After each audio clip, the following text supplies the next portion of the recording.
If not, I'm going to reboot because if not, I'm going to reboot. Okay. That is weird. Well, it's not weird, but optimum. Probably a hiccup.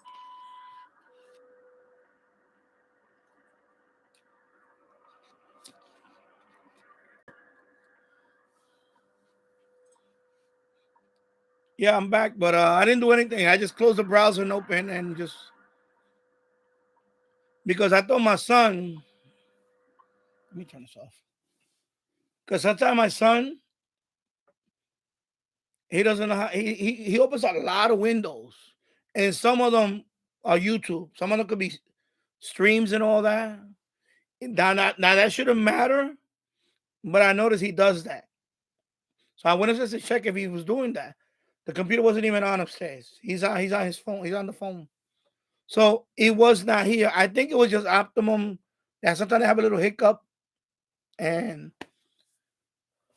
I don't know. It's one of those things. Look at it. Anyway, back on. All right. So everything's all good. I know, but I was talking about that, and then you said it was buffering. Because I can read your messages. Yeah, but here's the thing about fiber. You still get a hiccup once in a while. You still get hiccup. Yeah, congestion. Because the first day was okay. The second day, about the third day, I got a hiccup. Like, you know, and it's fast. It's a fast hiccup. It's not like you're really down. It's a fast hiccup. It's like the your Ethernet icon doesn't even change to offline, but I could see it buffering, and that tells me. So then that box pops up. You have congestion, but so the YouTube pops up this box, and you click on it, and it says that they're having issues here. Yeah, so one of those things. Of course, I could reboot the modem, but I won't do that because that modem, when you reboot it, it takes a good 10 minutes to boot up. The fiber modem takes about no, not 10, like 5 minutes, not 10 minutes. Yeah, about 3 to 5 minutes to really boot up the fiber. I didn't want to reboot that but yeah, I got fiber, but that speed, reliability, that's a whole nother issue. You see what I'm saying? So this is the first time this happened now with this one. Okay, put it back on. Hopefully that'll be it. If not, then I'm gonna have to reboot the modem. Because the other day I had to reboot the modem because I was trying to set up. Yeah, I know. You read my mind, James. I was about to, and you know what? You read my mind. I know, and you're gonna have a wrench now. You read my mind, James. So now you are a mod. Cause I'm looking at him like, wait a minute, James been here a few times. You know what? Uh, if any, you could time out somebody if they get really, trolling. But also it helps you. You can put up links. You can put up a link. Because if you're not a moderator and you want to send me a link, I don't think you can. I think you can or you can. I'm not sure, but I don't think you can. But basically, that, and it's like like I need any more mods. I don't need any more mods, but it's more of I believe that you could put links. So, like for example, you have a channel, you want to link your channel, and you want some because I believe I think that if you're not a mod, you can't post links. I think that's the main difference, and also the other stuff. Of course, you can't time somebody out. Not that I need a whole bunch of people to do that, but is also a deterrent. Anybody comes out here to see a lot of mods, I gotta say, okay, you know what? I'm not gonna try to troll in here because you're not gonna last long.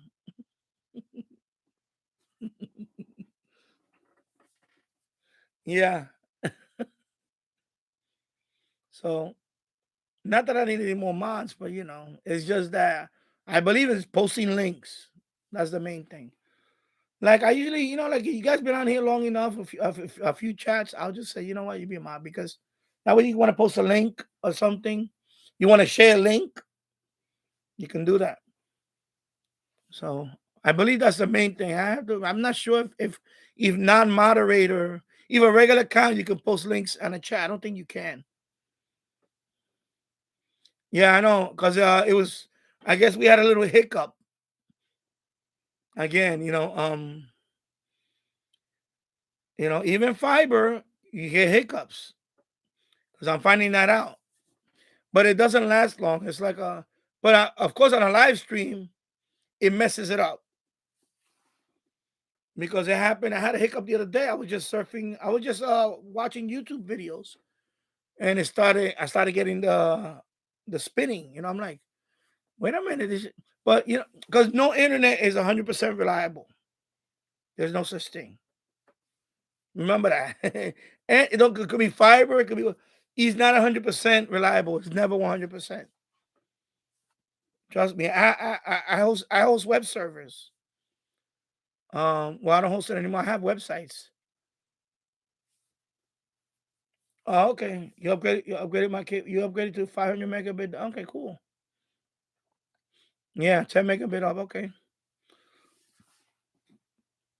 Because usually for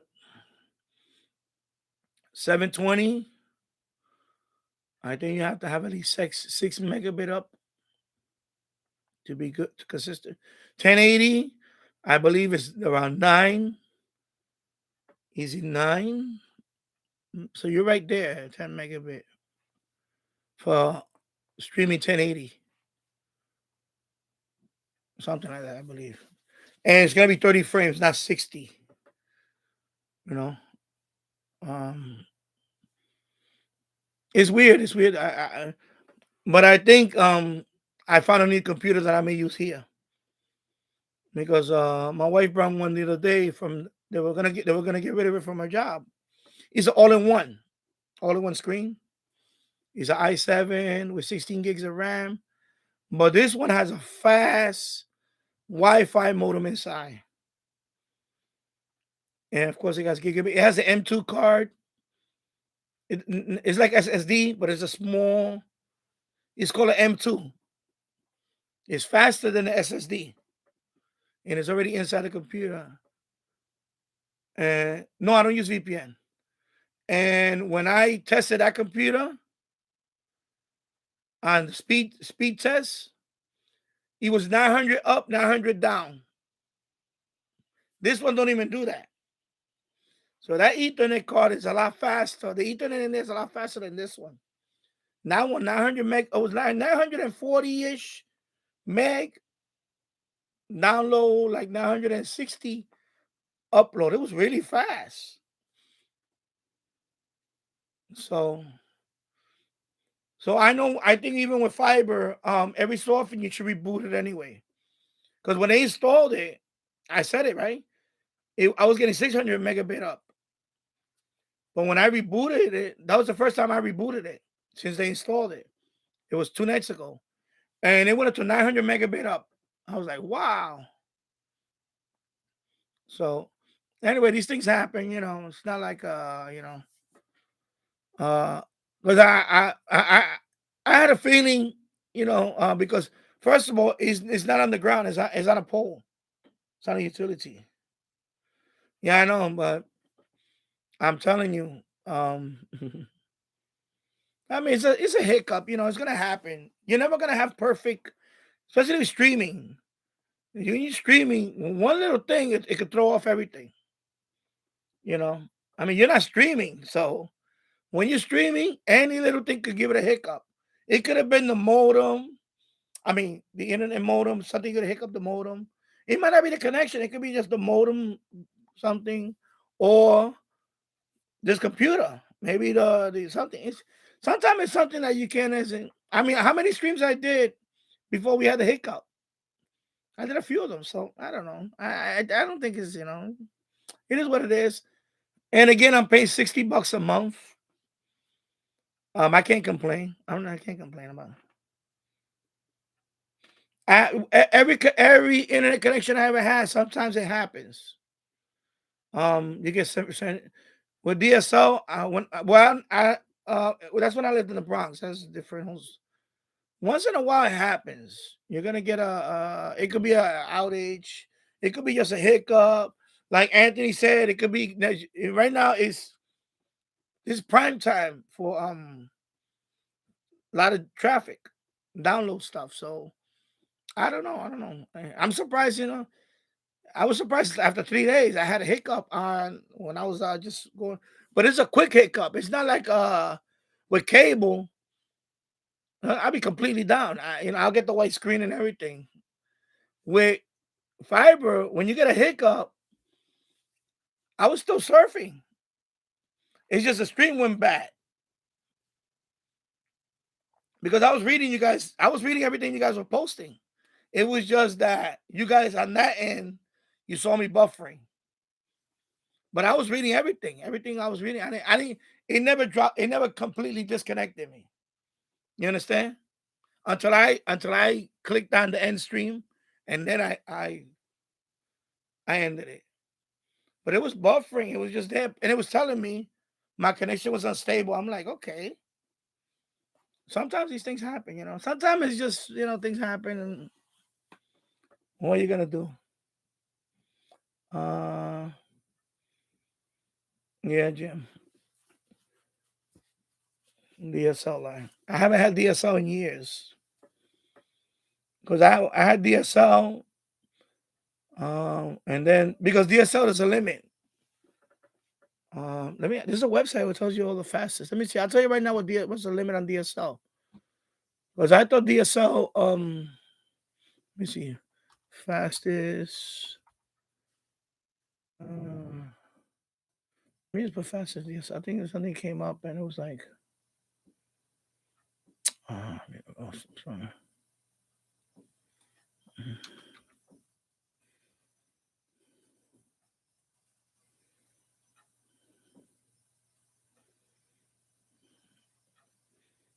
I forgot. Then they compared it. Oh my god! I'm trying to find that link.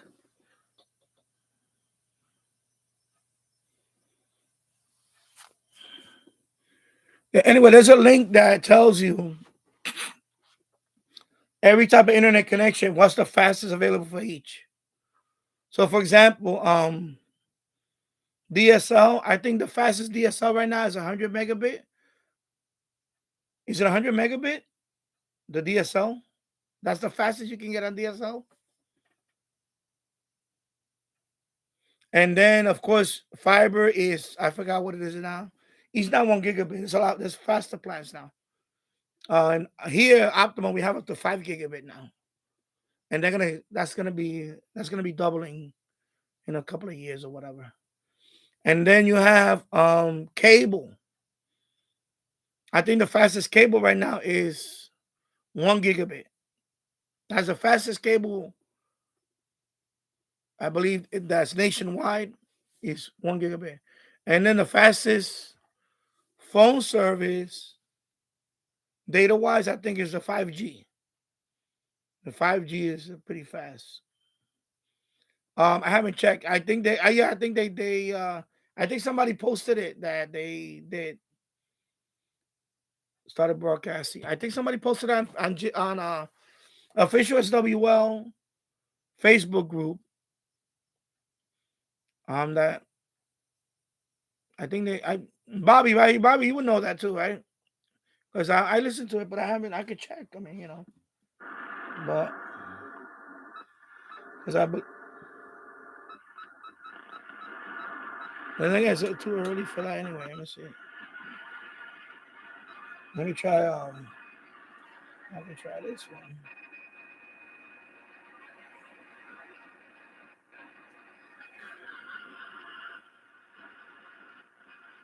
I can hear something, but 9330, I can hear something, but it's like like static. Hear that? Like something's going on. And then I don't know 50. Let me see, but that might be a little too. Yeah, wow. Yeah, something's interfering right now. Yeah, so 50 down. Okay, 6 up. Okay. Yeah, because I know DSL the limit is about 100. That's the fastest DSL you can get anywhere in the country. So there's limits. So and then that's what happened with us. Like we have DSL, but then once cable was available in this street, we switched to cable internet. And back then DSL was really slow. It was a lot slower than what it is now. Um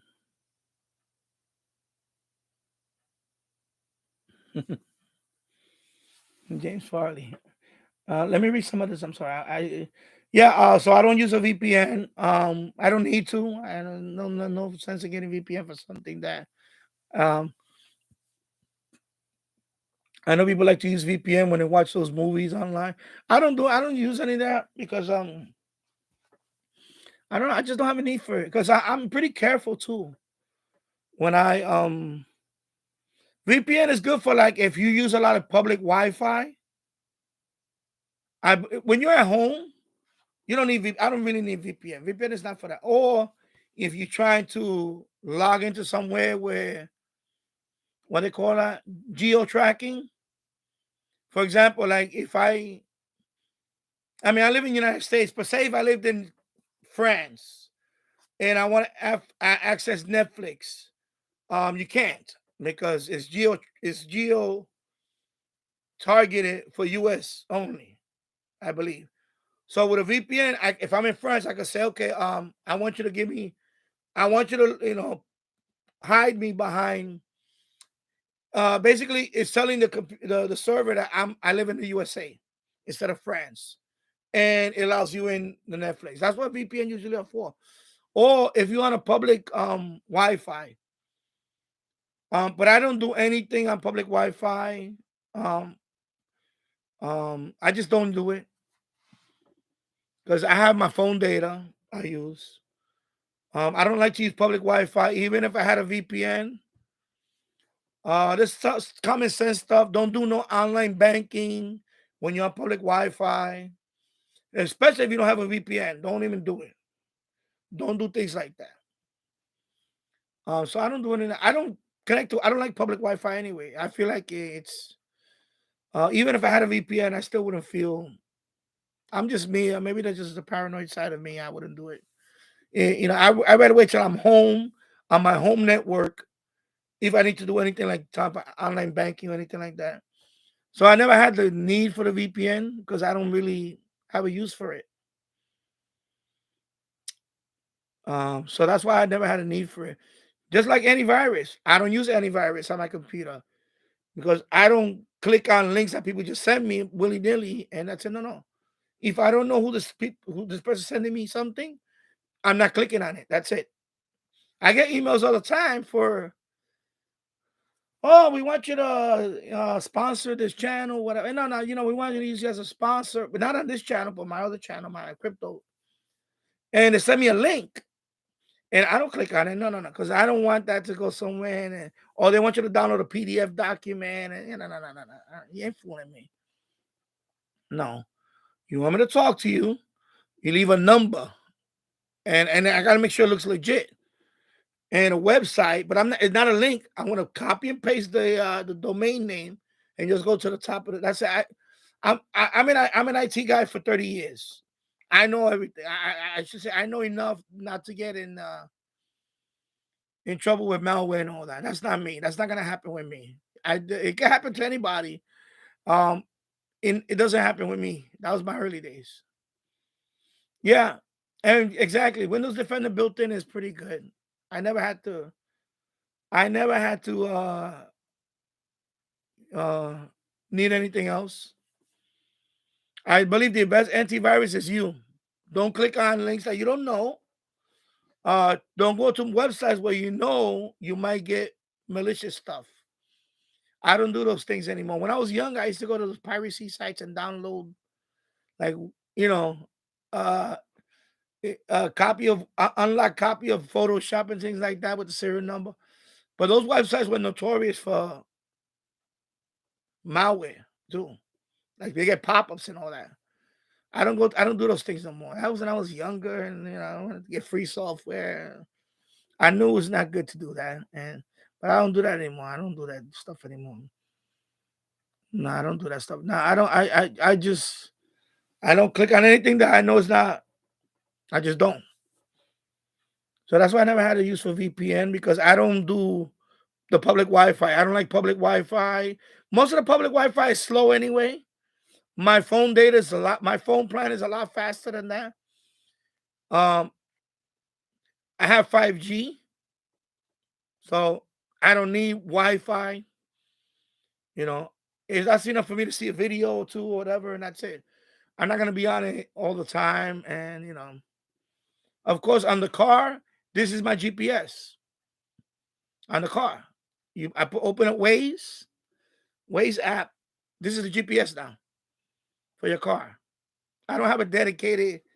The car does not come with a built-in GPS. This is the GPS.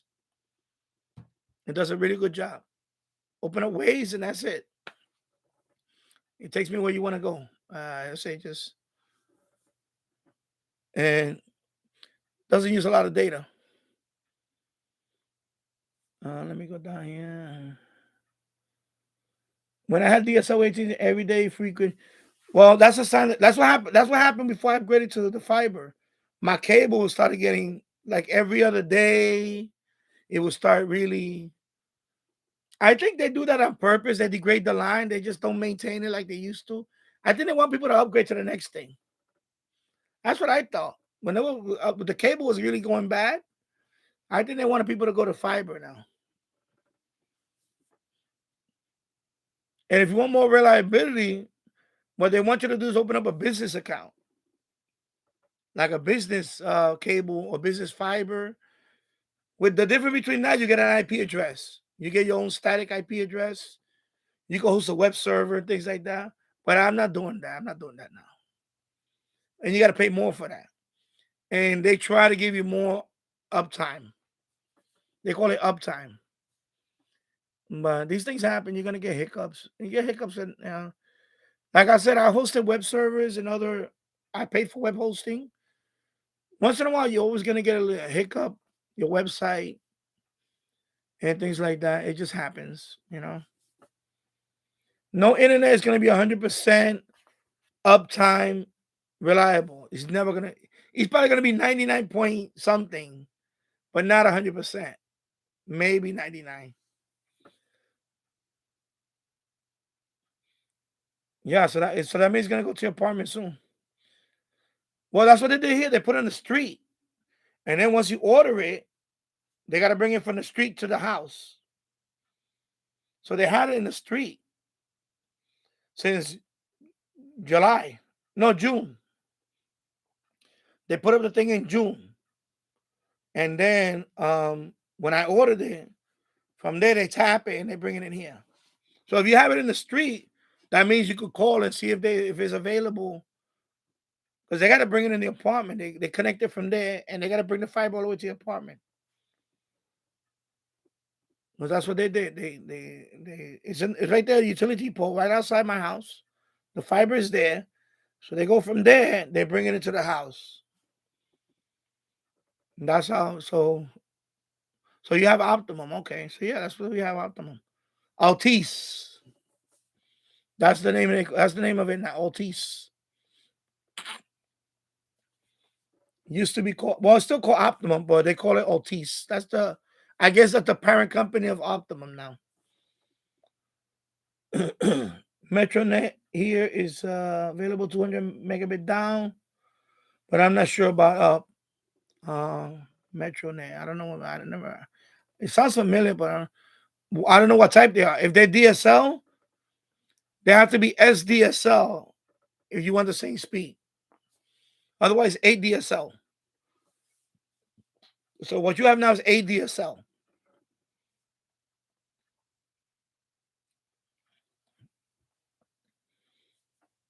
Oh, 200 megabit fiber. Okay. Wow, that's slow for fiber. 200 megabit? Because usually fiber, they start with a gigabit.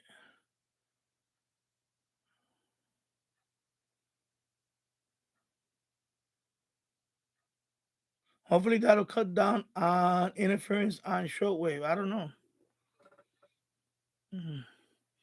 I mean,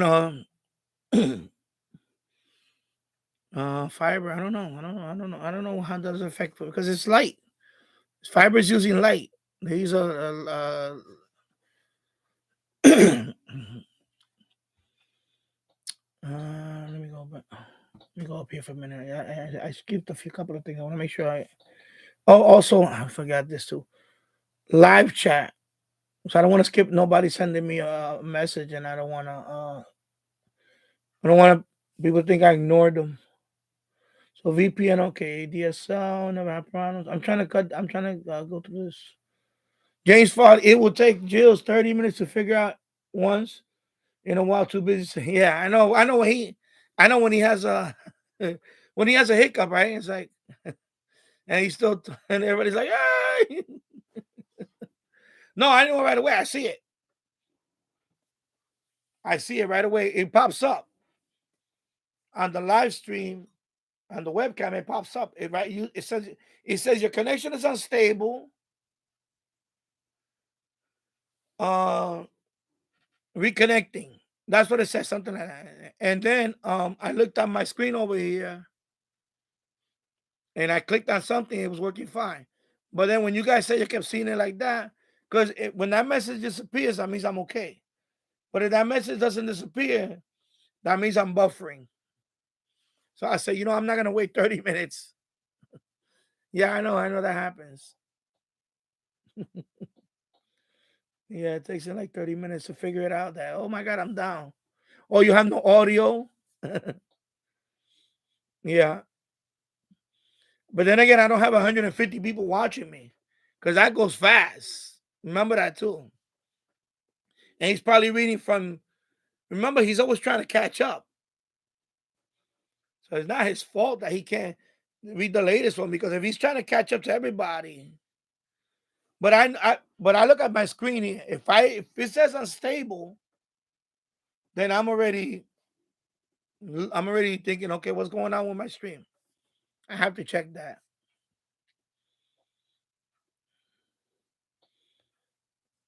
Jim's Radio check. There's an email scammer out there saying that they're Amazon. Yeah, I know. I get those fake delivery Amazon. I know. I get that too.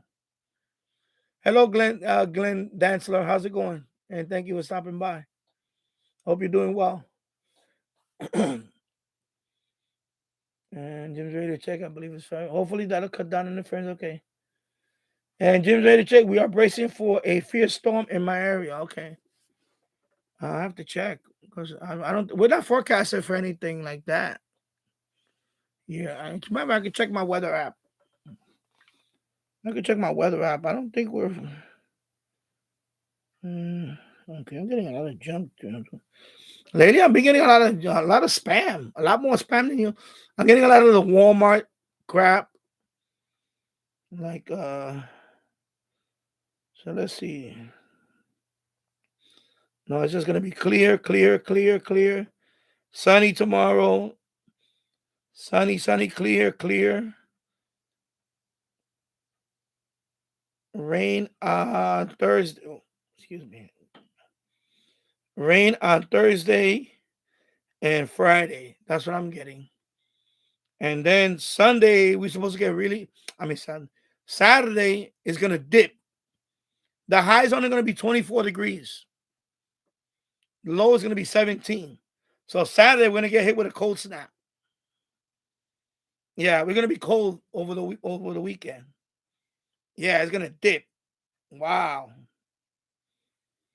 Yeah, we're going to get hit with cold. We're going to get hit with really cold weather Saturday, Sunday, Monday, and Tuesday next week. So this weekend and next week we'll start getting cold. Man, whoo.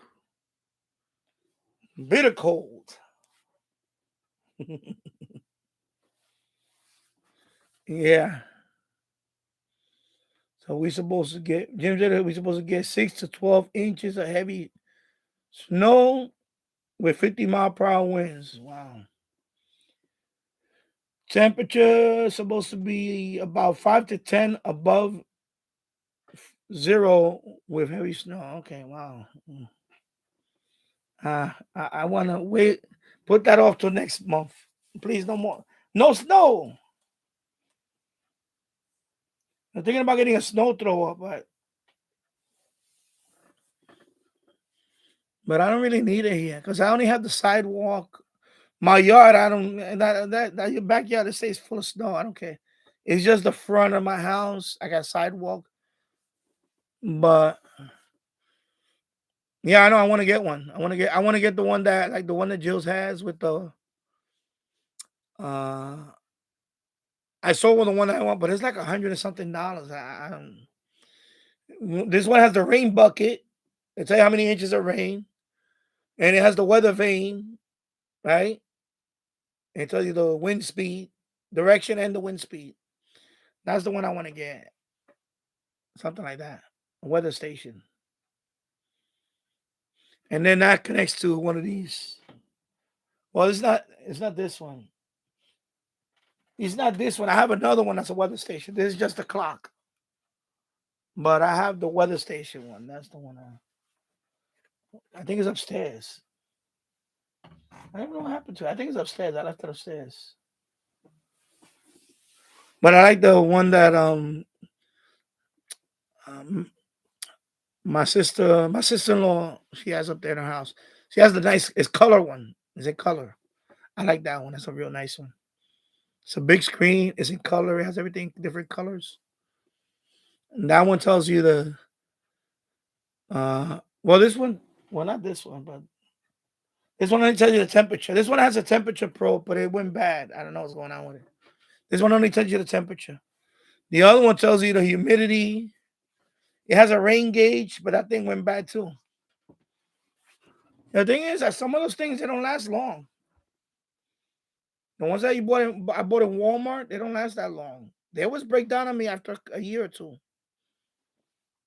So this one lasted me longer. It just tells you the temperature. So a good weather station you need is gonna last you. That's gonna cost. That's like at least $200 you're looking at now. The ones that I'm looking into because like I said, the problem with the other one, uh, the rain bucket was a piece of junk. It didn't measure it. I left it out there. Also, this maybe if it's maybe unless it's Wi-Fi, it could work better. But I noticed that's the other thing. You got to keep them real close. They don't work very well when you put them too far away. Like the rain bucket, the one I have, everything was separate. I didn't like that.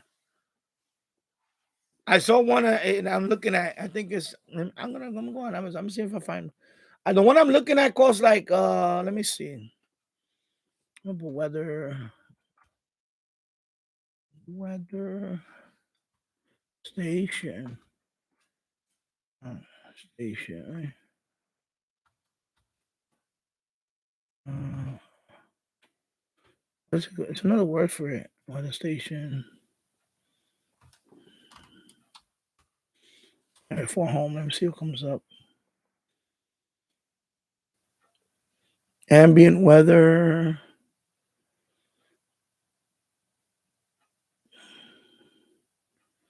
It looks like this one. This one is solar power though, but let me see. This is $148.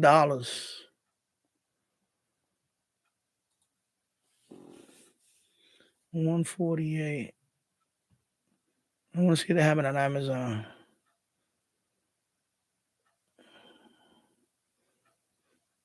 I think it's something like this one. I think Jill. That's the one. I think Jill's has something like. Oh no, this one is nice. I think it's the one that my sister-in-law has. I'll put the link.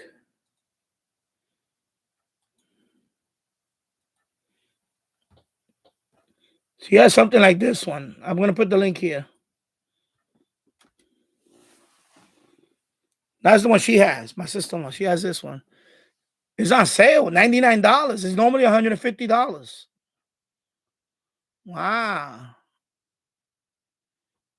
So it's on sale, $99. That one has a color display. It has the rain bucket.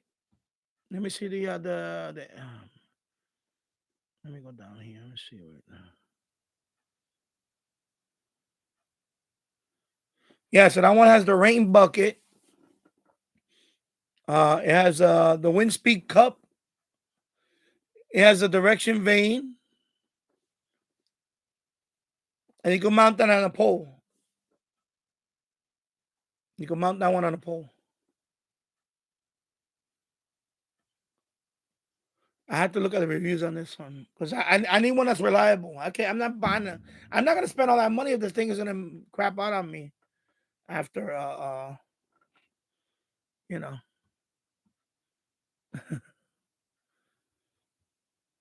Yep. All right, so 7 people watching. Okay. Let's see. All right. Yeah. Yeah, well, I'm getting static now. It sounds like interference. Yeah, well, let me go up.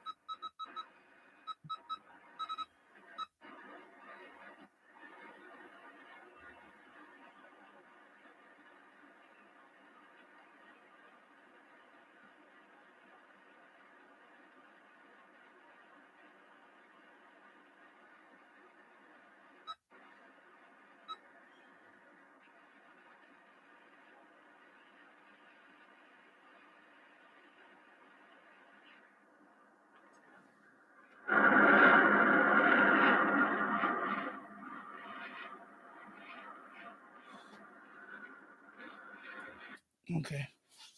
Jim's radio check. I had mine for 4 years and I had no problem. It runs on 2 AA lithium batteries. Okay.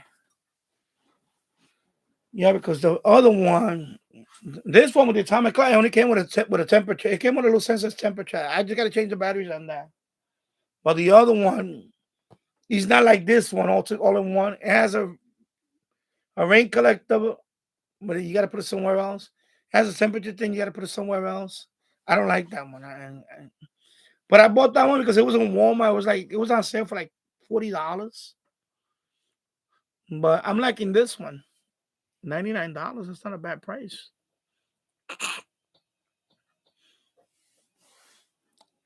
Not bad. That one has the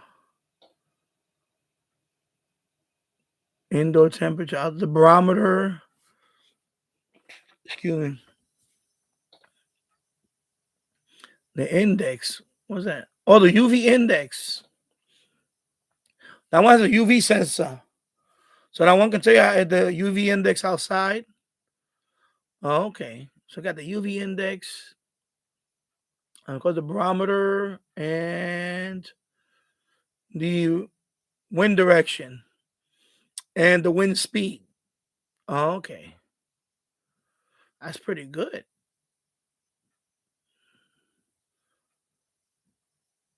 That's not bad. That's pretty good.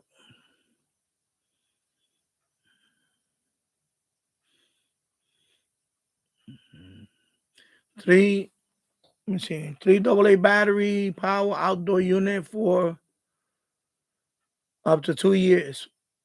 Okay. And yeah, I just got to see if the unit's going to last because that's the only problem with the unit. This one just stopped working. It just stopped working. I think I left it upstairs.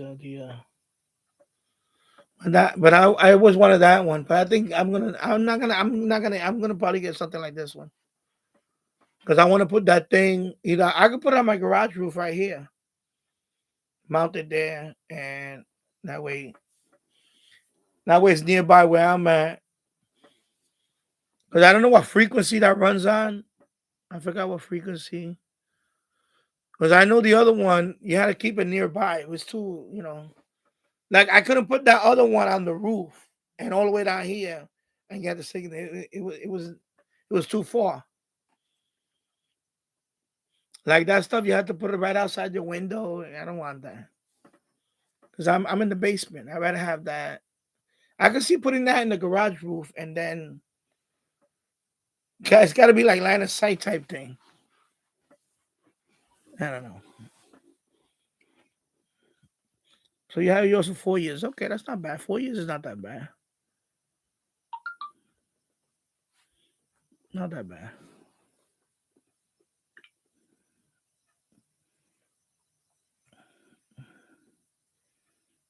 Okay. I thought that was Google, YouTube, because finally I went over the 4,000 hours, the viewing hours for the year. So I got demonetized back in July,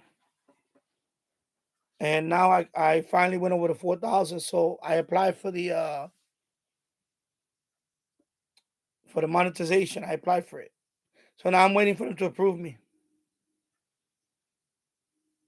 because you need 1,000 subscribers and you need 4,000 viewing hours in a year to qualify, and no copyright strikes, no strikes of any kind, not copyright, but any strike. So I'm good there. So, and you gotta have an AdSense account. You gotta create an AdSense account. AdSense, Google AdSense, which I had one for years. And so I'm hoping I get accepted. So we'll see. Keep our fingers crossed. I need to get accepted on that. A little radio spending money every so often would be nice. But it's hard. It's hard to get 4,000 viewing hours. It's not easy. Depending on what type of videos you post, um, if you post a lot of 1 minute videos, um, I don't think that's gonna get you 4,000 hours. I know there's people that got 1,000 subscribers. Well, they haven't accepted me yet. I'm waiting for that. They need to approve it. So I applied for it, so now I have to wait. It could take up to a month. Hopefully I get accepted, and then I have the super chat and things like that. And then you'll see a banner or whatever ad before the stream comes on. You'll see one ad or whatever, and then you can skip the ad, and then but you know, but it's not easy. When I first started YouTube, all you needed was 100 subscribers, and that was it. You get monetized. They got rid of that. And now you need 1,000 subscribers and the 4,000 viewing hours. And the viewing hours is the hard part. 1,000 subscribers, you can do it if you start a channel and you're active and depending on how active you are, you could get 1,000 subscribers in a year, but at least 2 years. Within 2 years, you can have 1,000 subscribers if you post but the viewing hours is hard to get 4,000 in 1 year. You have to have a few long videos. And they have to get or what I recently found out, you have to live stream too. Live stream is good too for that, for the viewing hours. But I post a lot of videos. The first year I post a lot. The first 2 years I posted a lot of videos. And then I slowed down. My third year, I slowed down. My fourth year, I slowed down. My fifth year, that's when I got sick with the COVID. And I didn't upload. There was a time when I didn't upload a video for 6 months because of the voice. I just couldn't upload anything unless it was just a reception video. But I wasn't even. I got that point. I was already. I said no. I'm just gonna wait till I get better, and yeah. But you have to live stream, or you post a lot of long videos that you do a lot of tutorial, like people that you know radio restoring and things like that. Those are long videos, right? Or you recapping a radio Those videos are not gonna be 2 minutes. They're gonna be like 15 minutes, 20 minutes, half an hour video. You gotta post more of those, and hopefully those will get enough views that they'll. If you're the type of person that only post 1 minute videos a lot, 2 minute videos, and don't make long videos, it's gonna be hard for you to get 4,000. It is. I don't care how many views you get. I mean, I shouldn't say that. No, of course, if you get a lot of more views, yeah, it'll add up. Because I'm telling you, it happened to me. I found out that it's not easy. Is what helped this time now was the live views, the live stream. Because it's not the right now the live stream is after is the replay. They don't count this now. Once the live stream is over, they count the replay, and that adds up. Those hours add up. That's how you get to 4,000. You have to do a combination of because I have all types of video. I have short video, like 1 minute, 2 minute video. I have those tutorial videos that are long, and of course my live stream. I have a long live stream. I have one that was almost 5 hours. I have one that was 5 hours. Those add up. That's how you get to 4,000. There's no other way you can. You have to either do a live stream or do some long videos. So I know there's some channels out there that like to post a lot of reception videos. That's great, but if you want to get monetized, you're gonna have to do more. That's not gonna be enough because YouTube made it harder for you to. And if you have a copyright strike or anything, that stays on your. It stays on your YouTube thing, and it takes time for it to go away. It's like it's like a record. If you get any type of strike, it stays on your account until until they lift the whatever, not suspension. That's even worse, but it just stays there. So when you apply for that, you cannot have none of that. You cannot have none of that. That's why I stopped playing videos with music. I gave up on it. I try not to because I don't want no copyright strike. It's sad because sometimes you want to make a video, you want to review something, you have to, you're tuning, and there's music. And some of these copyright strikes are crazy. Some of them are like, I got hit with one. Well, anyway, I just muted the whole thing on a live stream. I was just watching another video, and like 10 seconds, that was it. And they sent me the copyright notice. Okay, copyright notice. So I said, no, you know what I'm gonna do? I challenged. I said, you know what I'm gonna do? I muted it. I went back. I muted the whole 10 seconds. I said, and then the copyright strike went away. Not the copyright strike, the notice, copyright notice. It went away.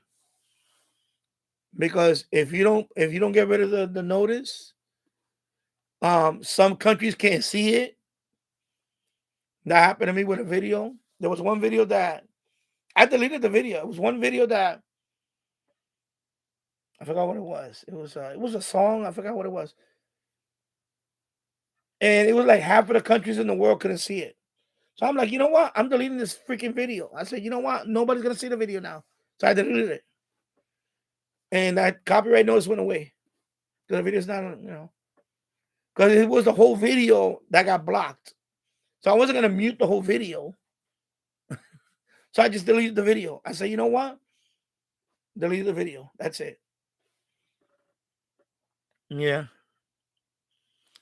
So that weather forecast. That weather station looks nice, but I want to see reviews on it before I pick up a new one because I don't want to go through another weather station and it lasts for 2 years and it falls apart on me. Okay, let me see what. Wow.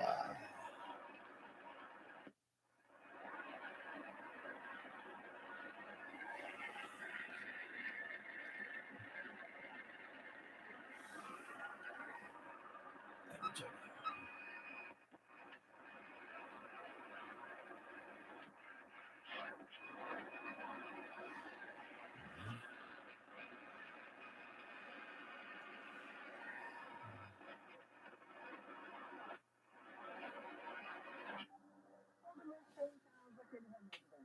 ou comprimidos que sobraram já um tratamento médico. Os descontos desses medicamentos de forma inadequada podem trazer prejuízo Amazona. à saúde da pessoa. Por isso, o Brasil adotou uma política que prevê o retorno desses produtos ao setor farmacêutico.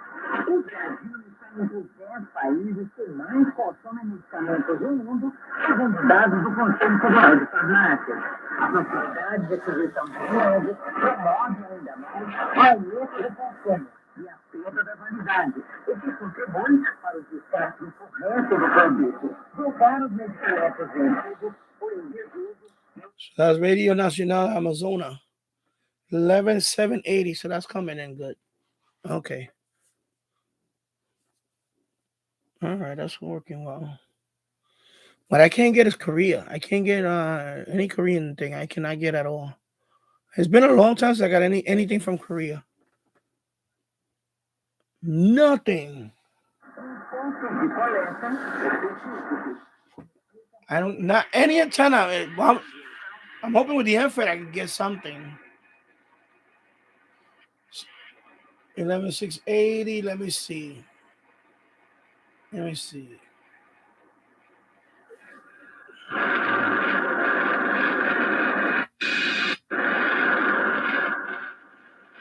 Well,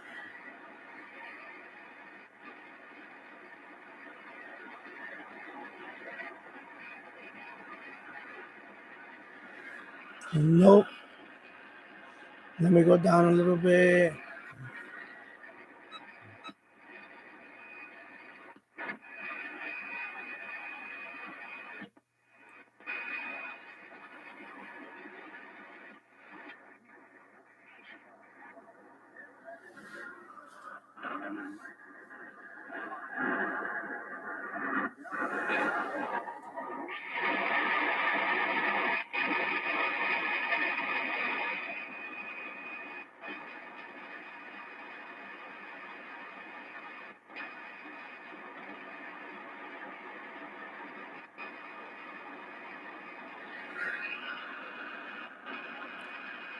Wow.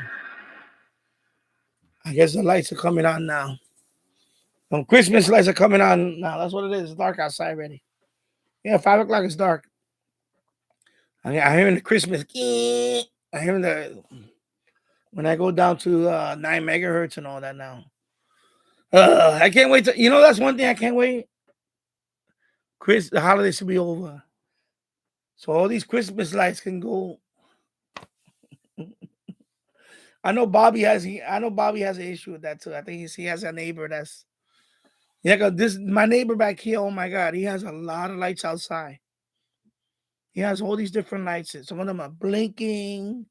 Some of them are like strobe light. Plus, he has inflatables out there with the motor running, with the fan motor, big inflatables. So since he put that on, I get some crazy noise. Last night it was like that. The AM band, the medium wave. Oh my God, everything was. I was like, oh my God. I wound up just putting on Alexa, play this and play this. I said I decimated the medium wave band with the Christmas lights. So I can't wait for next week. Well, I mean, I could wait. I'm going to enjoy it, but in terms of the noise, is going to be a lot better. The noise is going to drop next week. People are taking down the Christmas lights until next holiday season. Because for the first few years I was here, nobody was putting lights over here. All these houses, nobody had. This holiday, that house has a whole bunch of lights. The house after it has a whole bunch of lights. The neighbor now has lights. They never used to put lights, and I can hear it. It comes. I can hear it through the interference. It got bad. Like even on medium wave, it's just that's why I haven't been uploading videos recently for medium wave. It's just I get a lot of noise, and it's all the way till late in the evening. Some of them have their lights all the way till 1 o'clock in the morning. They leave them on all night sometimes. So I that's a part that really suck.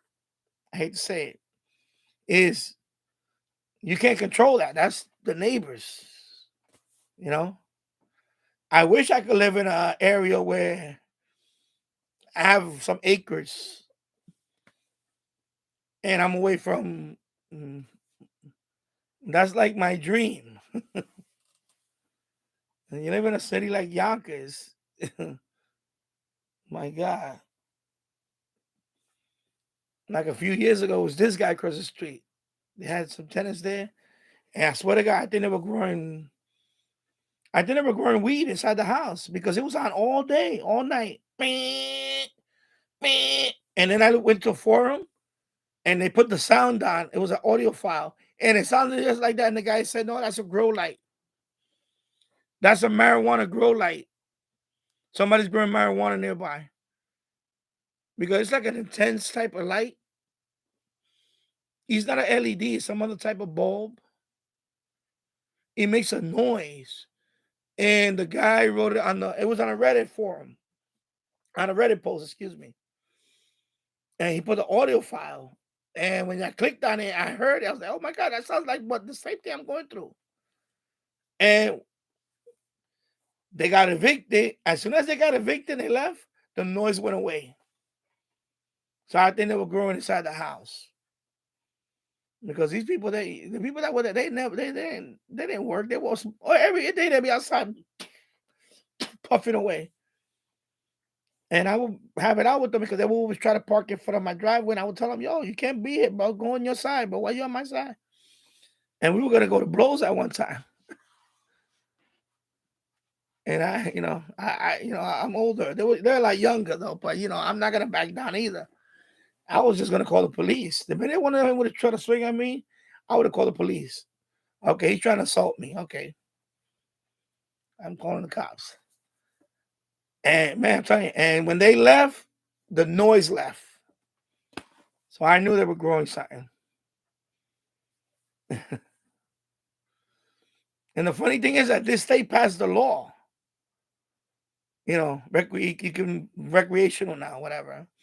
They even expunging all those records. People that got arrested for that now which is a mistake. I think that's a mistake. When you're legalizing it, I think that's a huge mistake. I'm sorry. It's just gonna make more people brain dead. I don't care what anybody says. It's a gateway. It's still a gateway drug. I don't care what anybody says about it. They can argue till they're blue in the face about it.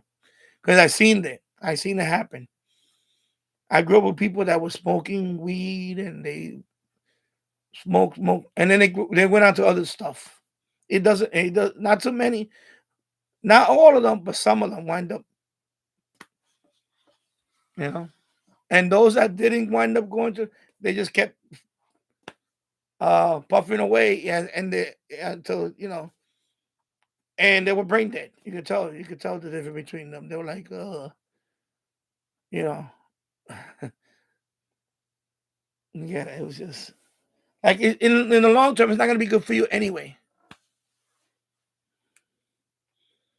Hello, David Radio Room. Yeah, I had a little internet hiccup. This is my second stream, but it's okay now.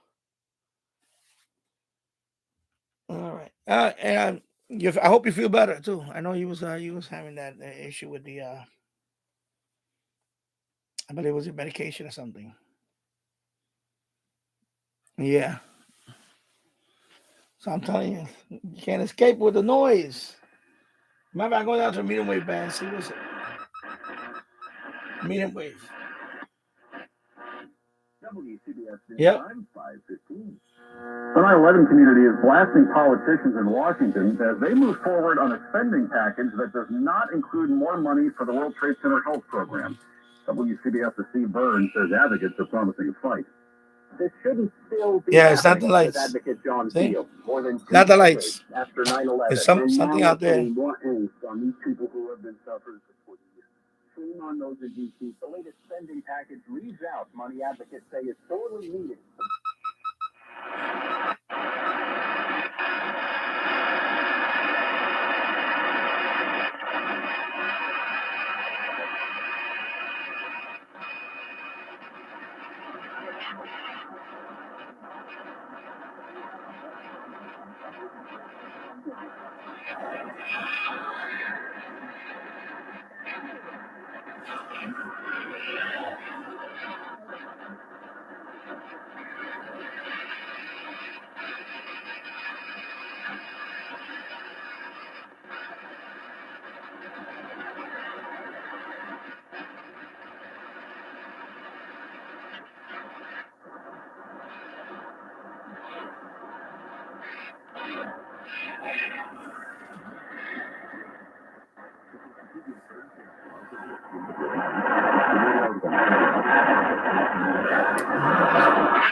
Oh yeah.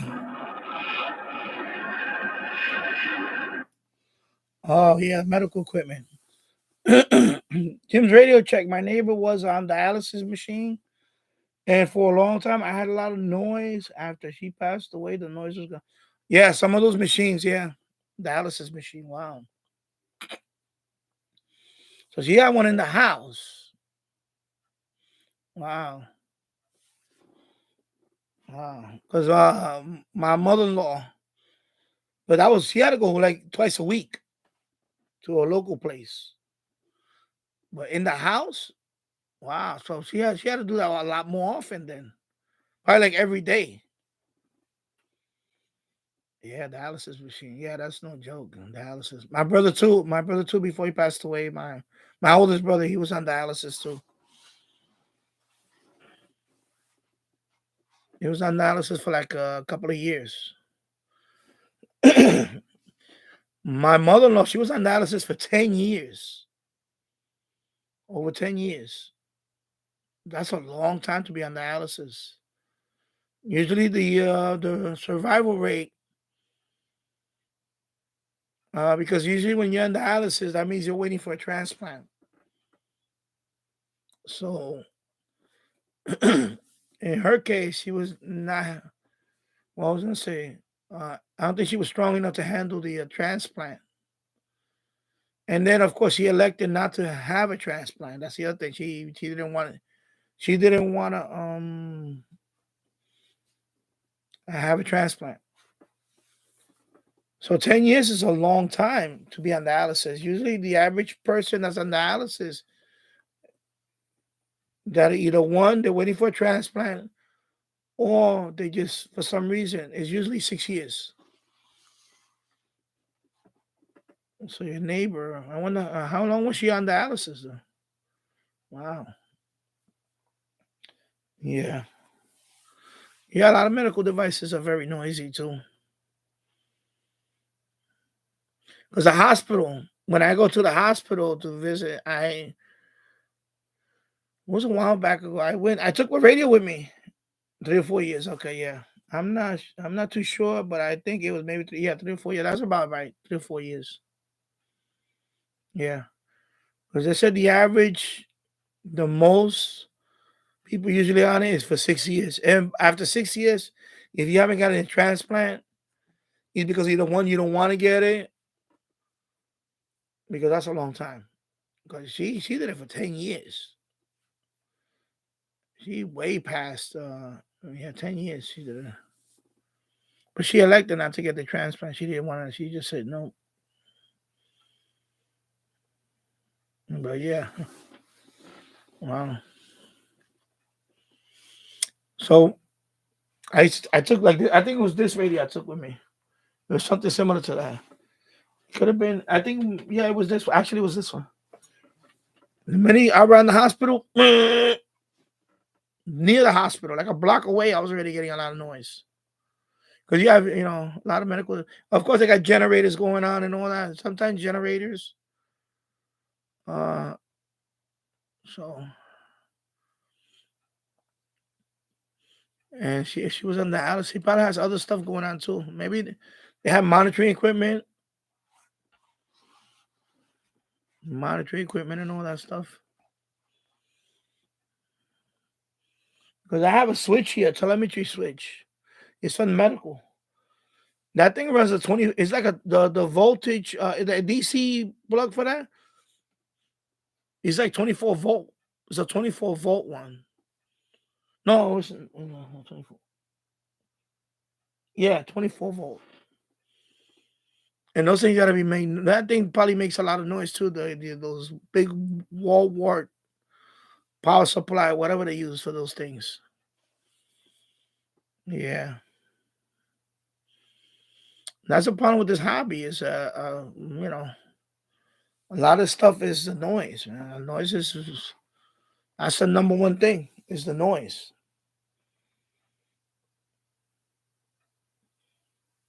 All this stuff. Medium wave right now. It's been like this for. And it's been like I'll get a night or two that is good. But last night was I couldn't. Tonight is a little better, but last night was bad. Last night I couldn't do any listening or anything,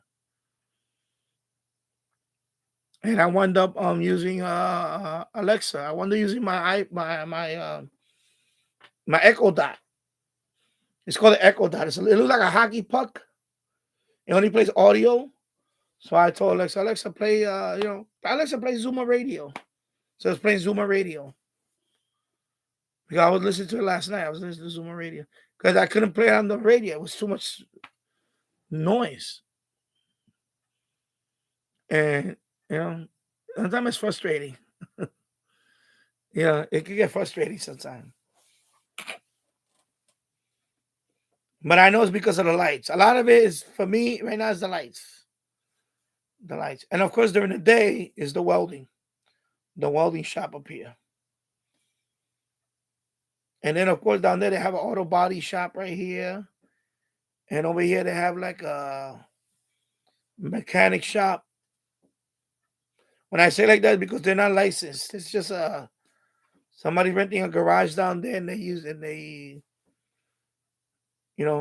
they're like a mechanic, but without the certification. So people, I guess, they're fixing people's cars for money. So they have all types of stuff down there. So during the day, sometimes during the day is not the best listening. But in my case, I don't listen so much during the day anyway. My thing is nighttime. I listen to a lot of nighttime listening.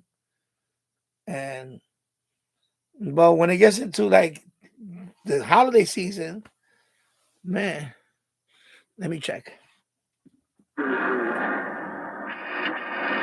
Oh, I'm gonna switch over to my Yasu because this one doesn't have uh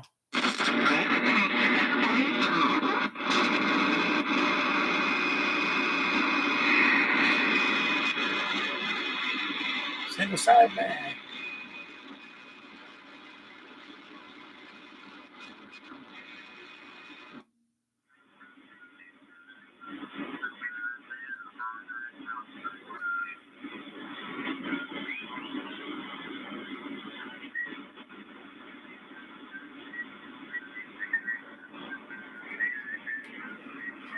Yeah, I'm getting something. I'm gonna try the Grundig. Visit GearHeartLaw.com to find out how to get your idea or business featured on the show and vote on featured ideas. Passage to Profit, Sunday.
Yeah, it's there, but Brenda seems to be better.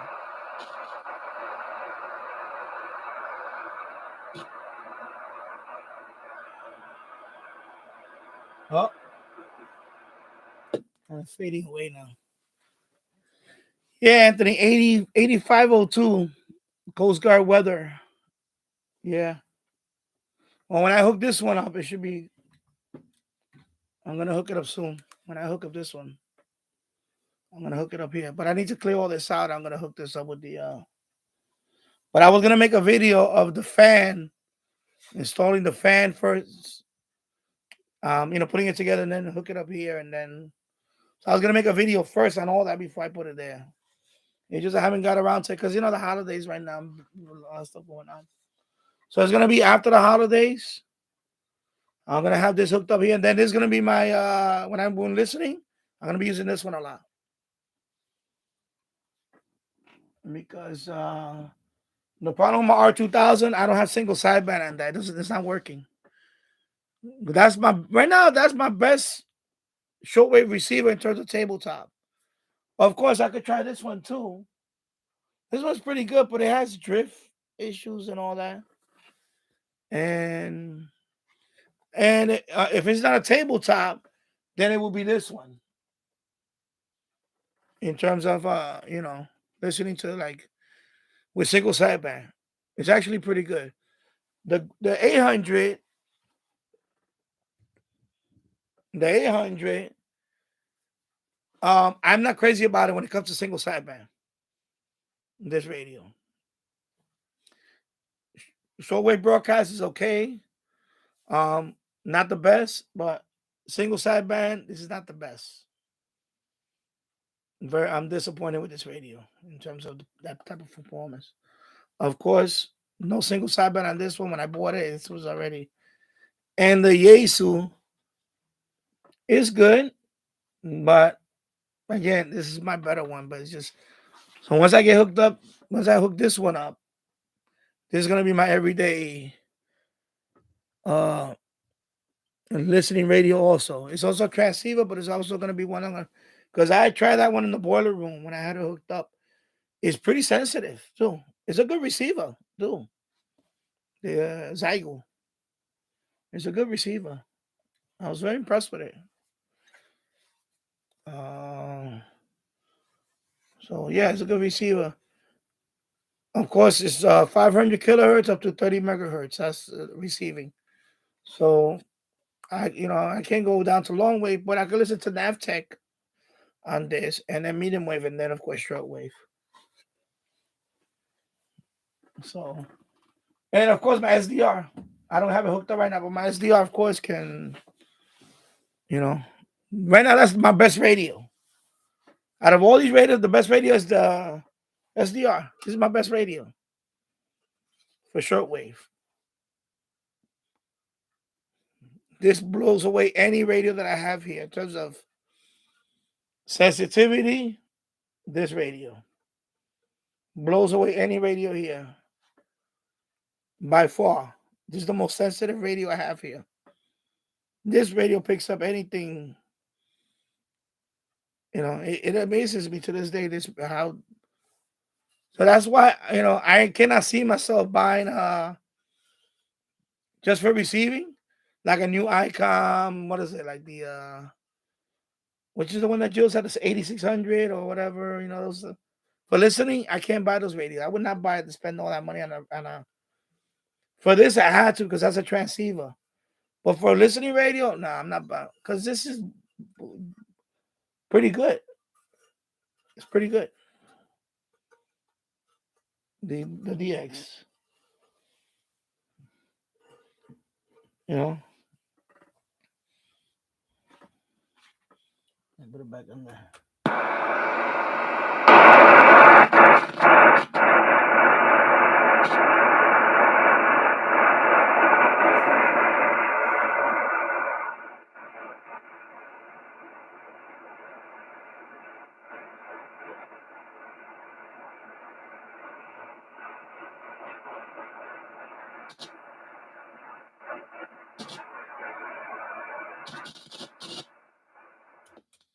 And it sounds like it need a good cleaning. I hear the scratchiness on it too. But yeah, definitely the Grande 800 is kind of disappointing. I mean, like when people ask me, should I pay $300 for it? I said, nope. I got mine for $150. And I got that. I got that with the pair of these radios and this walkie-talkie, CB. He threw all that in for $150. I wasn't paying more than that. I told him. I think he was selling for $200. I said, no, I'll give you $150. Because it was missing the squelch knob. It was missing. So I told him, anything wrong with it? He said, no. He said, I got it with the power supply and everything. I said, okay, I'll give you $150. He said, okay. He didn't even try to haggle or nothing. He said, $150. Let me check.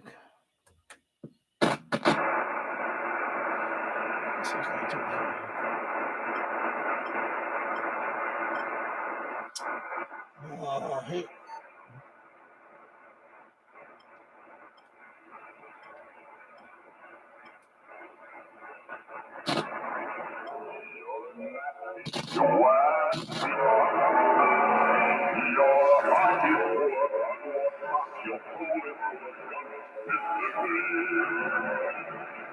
Oh, the Grinch. And I quote, think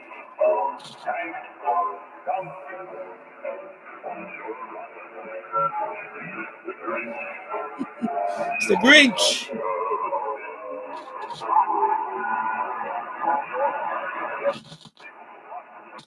All right. I have to lower it because I don't want to get copyright. Yeah, James Farley. Yeah, Pirate. 6925. Upper sideband. He's the Grinch. They're playing the Grinch. I can't play the song because I don't want to get hit with a copyright.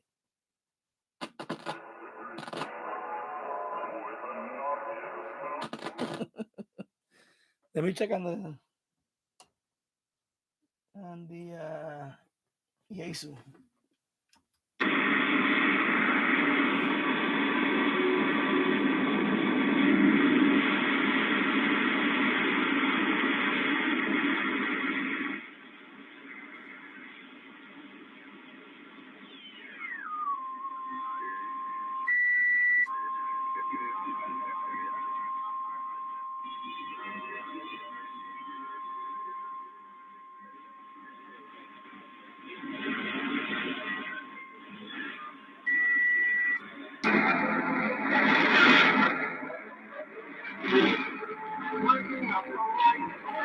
Okay.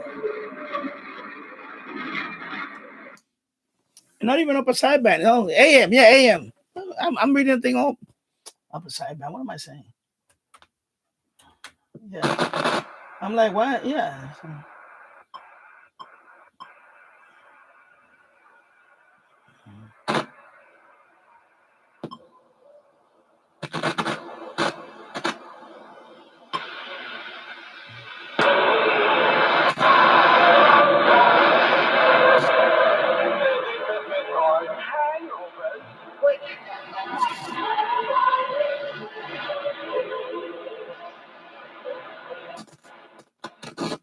Okay. Yeah, I definitely got to clean those pots. No, now they're playing some Christmas Carol. What is it?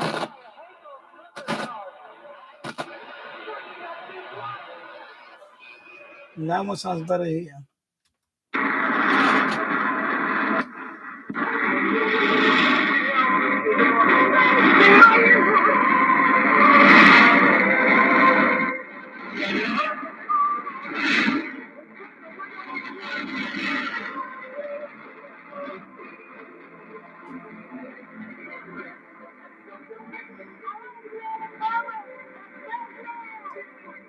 All right.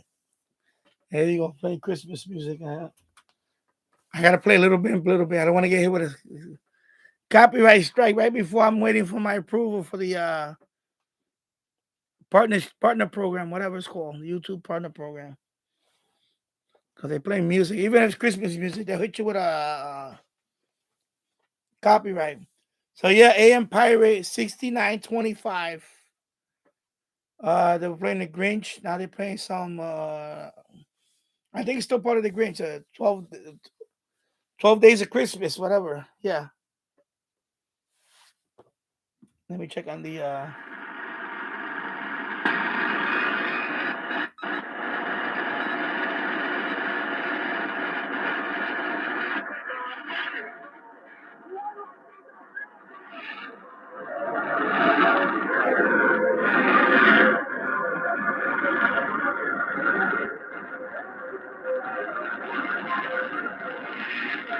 All right, here you go.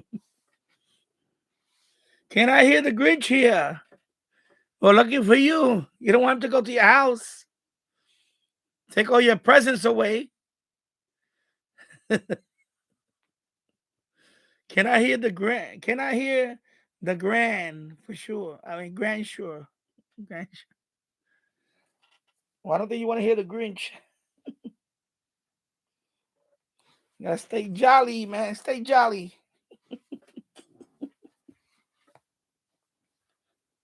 Stay jolly, my friends. I was watching this video on TikTok the other day. I guess this guy pranked his two kids, and he was dressed up as the Grinch, and he went in the house like this with the finger, and he started taking their presents and putting it in a big bag, and the kids were hitting him for real. They were fighting with him. They were like, "No, no!" They really thought that he was the real Grinch, and they was gonna take away their presents. They were crying, hitting him, and he ran out the house, and they were chasing him. He traumatized those kids. They were like, like I think they were like 4 or 5 years old, maybe 6. He went in the house with the Grinch outfit, makeup, everything. He looked just like the Grinch with a big bag. He started going through the tree, putting all the presents. He was walking out the house. They're fighting with the kid. The kids are fighting with the guy, but that's the dad. But he was dressed up, pranking them. I felt bad for the kids. I said, they just traumatize those kids for life, right? Of course, they're gonna grow out of it and say, that was not real, right? There's no Grinch. And in the video, they play the music as the background. They play the Grinch music, and it was funny because he looks just like the Grinch. He even has a finger. He goes,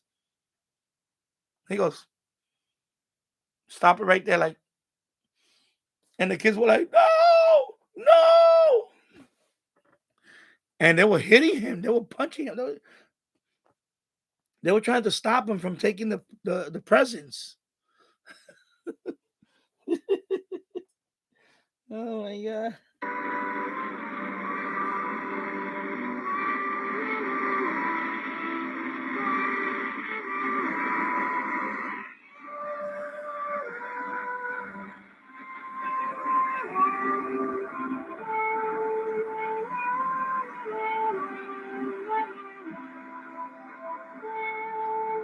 All right. I gotta play a little out of time. I wish I could just let it play, but I'm afraid I'm gonna get hit with a copyright strike. That's a problem. Just let it play. It's Christmas. Can't even let a Christmas song play without getting hit with a copyright.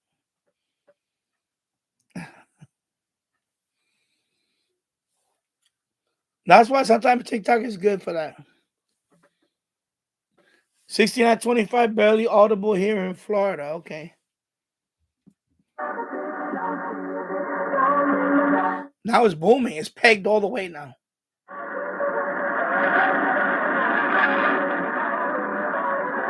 It's booming now.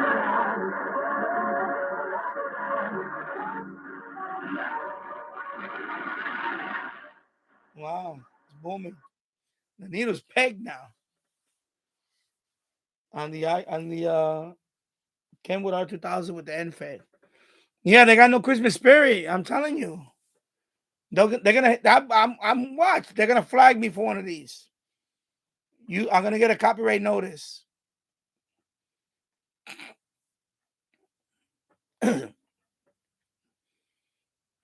Yeah, they got no Christmas spirit. YouTube, right? They should let me play the music without flagging me for a copyright notice.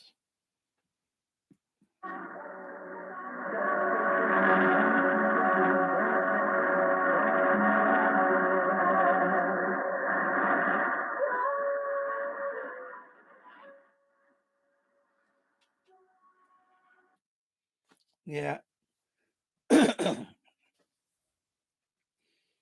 Yeah, like that last time that I got hit with a copyright notice. It was John Legend. It was like a 10-second clip. That was it. Copyright notice. But it's not a strike, but it's a notice. And I'm like, out of all people, John Legend. I'm like, you like you make millions of dollars. Millions of dollars. You're gonna go around with copyright notice. Oh, he got my song. You know, if I'm an artist, I will be. If I was an artist, I would be happy you playing my song and give it more publicity. Some people might like the song and actually buy the record or the CD or whatever or the download. Hey, what's that, Denny? What's that song that you play all the time? Oh, that song. Okay, here, download it. You could buy it, right? Not penalize, especially a radio channel. I have to play music, right? Common sense is YouTube. Hello, it's a radio channel. There is going to be music coming out of the radios.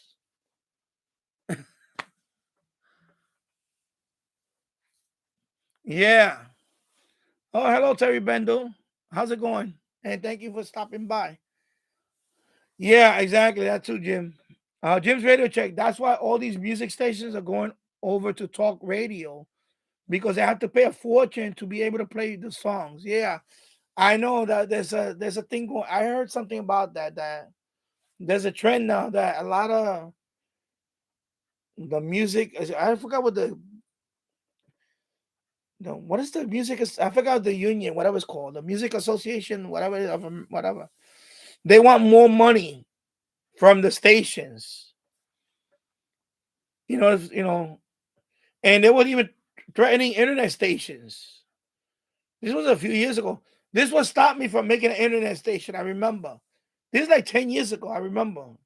Maybe Bobby is more familiar with this than I am. But I remember it was like 10 years ago.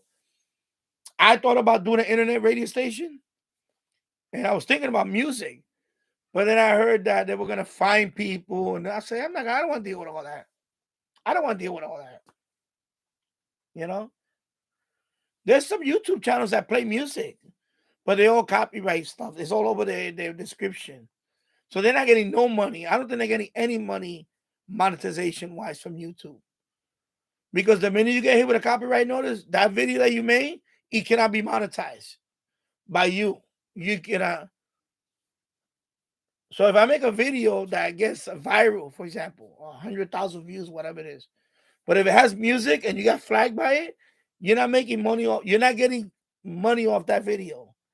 All those revenue goes to YouTube and the artists. That's ridiculous. Oh, I don't know, James. I think that applies for shortwave too. Uh, anyway, let me read it. James Farley, isn't it true that shortwave radios don't have to pay a royalty for? I don't think. I think that applies also for shortwave. because it's AM, right? Medium wave, right? AM. We call it AM. Uh, FM, shortwave. Yeah, shortwave. I think it'll still apply to shortwave.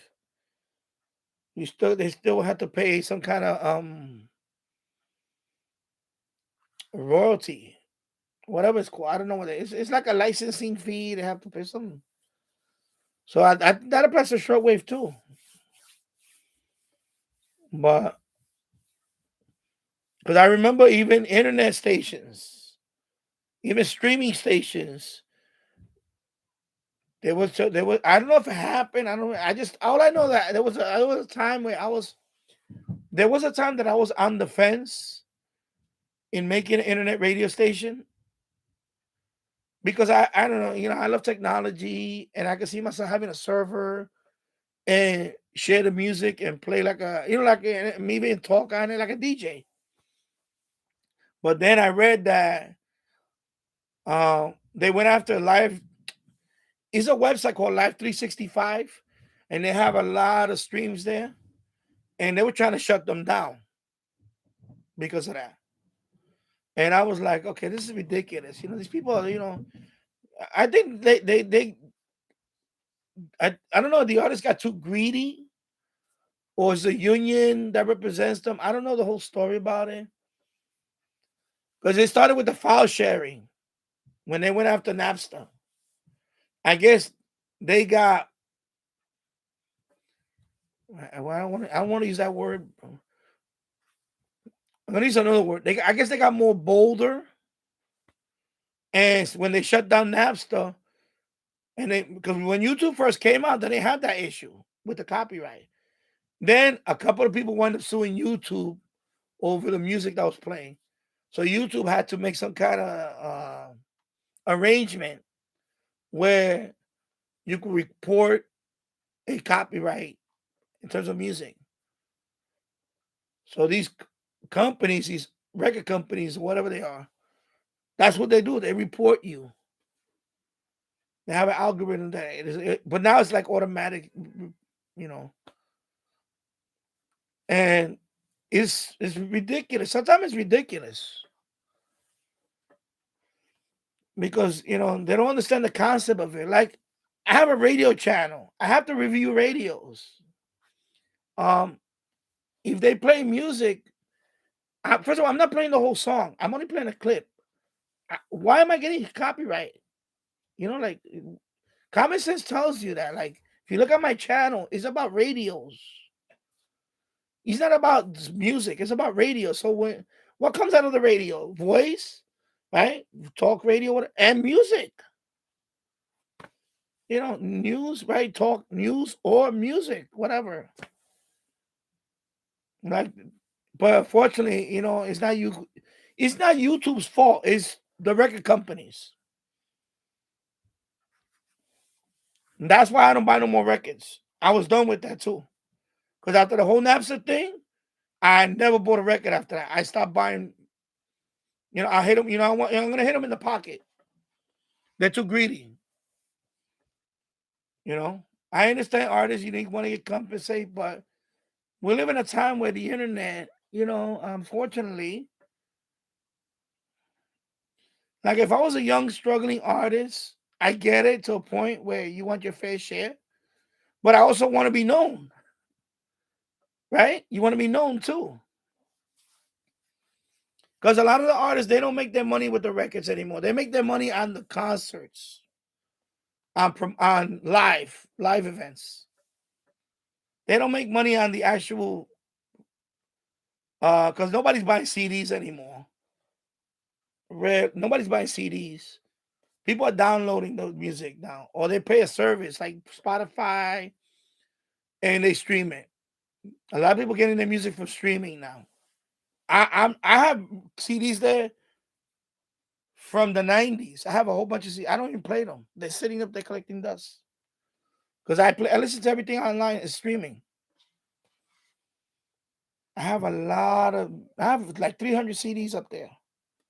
I don't listen to them. They've been collecting dust for 20 years. Almost 20 years now, because I listen to streaming a lot now. That's it. I have MP3 collection. I don't even That's in a hard drive and on a server and backed up somewhere, zip folder.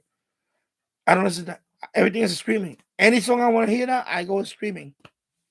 I go to Spotify, and I'm not even paying for the premium. I got the free service because I put it with the ads.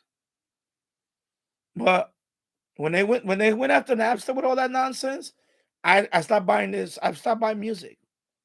I got fed up. I said, you know what? You guys are being greedy now. You know what? I'm not buying no music no more. I don't buy no more music. I stopped buying music.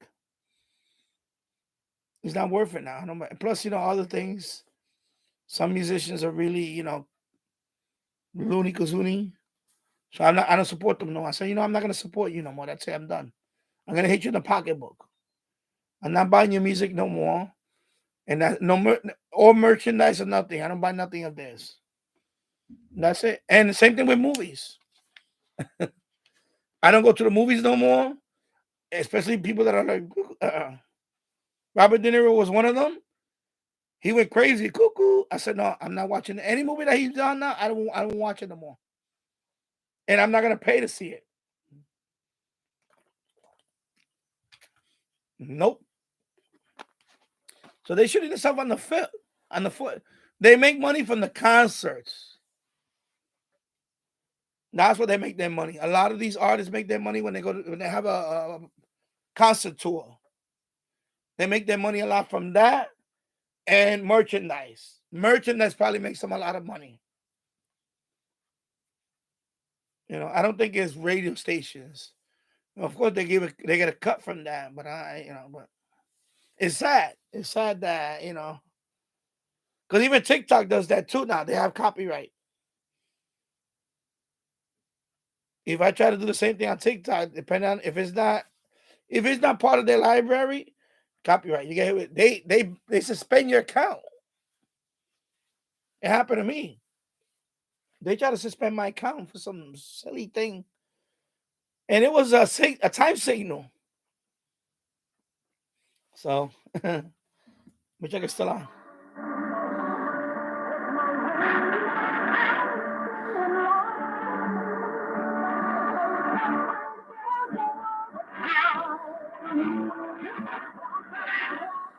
All right, still on. Yeah, that needle's pegged right now. Wow. So James Farley, yeah, and plus the shortwave too. I think um whoever uh, when they play music, there's a percentage that goes to whatever, something like that. I forgot what it is. And like Jim said, a lot of stations are. I'm noticing that a lot of FM stations, because on FM there used to be a lot more music. A lot of them are switching over to sports, and it makes sense. If I was running a radio station, if I was head of a radio station, I will have more talk radio than music playing. Because music playing with talk radio, you could promote. I listen to talk radio all the time. There's a lot of ads that comes on. A lot of ads. You know. I don't want to name the ads, but there's a whole bunch of them. I know 'em. It's like subliminal. You get hit with the ads. But with music, it's not that way. Like when I listen to Zuma Radio, they play a lot of music, but there's not that many ads. Not that many ads. But on talk radio, there's more ads. So I think the potential to make more money is obviously talk radio. And you can lease that the talk show, you're leasing it, right? You're leasing the airtime. So if somebody wants to put their show on your station, they have to pay you to use that. So I think the potential I could see, yeah, Jim, that's a good you're right. I think that's the way that's what's happening because I noticed that with FM. Yeah, I know it's Canadian, but it's probably similar. I'm sure they're paying their artists, or a percent. Some things going to the artist. But what I mean that Zoomer is a music, also mostly music. That's just an example. But if you notice, if you listen to a music station, they don't play a lot of ads as much as a talk radio. Because I listen to sports radio like FAN, WFAN. They play a lot of ads. Yeah, it's like an all night jukebox.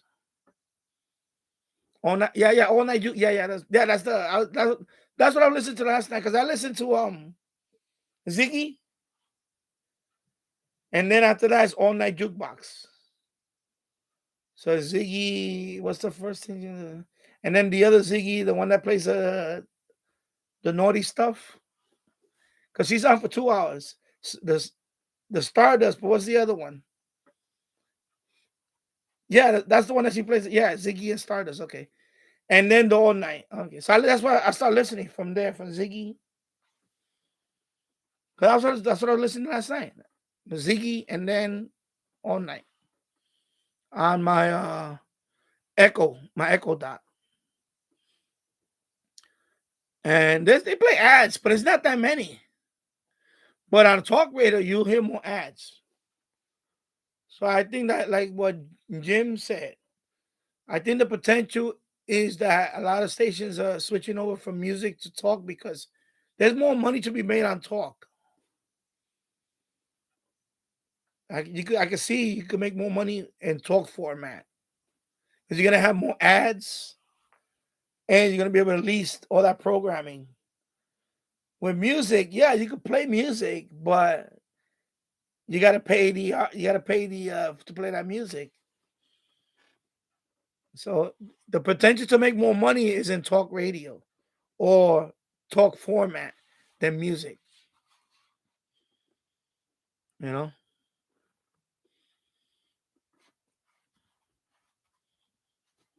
especially if you get some good sponsors. You know, because even in podcasting, it's that way too. Of course, I never heard of a music podcast, but I know the talk podcasts that I listen to, they all have their sponsors. So they make their money from the sponsor. So, and it's sad because I remember AM when I was a kid. There was a lot of music stations on AM. I remember. I know in New York City we had WNBC used to play music, and we had WNEW. They used to play music. I think it was 11:30, and then they switched over to Bloomberg. So now Bloomberg, of course, is that Bloomberg, and WNBC became W 660 became WFAN. It became sports. So I remember that. I remember all those. And a lot of stations were like that. The AM in New York City, the AM dial, there's only a couple of ethnic stations that play music, and that's it. And one Spanish station that plays some Spanish music on medium wave. That's it. Everything else is talk. So basically, I think it's 3 to 4 stations on the whole medium wave band that plays any type of music, and they're all ethnic. That means different language. Yeah, different language. I know 540 plays Indian music.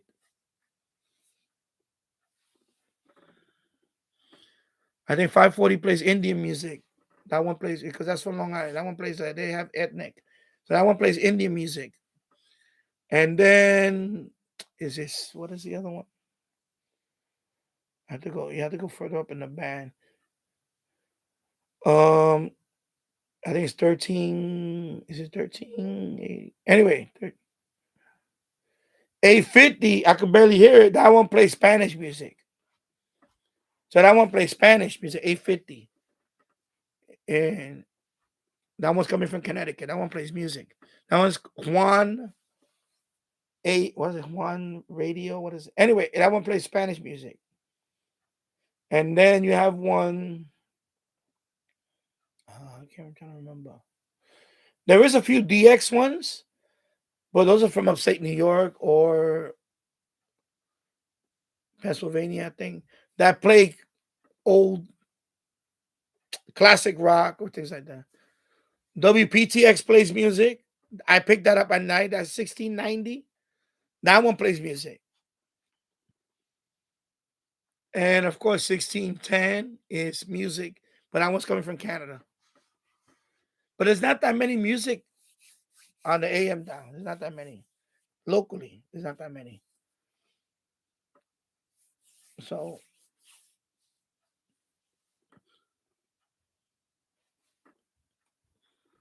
yeah. Jim's radio check. Oh yeah. Oh yeah. Jim's radio check. Zoomer has theater of the. Yeah, I listened to that too. But around that time, I usually listen to it on CHML, 900 kilohertz. I because I pick up CHML and I listen to it there. I listen to that's the old time radio shows and all that. Theater of the Minds, right? Because I think they played there too. But I listened to it on CHML. And then around 11, I switch over to Zoomer. But sometimes I listen to it on Zoomer. Yeah, you're right.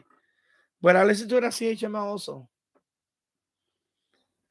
Jim's Radio Check. I don't think there's any AM stations in Chicago that plays music anymore. Oh, okay. Yeah. Yeah, cause like I said, over here it's not that many. Locally, they're all ethnic. They're not English speaking. The ones that I get English speaking, those are DX. I get one that's coming from Schenectady. I think it's a classic rock station. I'll get that like in sometime in the evening. I'll get it for a little while. There's another one that's upstate. That one plays a little classic rock also. And then 1610 is ethnic. That's coming from Canada. Excuse me. 1690, that's WRCR. Yeah, we do have one. WRCR 1700. That one plays music. Yeah, I forgot about that one. But that's all the way at the top of the band. 1700. Yeah, WRCR. So we do have one that plays you know, classic rock, what they call that too? They play modern stuff too. They play that one plays pretty much all, So yeah, WRCR. I forgot about that one. Ramapo, New York. That's that one. James Radio said, "Do you ever hear anything about the possibility of AM radio going bye bye?" No, but notice. I mean, and they're not just going bye bye. It's just that it's gonna be a long time before that happens. It'll probably be after my lifetime. I mean, I could see it one day. It'll be I won't say completely gone, but that's gonna be a long time. I won't be here by then. So, but not like in the next 10 years. I don't think so. Not in the next 10 years. In the next 20 years, I don't know. But not in the next 10 years. Because over here, everything is I mean, look how long it took TV to become digital. It took a long time. The transition was a long time.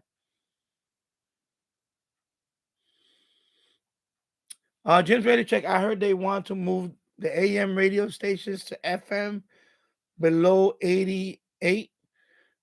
You know how some of them stations have extended FM band? Yeah. I know you're talking about like the 64 megahertz. What is it? Yeah, yeah. It started about 64. And yeah, but that's in like other countries. Like I think Russia, and they have the what they call that? Uh OIRT, something like that. Matt Reddy Dixon would know what that is. But yeah, I heard something like that. But I don't know. That's interesting. Extended, yeah, I know you're talking about extended FM band. Like this radio has that. This one has. Let me see what's in the back. I'll tell you right now what frequency. Yeah, it starts from 50. Like this radio starts from 50 megahertz up to 108, but it has the blocks. I think one that starts at 50 and ends with something. There's one that starts around 78 ish, if I remember. So like this radio has that, the extended FM. Yeah, this radio has that. But I don't know. That's hard because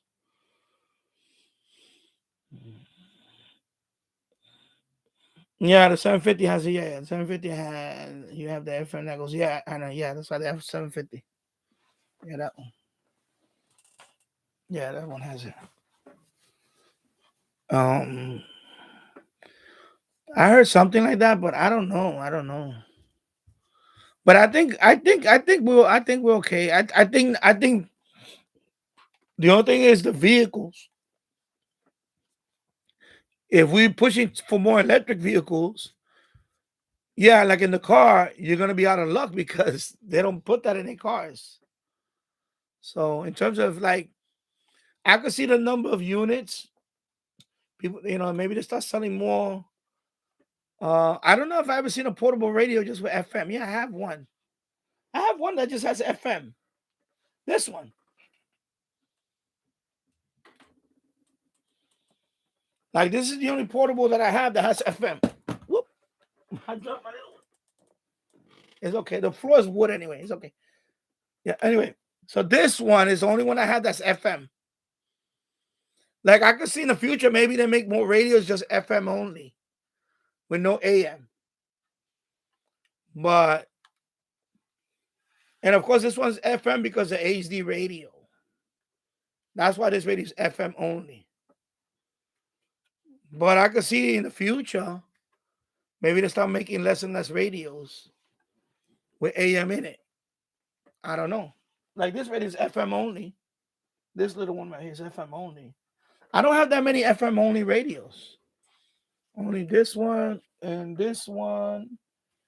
And I'm thinking of no, those are the only two I have that's FM only.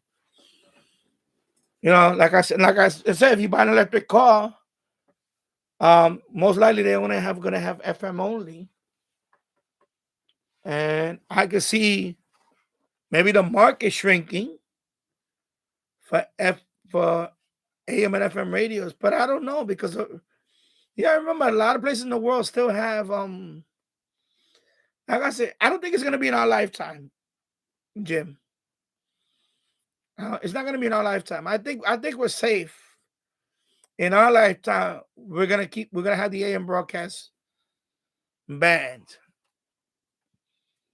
You know, I believe it's also cheaper. I believe if you want to have between running an AM station, a medium wave station, and an FM station, I still believe it. I think it's cheaper to run an AM station, a medium wave station, than it is to run FM. If I remember, because I know FM you need a lot more power, right? And with AM, like, especially if you starting out in the radio, a lot of these people that start on a radio station, they usually start with an AM station first. I believe. So I think in our lifetime we're safe in terms of like the AM band being gone. No, I don't think that's gonna happen. I think we're still gonna be around.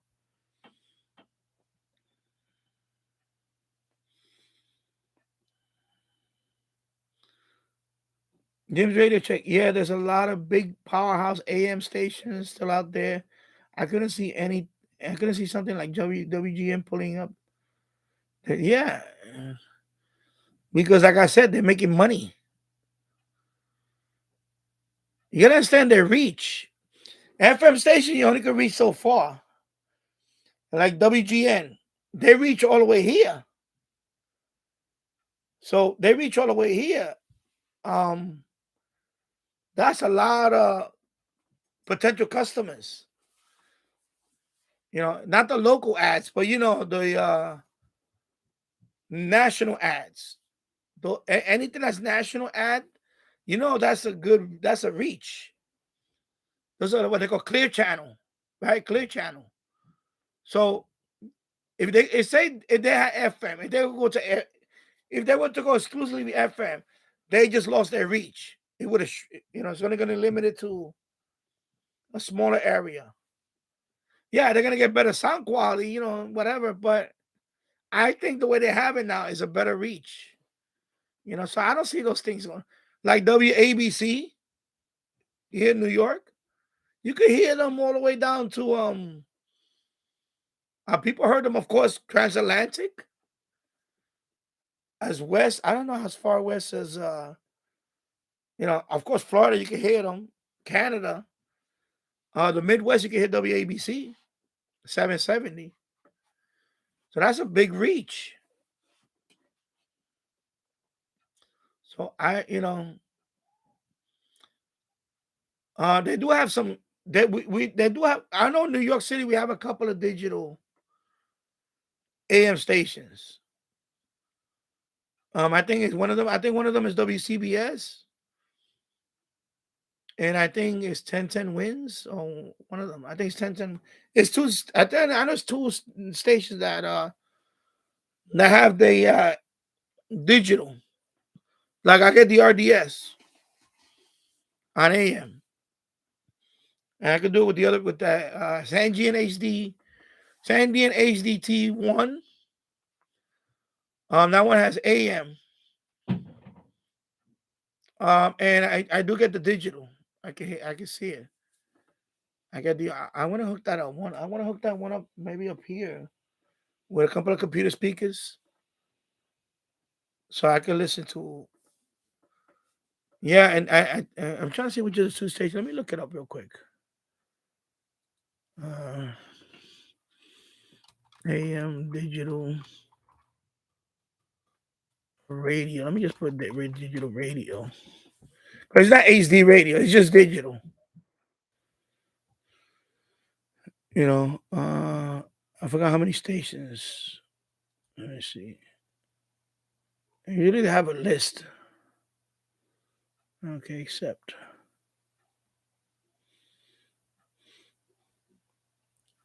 I want to see where the list is at.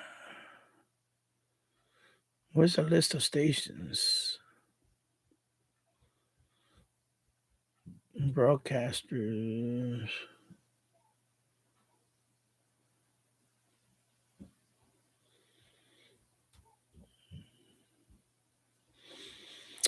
Let me find another search. This one is. I know we have a few in New York. Jim's ready to check. I can hear New York stations in Chicago. Just about, yeah, same here. I hear Chicago stations here too. I listen to. I can hear WGN, WBBM, WLS. There's another couple of them I could hear. Okay, go back to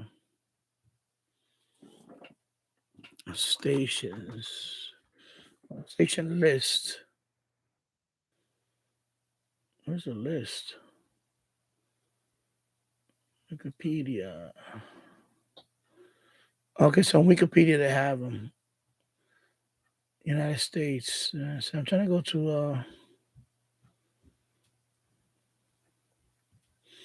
Oh, there's a few. There's a few.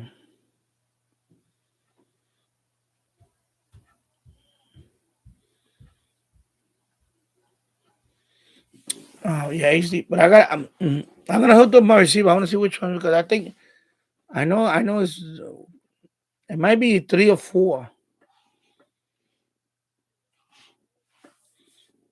Well, this one has like around the world, but I don't want that. I want the United States. But I think they changed. I think that's an old list.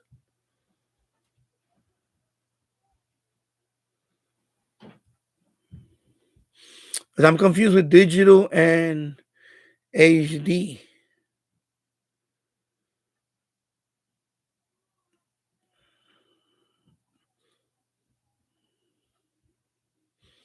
And of course, in Europe, they're lucky. They got DAB. We don't have DAB here. That would have been another set of, because that's like HD radio. They have sub channels and all that for DAB. And it's like DAB. HD radio is like DAB. But I know the DAB is crazy. It has a lot of more. I have a lot of more sub channels. Because over here, let me see. There's one HD station that has like 5 sub channels, I think, or 4. And then the rest of them are like 2 or 3. But there's one that has about 4, maybe 5. But I don't know the top of my. I know if Michael was here, he would tell me. He knows. He knows off the top of his head which one. HD one. I think it's 5 sub channels if I remember. So DAB is crazy. It's like one frequency has like I seen like 10. I forgot how many sub channels. There's a whole bunch of them. And Married DX over here, he would tell me that too. Because he I don't live in Europe, but he knows. He knows about DAB. Because I seen that when I did the you go to World Radio Map. Oh, let me put the link for that. That'll tell you if let me see World Radio Map. Let me see if I think it does tell you the sub channels. Let me go to New York. Let me close this. Ad popped up. Close the ad. And then the channel list is right here.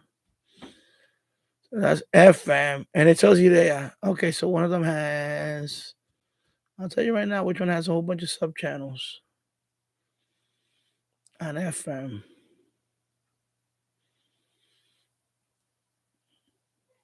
So right now I think it's 3. I think the most sub channels in one station, I think it's 3 in New York City area.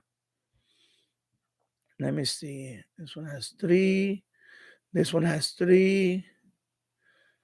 Star 99 has 3. Oh, this one has 4. 96.3 has 4 sub channels. I believe 4 sub channels. It has WXNY, X96.3. Then it has Waddle. Waddle's AM. That's 1280 AM. It has here on FM. Then it has a Russian station on HD3. And then it has another Russian station on HD4. So this one has 4 sub channels. This HD station. Another one has 4 sub channels. 93.5 here in New York is WVIP, Caribbean Voice. So HD2 for that one is a Talkline network. HD3 is an AM station. It's WVOX. It's 14, and I think it's 1420 on the AM dial. So it's an AM simulcast of that station. And then HD4 is Korean. So we have 2 stations that have 4 sub channels in New York City. I think that's the most sub channels I seen in one HD station. Let me check Chicago. Let me see Chicago. Let me see how many HD stations you guys have. HD station. So 90.1 in Chicago is WMBI. And you have, so that one has 3 sub channels. It has Majesty Radio and Radio Moody. So that one is in Spanish, Radio Moody, the third one. So that's 3 sub channels. And let me see, this one has 2 sub channels. WBBM FM has 1 sub channel. Channel Q. Let me see. 97.9 Chicago has 4 sub channels.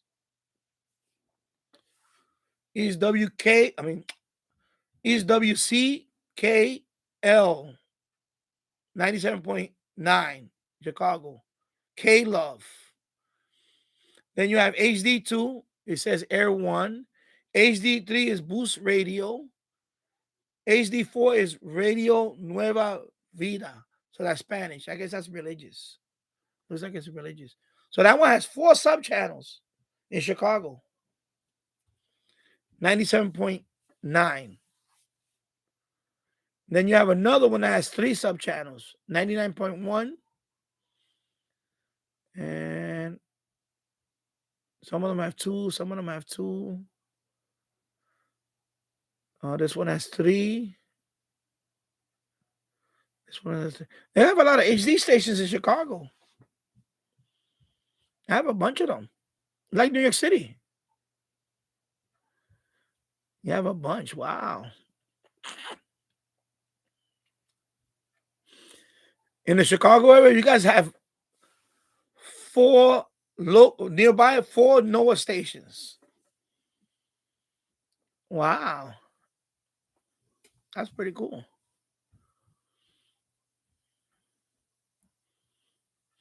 In Chicago, 530, you have 3.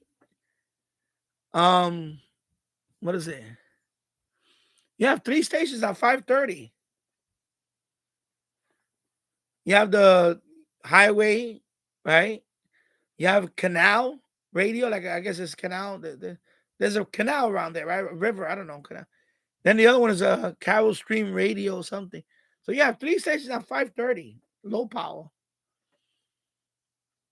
Wow. That's pretty cool. Yeah. Chicago's loaded with stations. Then you got 540, 560, 580. Okay, let me go down to them. Oh, yeah, the other one I pick up is 670. That's the Score. That one I get from Chicago, the Score. CBS Sports Radio. And 700 is Cincinnati. I picked that up. Let me see what else I pick up. WBBM I pick up. 890 WLS I picked up for Chicago. I picked up 1,000, yeah. 1,002 I picked up. That's WMVP. That's ESPN Radio. I picked that up too over here. Not all the time because I 1010 is bleeds over it a lot. But I picked up 1,000. That's another station I picked up from Chicago. So I pick up about, I think 4 stations. Let me see. How many stations? Let me see. I'll tell you right now. 670, 720, 780, 890, and 1,000. So that's 5. That's 5, right? Hello, Smoke and Steak XSW Steaks. Okay. Welcome to the chat. And then 1080 has 5 different. Okay. Yeah, Chicago's loaded. Man, Chicago got a lot of stations. Man, 1610, you guys have a lot. Yeah, 1, 2, 3, 4. 1, 2, 3. What? Chicago has 5 1610 stations. 4 of them are highway. And one of them is a like weather / something.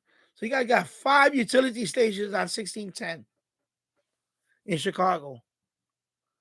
Wow. 1620, you have 3. No, you have 4. 4 utility stations. One of them is U.S. Cellular Field Radio. I guess Chicago White Sox. You have a lot of radio stations in Chicago. Wow. 1630, you have 3.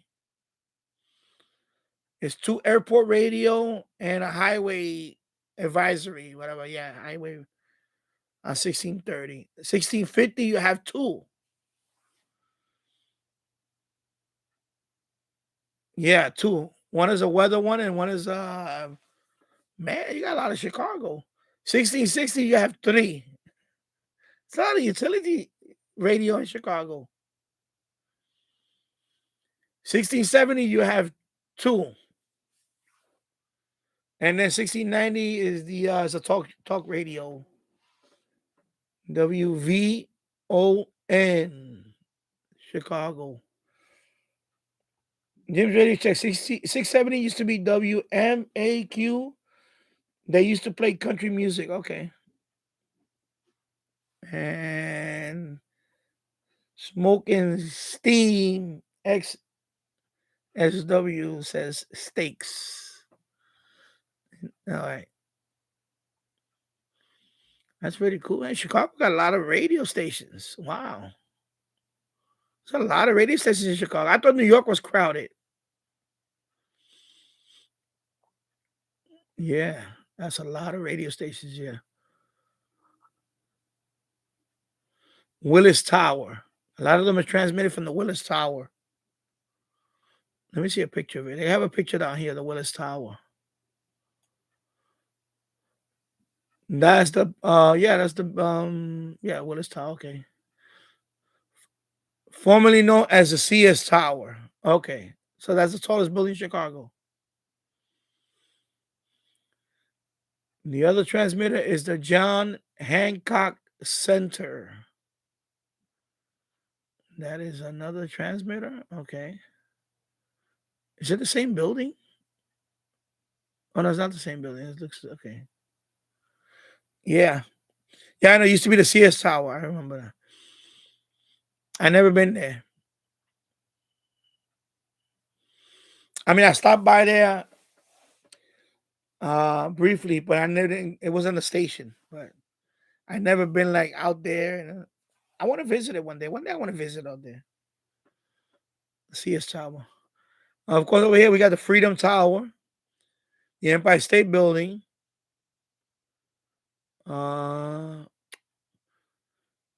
And the other transmitter, there's like a few of them here. We have one in the Bronx, and then the other one is Times Square. You know where they dropped the ball in Times Square? There's a transmission tower there in that building. That same building, that's a transmission tower too. So that building has a Times Square. New York. Let me go back to New York. And that's let me put the website. I use this website a lot. I like this website. You could go to any city and it'll tell you all the radio lineup.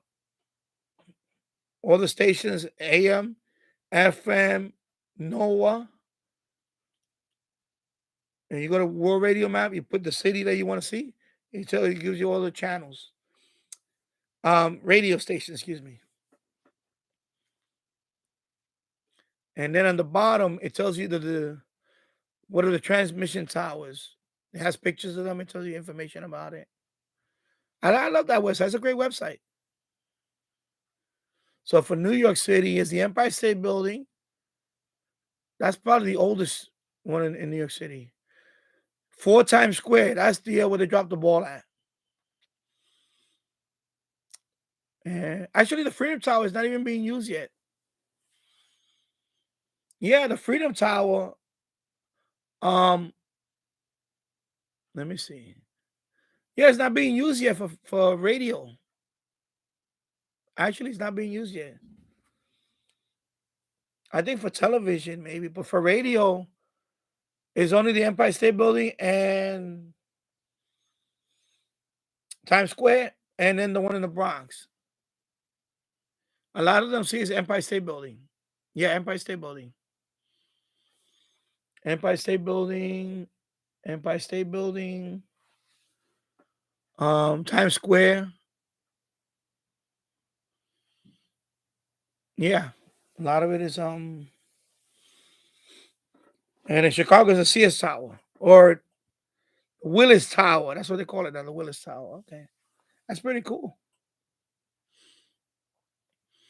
Yeah, this is a great website. I love this website. The World Radio Map. This when you put other countries, when you talk about AM band is going to disappear, I put South Africa, right? The list, medium wave is like 3 stations. That's it. Like Cape Town, South Africa. Was it Cape Town? I think they only had 3 stations on medium wave. That's local to Cape Town, South Africa, I think. So anything you pick up on medium wave, for example, if you lived in South Africa, is a DX. It's a DX. You know.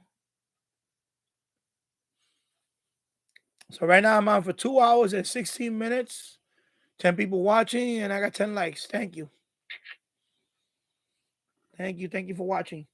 Yeah. Let me see. I'm gonna check out a country. Let me see what country. Let me check out. Oh, well, they had the World Cup, right? Nah, I don't want to because that's all Arabic. I'm not gonna be able to read that. Let me see. This is it. Where's Qatar? Okay, I went too far. I have to go down here. Doha. Okay, so if I click on Doha, let me see what radio stations they have in Doha. And let's see what they have in Doha, Qatar, in terms of radio stations.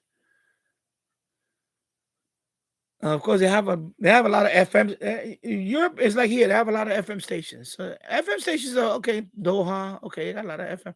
I want to see medium wave. Guess what?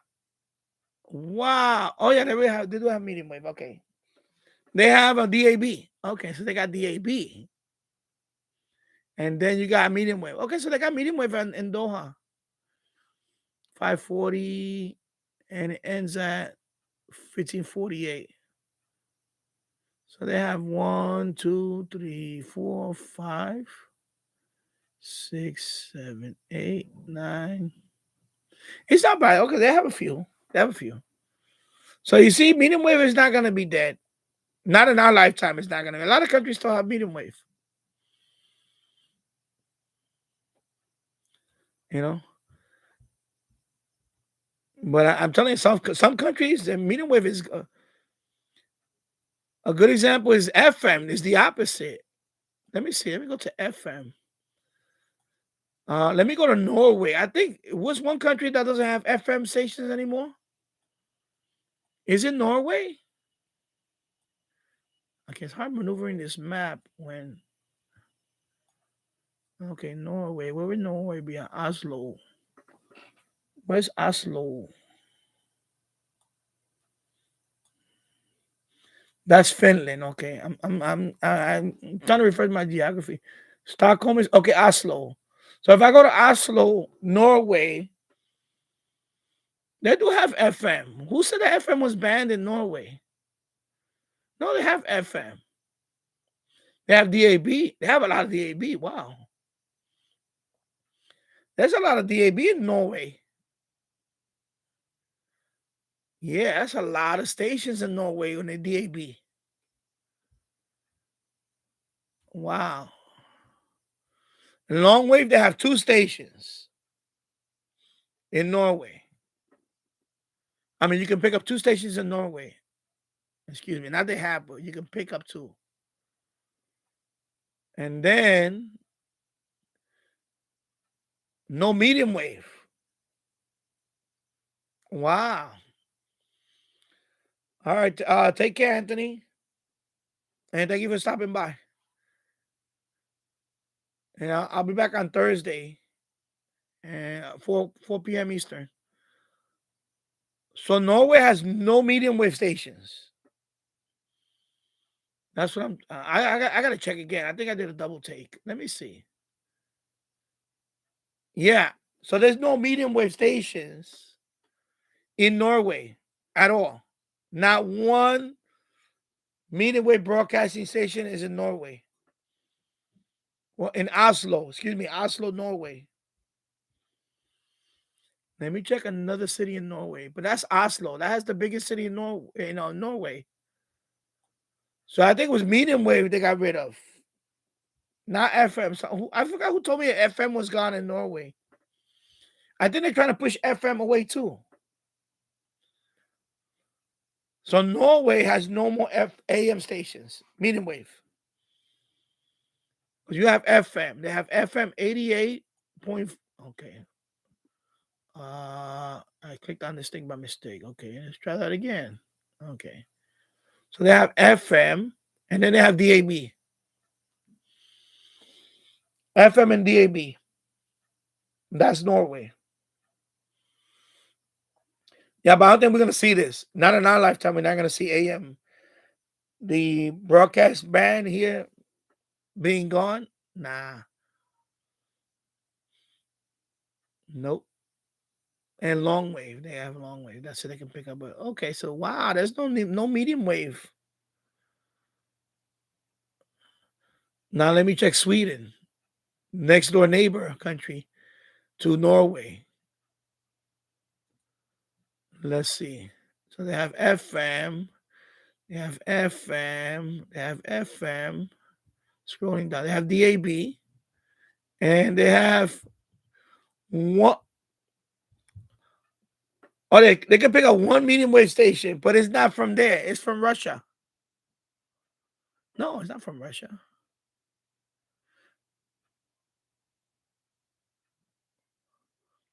Long wave, and then they have a Russian station. 1143. Oh, they probably pick up the Russian station. So Sweden has only one medium wave station. And Norway has none in terms of medium wave. So that means any radio that has medium wave, you're DXing. You're picking up stations outside of Norway. They have FM, DAB, and long wave, but no medium wave. Wow. So see, Jim, I don't think it's going to happen in our lifetime. Medium wave is not going to go away. Not yet. It's not going to happen in our lifetime. I hope not. Oh, hello, Keegan. Northwest Arkansas, 43 degrees. And Bobby is okay. Oh, Bobby was here. Okay. Yeah, he's saying what's up. Okay. So there you go. Keegan, good to see you. Now we're just talking about stations. Like we're talking about if medium wave is what's the future of medium wave stations in the United States? I don't think they're gonna go away. They're not gonna go away. Not gonna go away. No, not anytime soon. Yeah. So 2 hours and 24 minutes. Pretty cool. My son is upstairs playing, but my wife is she's off today. She's taking a nap. So that's why I have him, he's okay upstairs. He's playing. Yeah, so wow, I thought FM was banned from Norway. I think they're trying to eliminate. I think that was the other thing. I think AM is gone, medium wave, but I think they were trying to I think they were trying to I read it was an article a few years ago. I think they were trying to phase out FM too. They just want DAB. That's it. But I didn't know medium wave was gone. Not even one medium wave station in Norway. Wow. Yeah, that's too Keegan, exactly. Jim's radio check. The thing is, medium wave has changed to mostly sports and talk. Yeah, because it's not good for music. It's really it's kind of made for that, for talk, sports, news, for voice, for spoken word stuff. He's not made for music. You know, like I remember. Now, of course, back in the 70s, when the radio only had AM, right? I remember as a kid, and they had more music stations. You had to listen to it there. It wasn't even stereo. It was just that's what you heard back then. And then, of course, once FM, they started putting FM on the receiver. Of course, you needed the antenna, you know. But in terms of voice, yeah, you don't need, you can still do it. The thing that's killing the medium wave now is the noise. It's noise. That's what's killing the interference. He can DX. So even if some do go away, I will still have my own Part 15 AM radio transmitter. Yeah, yeah, because even if it goes away, what they're gonna replace it with? What they're gonna do with that frequency band? You see what I'm saying? That's why I don't think it's gonna go away. See what happened with the TV, the over the air when it was analog. That frequency got leased out. Because remember, they went to digital format, so they use a different frequency. So some of those bands, they got leased out to something. I forgot what they got leased out to. I think it was for cellular service or something. I forgot. It was something to do with the phone. So those bands got leased out to the FCC, basically.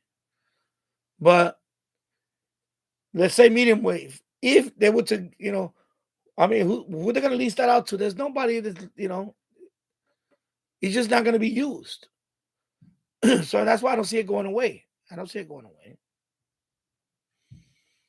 But I think it's cheaper to run a medium wave station than it is an FM station. It's a lot cheaper.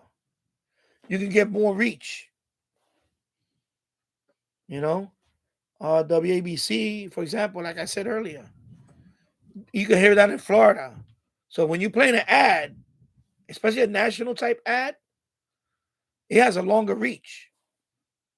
Clear channel station has a long reach. If you have an FM station, you're only limited to what?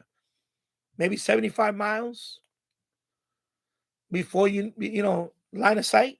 Maybe 70 miles, 75 miles line of sight. I don't know, something like that. And that's it, you know. So, and you need more power for FM if you want to be he's not, a lot of FM stations, what? It's not 100,000 watts, whatever it is. AM, what the biggest AM stations in the United States is 50,000 watts.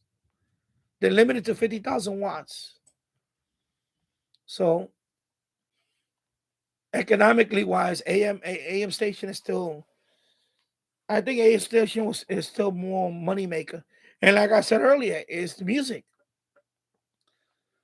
The music companies want, because I know that the music companies get a little something for playing music. Not every station gonna be doing that. A lot of stations will start switching to talk station, talk format. They'll make more money with talk format because they could rent out the lease.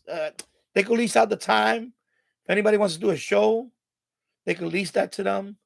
With music, you have to pay the music to play the music. It's like, and the ads. There's more ads during talk than it is music. So let me see what other. Yeah,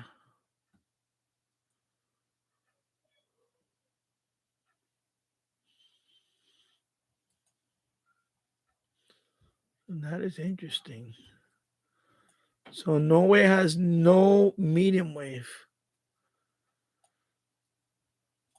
Let me check France. Paris, France.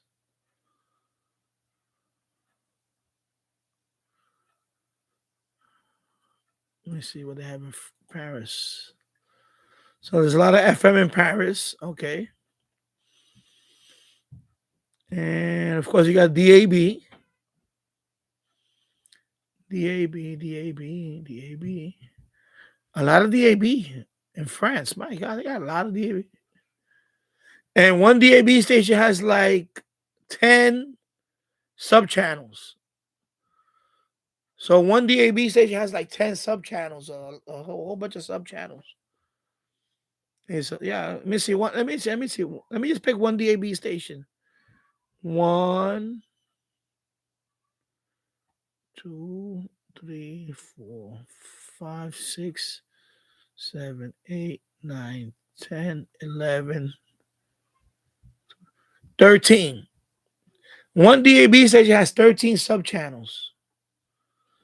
And Paris has 6 DAB stations. So that's rounded off. That's like 60 channels just on DAB alone. That's a lot. That's a lot of stations. That's a lot of. And they have long wave and no medium wave. No medium wave in France. So there's no medium wave stations in France. Another country with no medium wave. Wow. I love this world radio map. It's interesting. Yeah. So shortwave, you can listen to 3 stations. I mean, shortwave. In long wave, you can listen to 3 stations if you live in Paris. They have a time signal, 162 kilohertz. There's a time signal in France. And then BBC4, that's UK. And then RTL is 234. But those are not in France. You can listen to them, but that's it. So the only French station on long wave is a time signal. Is a time signal, 162 kilohertz. ALS 162.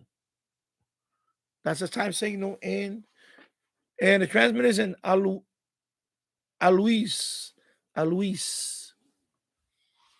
800 kilowatts of power. That's a lot. 800. Wow, that's a lot. 800. Yeah, I'm looking at it right. 800 kW. Wow, that's a lot of. Yeah. No medium wave in Paris. So I have a feeling a lot of these European stations don't have medium wave anymore. Yeah, only FM, FM, FM, and DAB. So if I go to Germany, let me put Berlin. Berlin, Germany. Let's see. Of course, they got FM. They got FM. DAB. Excuse me. DAB. DAB. DAB.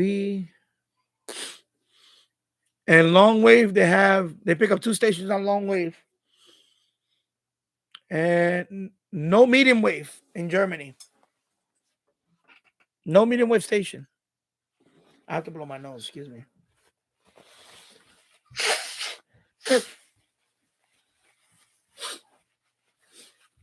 Okay, there you go.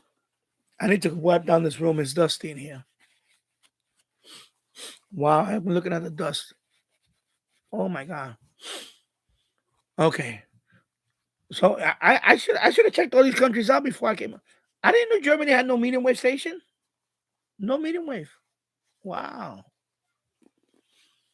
So that website, World Radio Map, you can go to any country, any city that's listed there, and see the radio station lineup.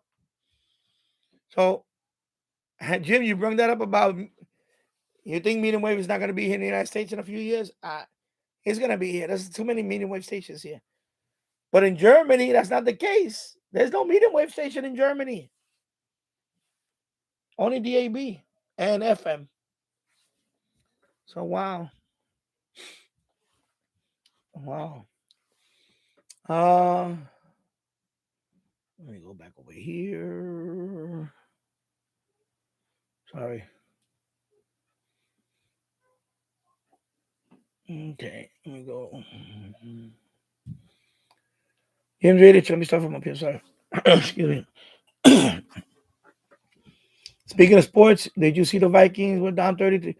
I didn't see the game, but I heard it on the radio. The sports radio was talking about it. That was like one of the worst collapse since the AFC Championship game when the Houston Oilers were beating Buffalo. This is like in the 90s. I remember watching part of that game, and Houston Oilers blew it, and Buffalo came back and beat them. And it was like I think they were down like by 30. So I think they broke the record. They were down 33, yeah, 33. So I think they broke that record. I think that one they were down 30 points or 31 points. And they did a comeback and they won the AFC Championship game. Because I remember it was in Buffalo. And they came back and won. Yeah, that's crazy. They're down 33 and you blew the game? 33 points? My God. That was a collapse. Now I heard on the radio, I said, wow. That's crazy. Keegan DX, I was watching the Packers and the Rams on ABC last night. Okay. And Packers 24-12 over the Rams. Okay.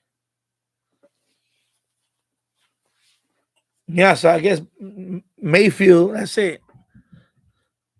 He had that drive last week against the Raiders. And that's it. I guess now he went back down to earth. Yeah. So they went from Super Bowl champs to barely. Well, they're not gonna make the play. I don't think the Rams. I don't think they're gonna make the playoffs. So Super Bowl champs to not even making the playoffs. The team that surprised me was the Giants. They're still doing pretty good. They're doing okay. They beat the Commanders. I was like, wow. And the Jets lost. They lost to the Lions. Remember, I said I don't like the Jets, but they're having a good year at least. When I say good, they're not like sucking. So yeah, wow.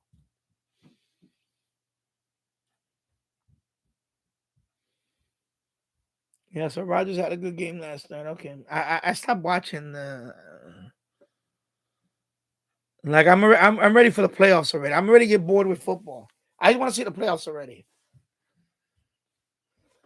Like, I do like the Packers and I hope they make it in, but even if they make it in, I'm not gonna have much hope of them going far. I don't think it's gonna happen. I don't know. Jim's radio check. I listened to a college station. I don't think they have to pay royalties though. Yeah, I think that's different with the college stations. I think because they're not commercial. I guess something to do with that. Because they're not a commercial. It's just college state. The college radio stations. They don't have ads. Because we have a few of them here, and I noticed they don't play ads and all that. They just So I don't think this is they're not obviously they're not commercial. So I think I don't know if they get a pass on it or something. I don't know how that works. But yeah, so I don't think they pay royalties.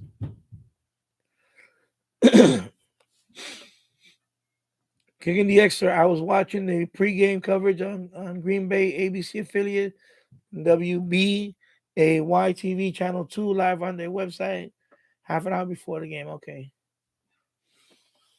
And Keegan, I was listening to the Packers radio network on the official Packer website with the TV on mute. Okay. Yeah, I do that too. I like to I'll watch this TV, but I'll mute it. And sometimes I'll listen to it on the radio, and the only problem with that sometimes you get a delay. So sometimes the TV is behind, like a few seconds behind the radio, or vice versa, and it kind of throws off. They never. There's always a time delay between one or the other. Because I did that with the World Cup. I was watching it on Univision, but I didn't want to hear the Spanish announcers. I wanted to hear the English announcers. So I will put it on uh, because I was having trouble with the antenna upstairs. Because my Fox TV was like pixelating too much. And Univision is better. I pick a Univision much better. So my Univision was good. It was nice and sharp. No signal drops, no nothing. But it's in Spanish. I can't. I don't. After a while, I'll be like, okay. So I went into the website. They're streaming, so I play Fox there. So I just play Fox, and this is what, even though it's on the website, because I couldn't. It was. But I do that with some things. If they have this on the radio, I'll listen to it on the radio, and then I'll. Oh, let me check the pirate station.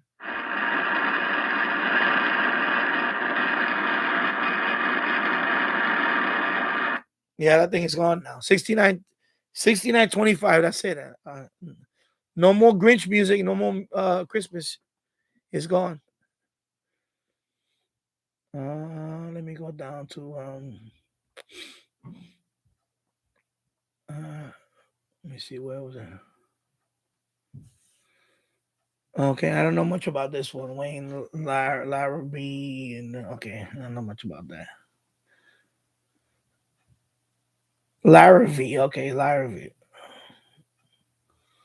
Okay, I don't listen to that. So okay, you get the extra 620 MT. I mean WTMJ Milwaukee have been a long time flagship city of the Packers until the end of the previous season. Okay. Wayne and Larry are still with the Packers radio network. Okay. And it's Wayne Larry V and Larry McCarron. Okay.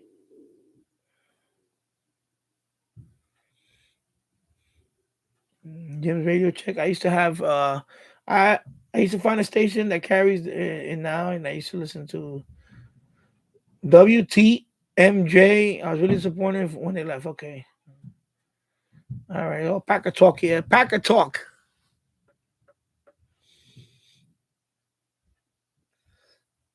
Larry McCarron was the sports department of CBS, Green Bay CBS affiliate, WFRV TV Channel 5 for time network owned from 1992 to 2007. Man, you're like an archive, Keegan. Keegan is like the archive of television history and radio history.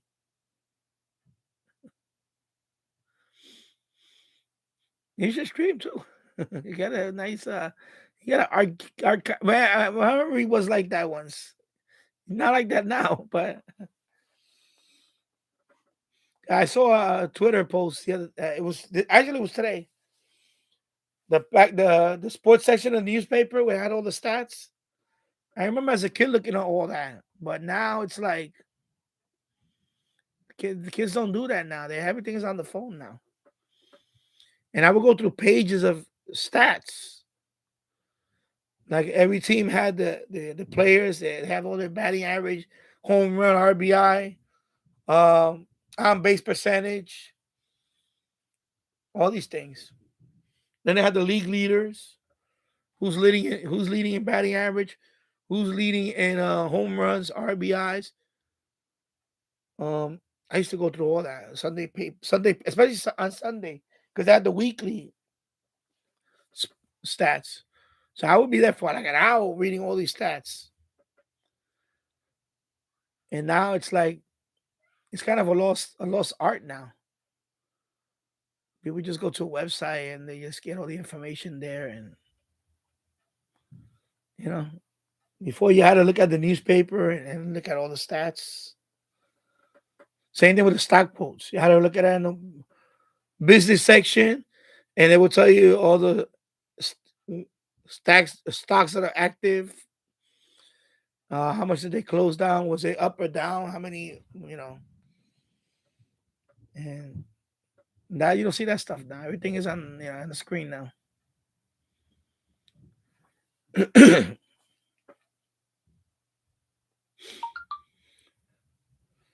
Jim's radio check. Could you imagine if they did that? How many useless radios would be out there? Yeah, I know. Well, that's what happened with the televisions, the analog TVs. I have two over here in the basement. We're in the basement. The next room, I have two on a shelf. I have two little CRTs. Of course, you can't use them. If I plug in a converter box, I can use it. So now people get those for retro gaming. The CRT, retro gaming, that's it. Because the tuner on it is useless. Analog tuner, you're not gonna pick up anything. So that's the same thing that what happened to the radio. Or you will pick up, like Keegan says, you will pick up Pirates, Part 15 or Pirates. You pick up, it'll be from, top to bottom. There'll be some Pirates. And then once you get rid of like the medium wave stations, I have a talking house. I would just broadcast on the middle of the dial right there. Boom. 770. I'll take over that spot. That's it. Or 660 or 880. I would just take that spot. Forget about part 15. I'll just take that spot. That's not gonna happen. I'm telling you, not in our lifetime. It's not gonna happen. It's not gonna happen.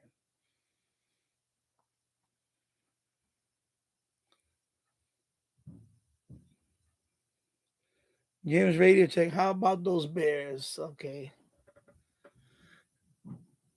James Radio check. The college stations or the disc jockey. Yeah, because that's part of the internship. Like over here in the Bronx, I used to listen to it for years. It's on FM WFUV, Fordham University. He's 90.7. Fordham University. At night, they used to have a sports. Well, they still do. Friday night and Saturday night. They have a sports talk show. People call in and all that. That's internship. The people that graduated from there went on to, work for Yes Network, MSG. They've been all over. Because I used to listen to them back in the 80s. And now all those people are in broadcast now. They're all over broadcast. Like Michael Kay, he's the voice of the Yankees on the Yes Network. He was a Fordham graduate. So he did play-by-play when he was with the Fordham University. Bob Papa was another one. He used to do play-by-play, and he had the sports talk show in Fordham University. He's on MSG. He's on Yes Network. He's on a lot of places. So yeah, they all did it because it was part of the internship for the communications, whatever degree it was. That's a communications, I think, communications degree or something. I don't know, but that's internship. The radio station, they don't get paid for that. I think they just do it for the. They do it for internship. They graduate. He's part of the curriculum.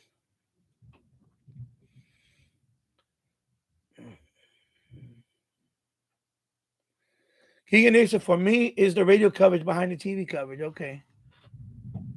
Yeah. Yeah, I'm telling you, I've done that too. I've done that since when I was a kid. When I was in Puerto Rico, right? They would play I was watching the Yankees, so they would, like the World Series, but it was in Spanish announcers, so I couldn't watch it. I would just. So if they tell you in there, you can put it on this station if you want to hear it in English. So of course I will lower the volume button on the TV. I will put on the radio and I will listen to English announcers. And that's what I would do. Yeah, I know. I saw that. I saw the World Cup. Yeah, Argentina won it all. They beat France. Yeah, it was a crazy game. I saw the game. It was crazy. It was a crazy game. I'm surprised France came back. They were down 2-0. And then in the second half they tied it and then they gave up the uh Argentina came back and took the lead.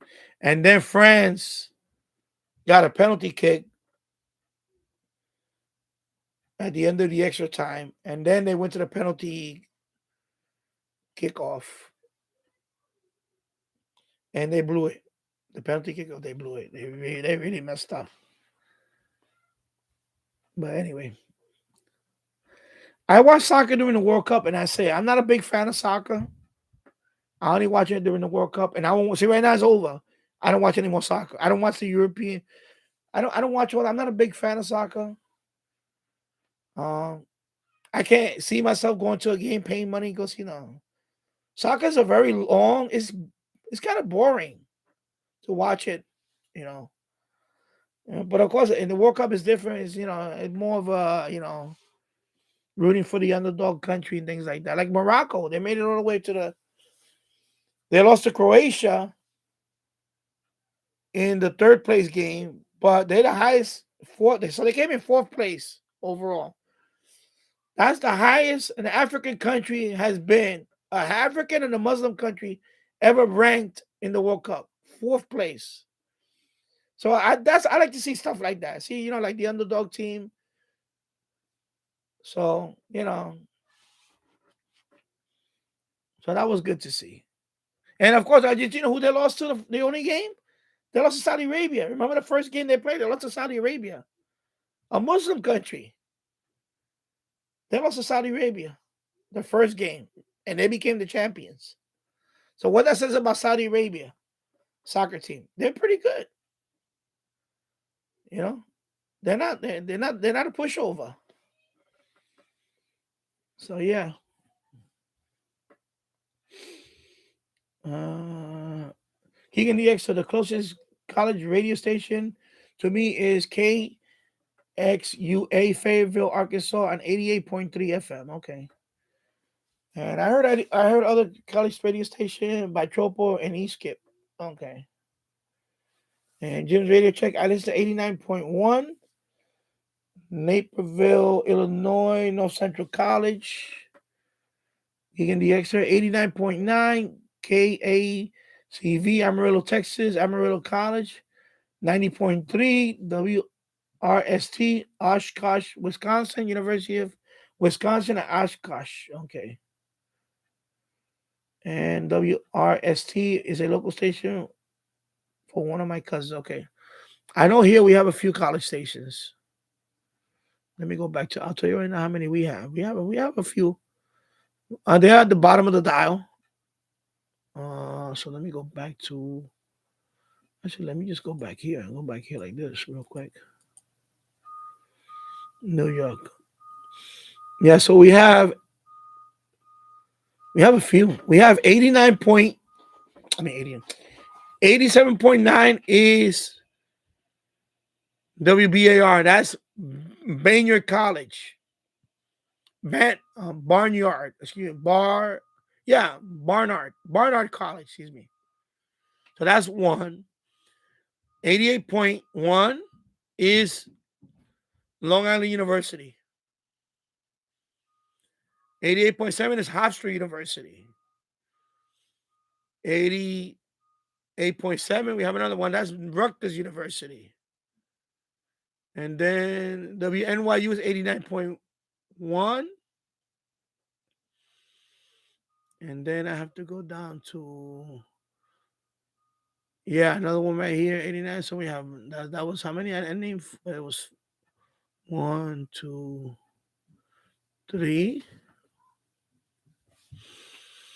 1, 2, 3, 4. Seton Hall University, 5, 6, 7, 8, Yeah, we have a bunch. We have a lot of them.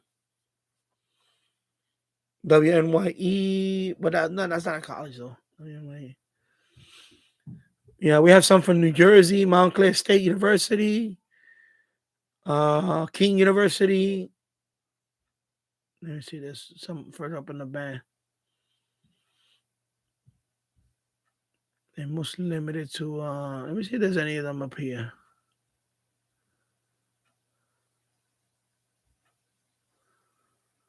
Trying to see if there's any of them up here.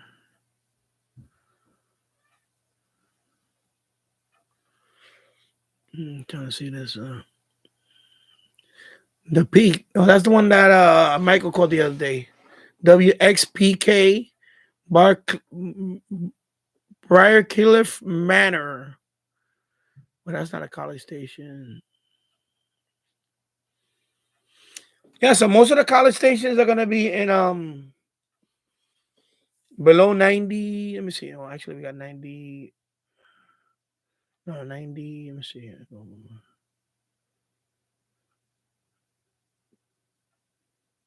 I'm gonna say 91. Yeah, so 90 and below is a lot of college.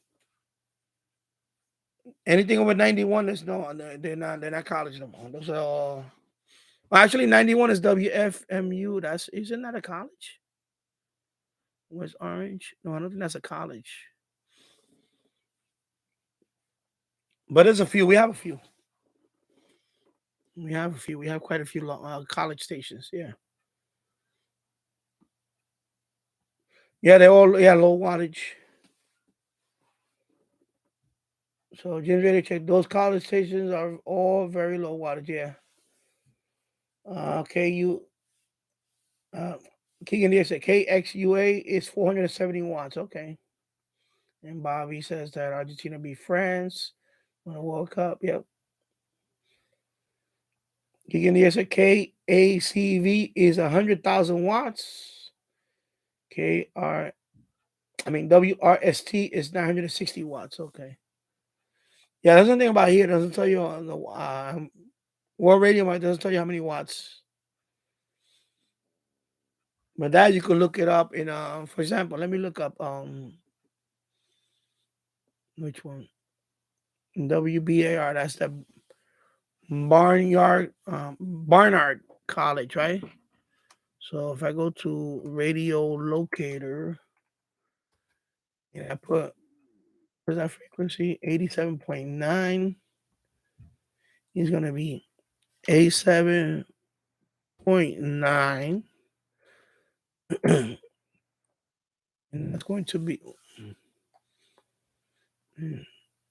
doesn't even come up on the thing. No, it has to be approximate. Wow, doesn't even come up on this one. Oh yeah, it came up. Okay. Oh, wait a minute. Oh, that's too many. I didn't want that.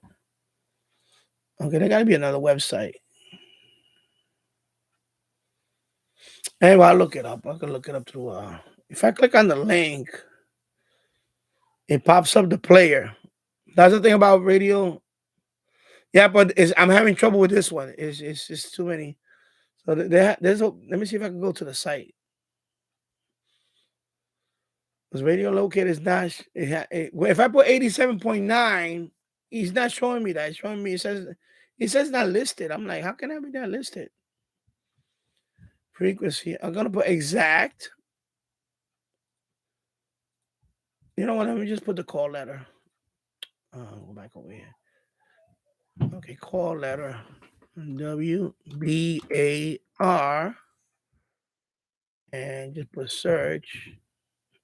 See, it doesn't yield any results. Okay, so something's going on. I probably got to click on unlicensed station. I don't think it's there.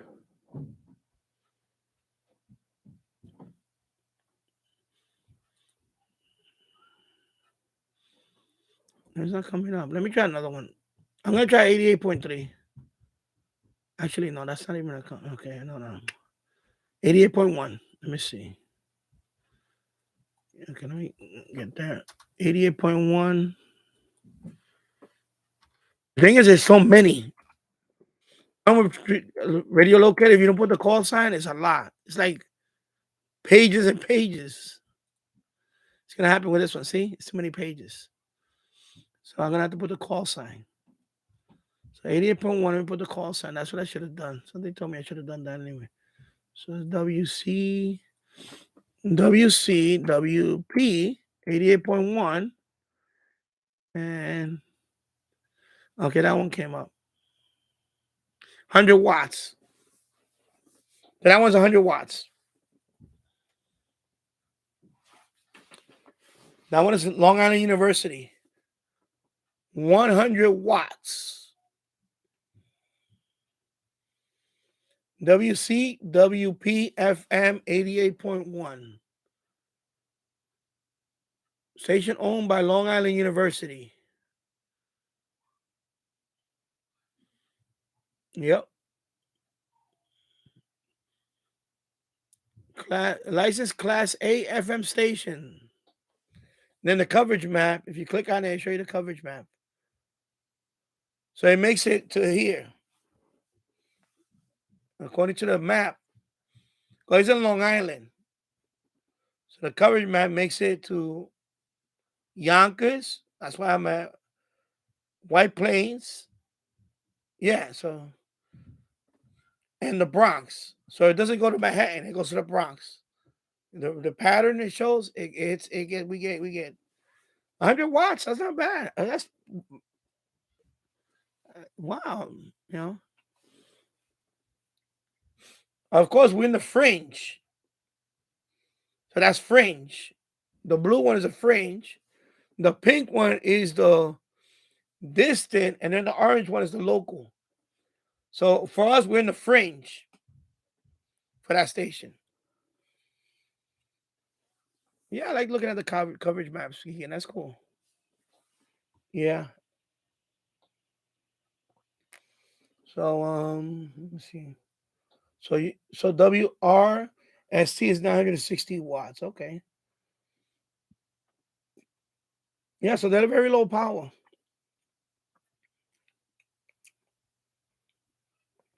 King in the answer, I sent the pic of WRST with RDS, WRST FM to my cousin, her local station in April 2022. 2022. Received on July 2021 on Facebook Messenger, and she tagged me in a post about it on Facebook. Okay, cool. And kicking the X. What's that tapping? Anyway, my wife is upstairs. Anyway, I don't know what's going on upstairs because somebody's supposed to install the door, so back door. We're gonna put a new door in the back because the other one is old. Kicking the extra KACV is the most common of the radio station I heard by DXC. Okay. Yeah. Kicking the I use radio locator to check the wattage of the stations. I use it too. It's just that particular one for some reason. It came up, but it's too many for the call sign. It didn't come up. Because I don't know if that one is something going on with that call sign. But I found the other one. This is 100 watts. So it's just that particular station for some reason. It didn't come up like what normally it should have. But I can look that one up. There's other place I can look it up. I can try FM list. And there's a few places I can still try that. Well, I can Google, I can find it. Let me see what else. Kicking said I also use WT FDA FM radio station. Yeah. I think that's another one that I heard of. Yeah, I heard of that one. Somebody posted it the other day, so I'm trying to remember where. That's another website. And you could try that with 87 point. Let me see what that says. Let me Google it. What's the link for that? WFD. Oh, .org. Is it that? Yeah. Okay. Yeah, .org. Okay, never mind. I got it.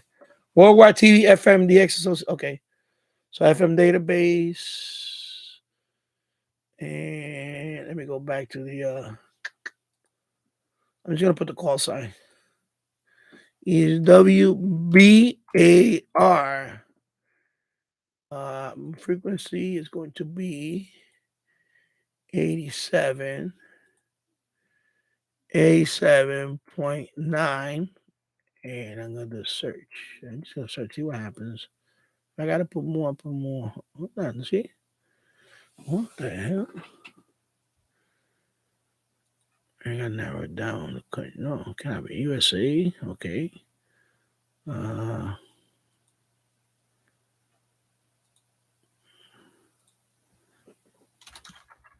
yeah.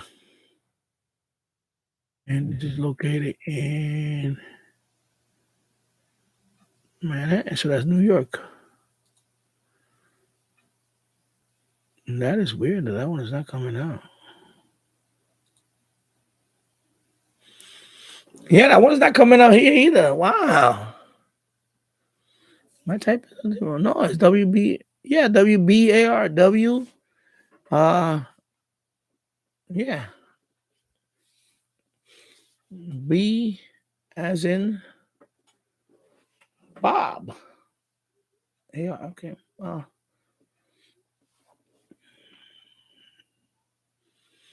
Wow.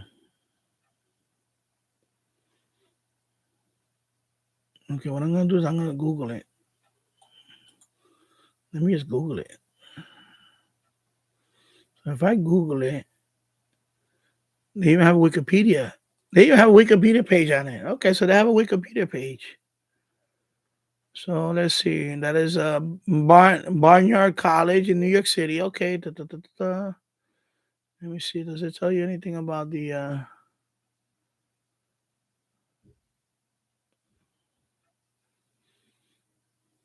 official website? Is this one, WBAR.org. But right now it's under construction. They even have a website that's working. Apologies, website under construction. Anyway, that the station is WBAR. That's the one I can't get the info.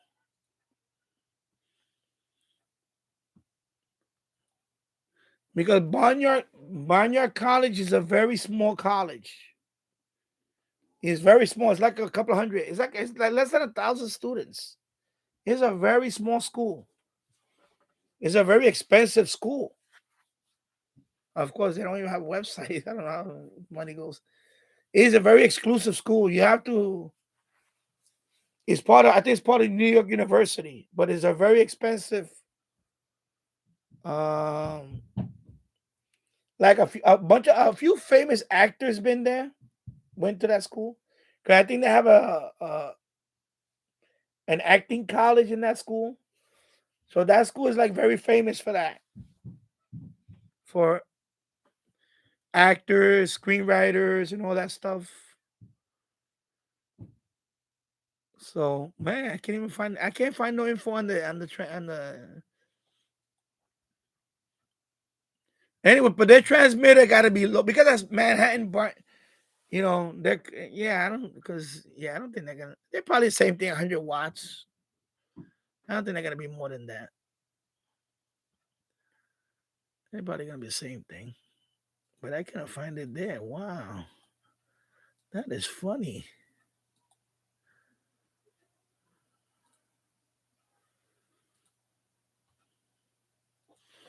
Anyway, W.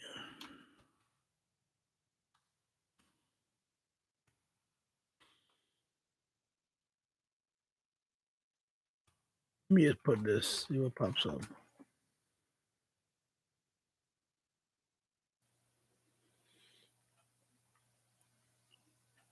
Yeah, nothing.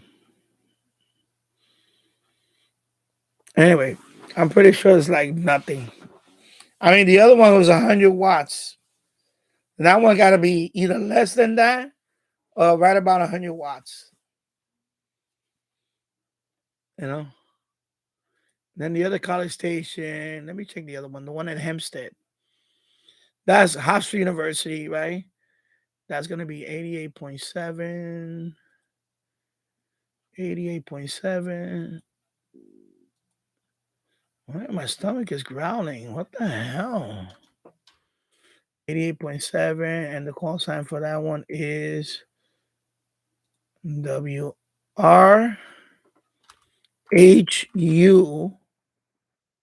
And that is the one from Hofstra. And that one is 470 watts. So that's the Hofstra University one. So that's 470 watts. So that other one is low, 100 watts. Wow. So this is 470. And you said WRST is 960. So this is lower than that. Wow.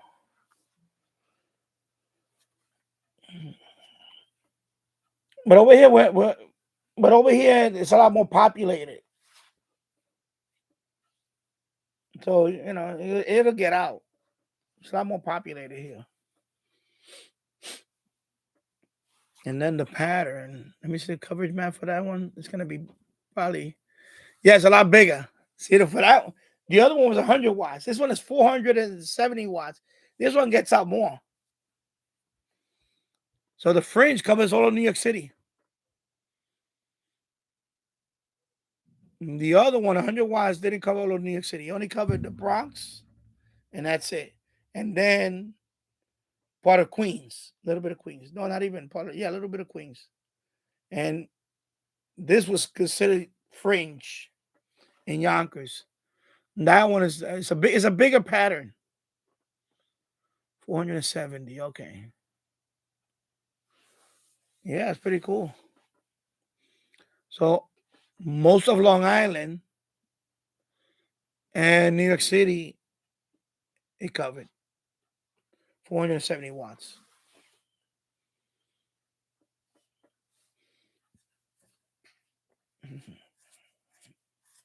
Yeah, it's a lot bigger coverage.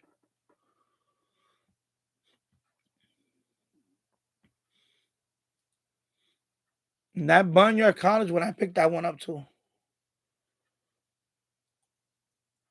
That one, 87 point. I could pick it up. Man, I don't have this antenna extended. I could try it, but I don't know. Let me see. Let me try it. Let me try. I don't without the antenna. If I just it's sensitive. This thing will pick it up without the antenna. Let me just boom.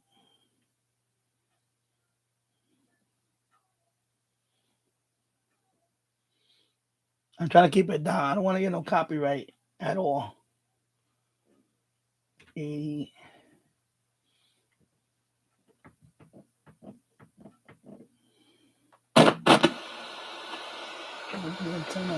You gotta put a little bit up. I'm gonna hook it up. I got a dipole right there. I'm gonna hook it up, man. Yeah. Right, like you can't those games. That's 89.1. A little bit later I want to go back to France, England. Because I have some thoughts. I think England might have the big one. That's WNYU 89.1, right? I don't have the antenna extended on this one. Now, let me put the radio. I'll show you. I don't have the antenna extended at all. Different sports tropes that remain undefeated in the sense that, like, whenever it happens, it's intriguing to watch. And this one, like, crossed off more of that. But that one's coming from the Bronx. You had the... And it's pegged. It's pegged. It's coming from the Bronx. WNYU. I want to try that one. The one that, let me go down to, let me see. Let me go down to 87. Boom.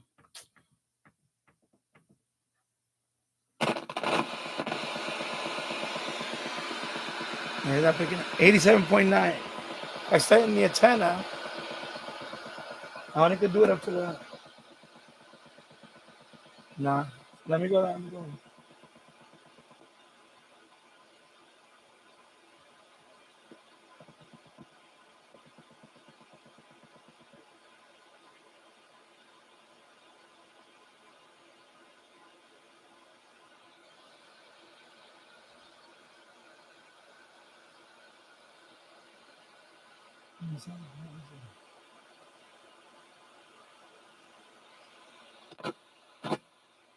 I see the FM stereo flashing like it's trying to lock into something. Let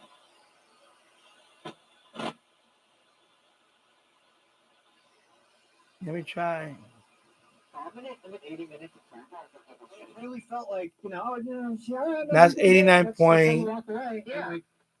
That's 89.1. You don't see one player. Okay. Just So let me go decide, to you can't see this. 89.5. The peg meter's like this, but there's no audio. That's weird.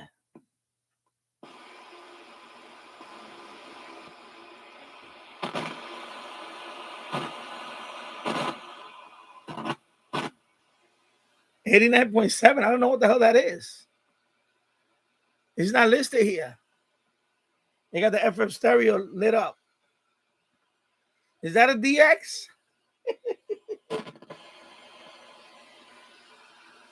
I can barely hear what is. I'm gonna leave it out for see what comes on.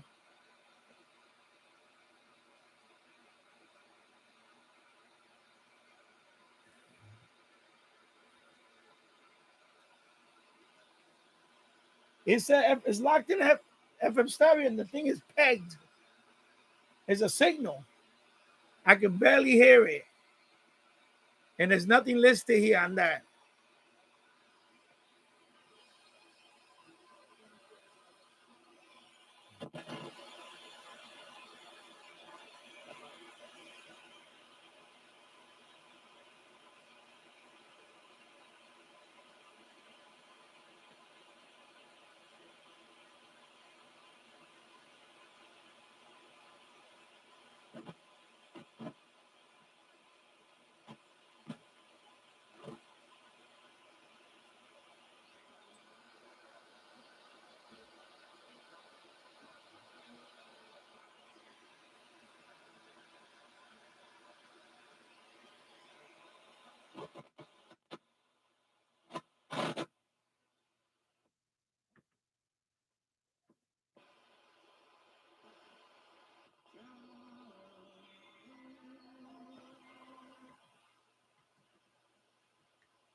Into the new year.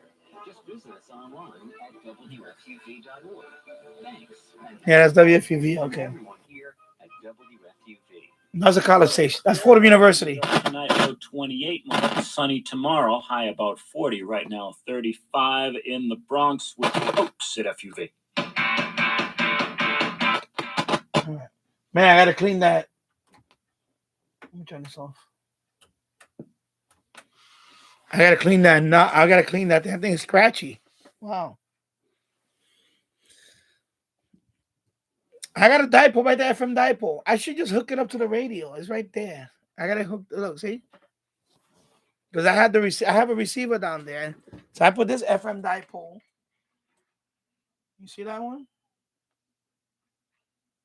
So I have that one there.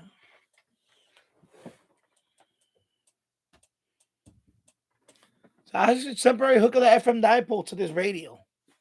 Because I have that going down to the HD receiver. But since I got this table, since I started streaming, I can't access that. So I think I'm going to take that receiver and put it up here. That's the same GN. I want to put it up here. And for the FMDX. I'll use that dipole for now. It's indoor. Until I go to the roof and hook up the FM loop. But it's not doing a good job. Man, I should do something. I should do something over the weekend. It's Christmas anyway. I want to enjoy Christmas. Because that's how I got out. When I had on the second floor, that's what I had the FM dipole. I had it near the window. And it did pretty good. But of course, it doesn't beat an outdoor antenna is better. Okay. No, not this. I thought something was playing. Let me go down here. So David is back.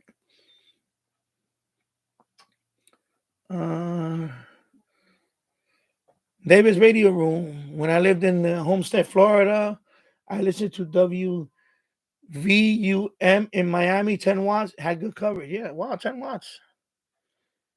Yeah. No, that station has 100 watts. I heard it here. It's just right now I have this. I have this radio because I had it with this one in the kitchen, just with the telescoping whip. I made an FM. It's a few years ago. I made an FM band scan with this radio in the kitchen, and I picked up a lot with the. Of course, I want to do it with the. But I want to do it with the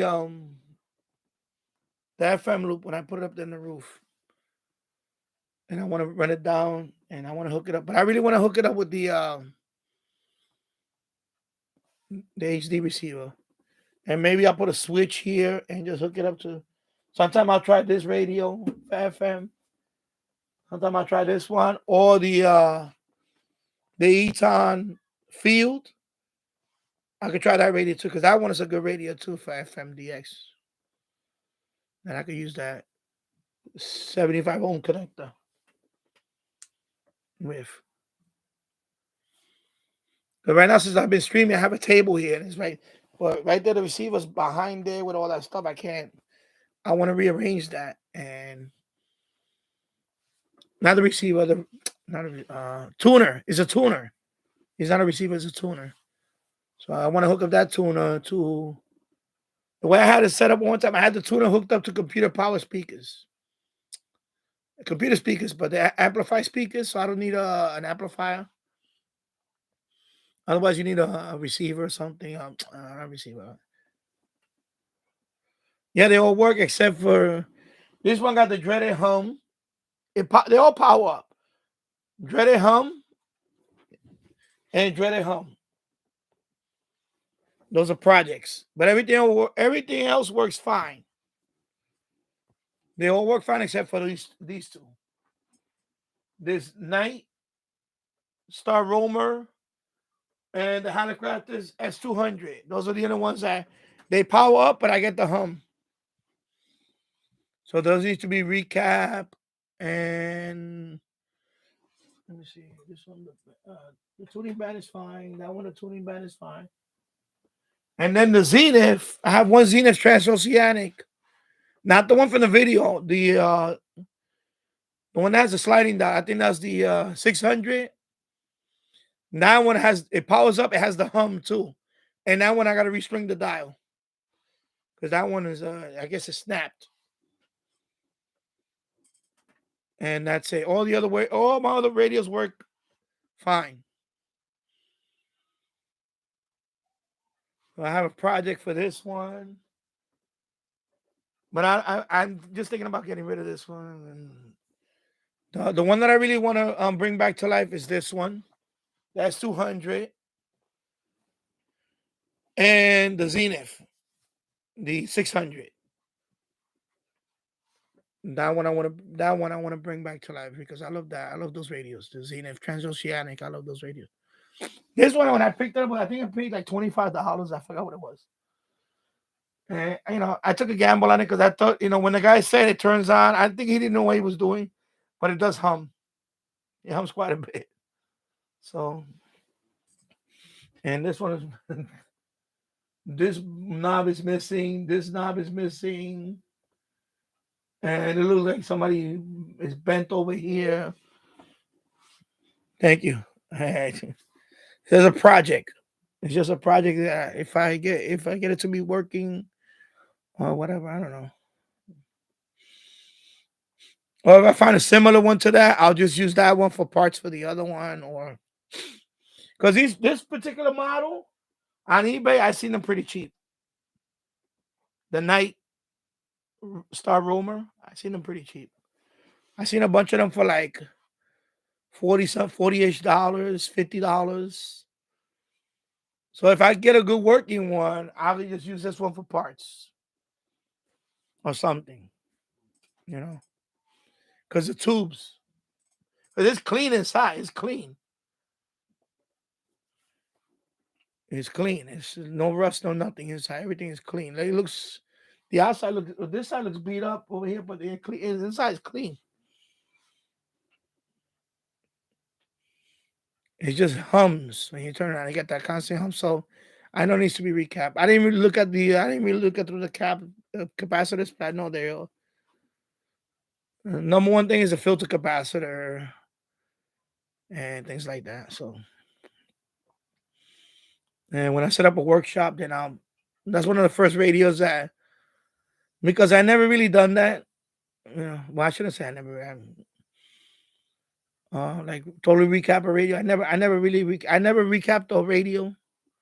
I recap other stuff like motherboard, but never radio. So this will be like my first radio to, you know, like if I screw it up, so what? I pay $20 for it, whatever, $25. You know what I mean? Yeah, practice on it, whatever, and then I'll do this one, the Hallicraft's S200. This is the one I really wanted to work nicely. So now when I pay a little more, I think I paid $45 for this one or something, $50. So. But yeah. So that's why I'm rearranging in the room, because I want to set up an area. My wife is looking into getting one to a workbench, because she does arts and crafts stuff. So I told her, we got a workbench. I can use it for my radios. Here goes the convincing part. I said, honey, you can use it for your arts and craft. I could also use it for my radios. So it's a workbench, metal workbench, whatever the ones they sell. They have one now set for $99. Harbor Freight. So you can put it somewhere, and I need a spot to work on, because right now I done the last videos I done, like the MLA 30 mod and all that. I did that in the boiler room on top of the washing machine. I don't want to use the top of the washing machine to do all this stuff. So I need a dedicated. I have made one in the garage, but it's packed and there's too much stuff in there right now. And right now it's freezing over there. And I can't do that in the garage. It'd be freezing. So I have to get an area where I want to set up a dedicated workbench, and then I can start doing that. And then I can make videos on working on that. You see? I would like to make videos me working on it. But I got to find a spot for that. Just like I have a spot for this, now I got to find a spot for that to work on those radios. Everything needs a spot.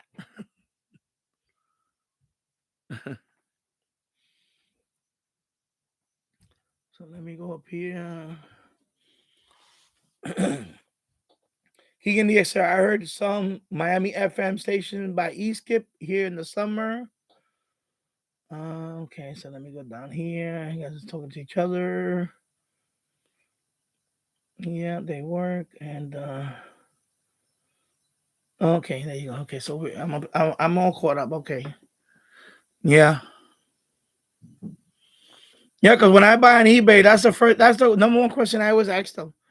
My criteria is they have to power up. Either radios, even if they say for parts only, I don't care. Does it power up? Then I'll take the chance on it. Because sometimes when they put power up, they don't know how to use, they don't know nothing about shortwave. Maybe they didn't put a wire as an antenna. They don't know what bands to tune on a particular time of the day. Sometimes, because that happened to me with a couple of radios. Oh, I can hear stuff on AM, broadcast band, but I don't pick up nothing else on the other stuff because they don't know what to look for. That happened with this radio, the boombox. The guy told me I could pick up AM and FM, but at the other band, I don't know. I don't think I could pick up anything. And when I brought it home, it does pick up shortwave. It's not that good on shortwave. It's okay. Maybe because, maybe the capacitor needs to be, but I heard some on shortwave. So the guy just didn't know what to look for, Because even though this one has shortwave, it's very limited in shortwave. Some of these radios, especially the boom boxes, they have a limited range in shortwave. So you only can pick up a few things. That's it, broadcast wise. It's not like a general coverage type. It's not like this type of radio where you pick up. No. These boom boxes are very limited in shortwave, and that's it. So I guess he didn't know. So sometimes my thing is, every time I buy a radio, David, I always ask them one question: does it power up? If it does not power up, I'm not interested in the radio. That's it. It has to at least power up. That's the minimum. Anytime I buy a radio, it has to power up. Everything else, it could be if they don't know how to use the radio. Second question I asked, do you hear anything out on the radio? Can you pick up AM? Okay. If it has FM, can you pick up FM? The stuff that normally anybody would know how to use a radio. And then I will ask them, like, how is it a shortwave? And most of them are going to be like, oh, I don't have the antenna for it, or I don't know what to look for in shortwave. Or they say I don't hear anything on shortwave because maybe a lot of noise. Plus, I think most of it is they don't put the antenna and they don't know, or they don't know how to use it. I think this one was a female. I think this was her dad's or something. And you could hear AM. I could hear radio on it. It just hums like crazy over it. I pick up signal with this one. It's just the hum is unbearable. So I asked, I said, does it power? She said, yes, it powers up. Can you hear AM? Yeah, but there's a hum behind it. I said, okay. So, but when they put parts only, it has to power up at least. Because at least I have a chance to fix it. If it's a dead radio, I don't want it. Nope. I don't want it. That's it. That's my criteria for that. I don't buy dead radios. Yeah. Because like you're supposed to, it's pretty much a simple fix. When you get a dead radio, it's too many things that could be the cause of the problem. And I'm not going through all that. I'm not gonna buy a dead radio. And it's a lot of, you have a longer starting point to troubleshoot. No. The hum, we already know why a filter capacitor, most likely, and then probably recap a few others, or man, that's probably it. And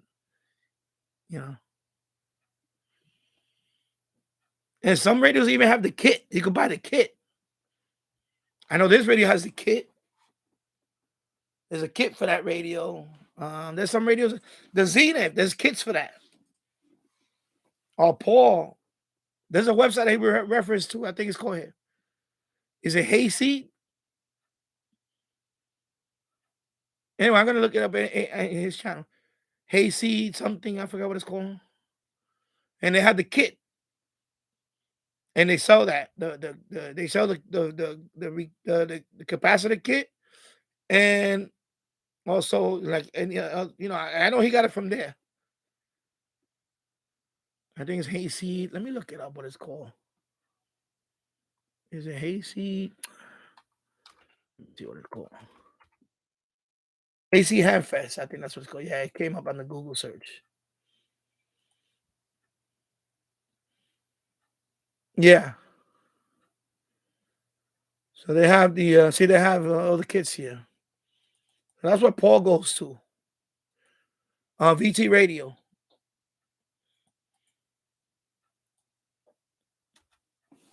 Hayseed Handfest. So they have kits for all types of radios here. I'm looking at it right now. They got Hammerlin. They got Holocraft. So Hammerlin, I got Hammerlin. They got the kit. Heath kit. Drake.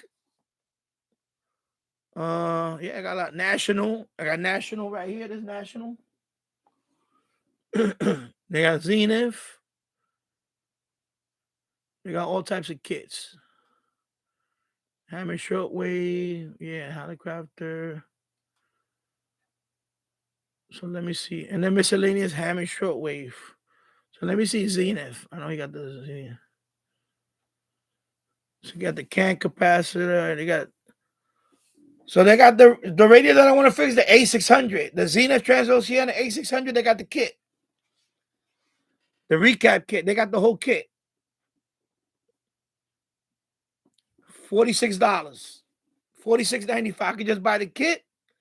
I could bring that radio back to life. I mean, it's working. It's just that right there. Let me see. Let me click on it. Yeah, look at that.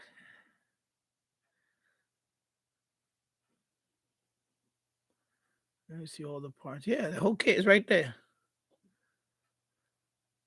So that's the kit. $46.95. So you got all these capacitors and the yeah, look at that. Wow. Pretty cool. And the can cap only is $39.25. Okay, but I want the complete recap. Okay, there you go. Yeah, Paul. Yeah, that one is not gonna be here.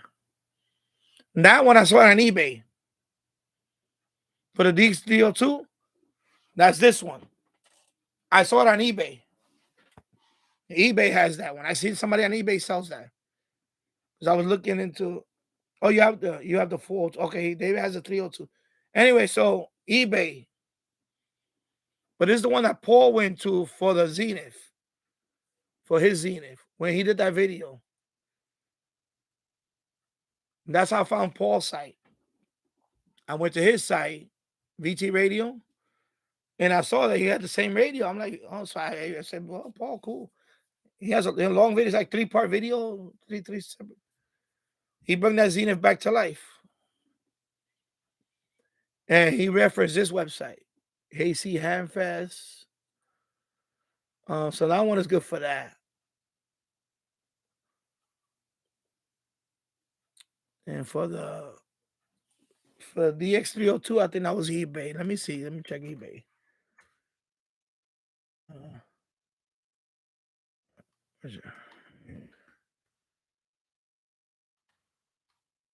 I've been over the microphone because the microphone is right in my face. Excuse me if I look all. That's it. Let me put something like let me spell the thing right. Capacitor. Anyway, let me see what comes up. I typed in something wrong. I know I typed something wrong.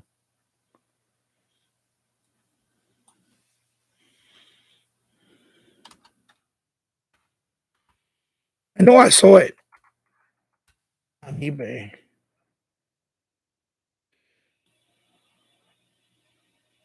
Yeah, I saw one is sponsored. Okay, one is $15. It's coming from Canada. It's the DX Realistic DX 300/302 receiver capacitor kit, $14.60, $9.31 shipping from Canada. So that's one kit. And they have another one from China. It's $20. Realistic DX 302 receiver capacitor replacement kit. And then, yeah, the other ones look like they don't show the. Anyway, that's Australia. I'm not going out there. And then this one is $11. Let me see this one. $11.99. Capacitor component kit. This one comes in a box. This is from Radio Shack. This one is officially Radio Shack one. $11.99. But I don't know how old that one is. It is capacitor component pack.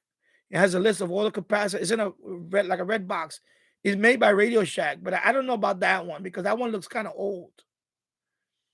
You don't want to replace capacitor with old ones anyway. You want to get the. So the one from China looks good.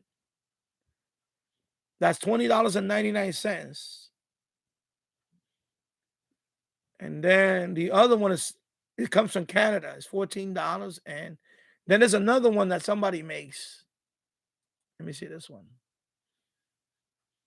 Recap kit. This one coming from Georgia. Marietta, Georgia. Kit, let me see.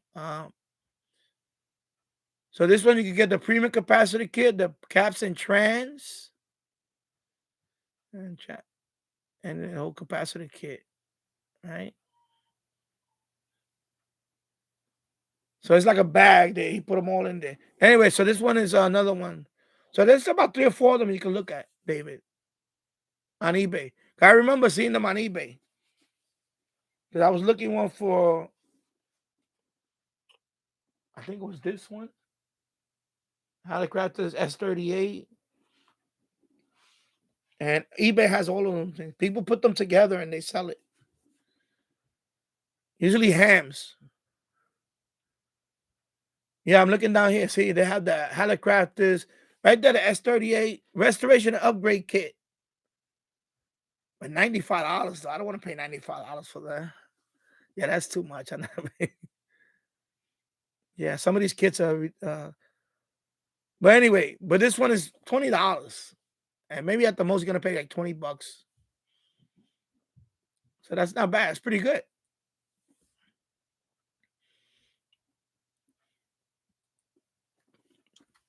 And then Keegan said the 402. And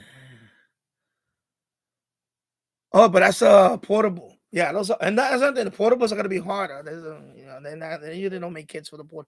These are for tabletops, like older tabletops, like this one. I think they have a kit for this one for the 100. I think there's a kit for the 200, DX200. There's a kit for. I remember seeing a kit for that, for this one and the DX200.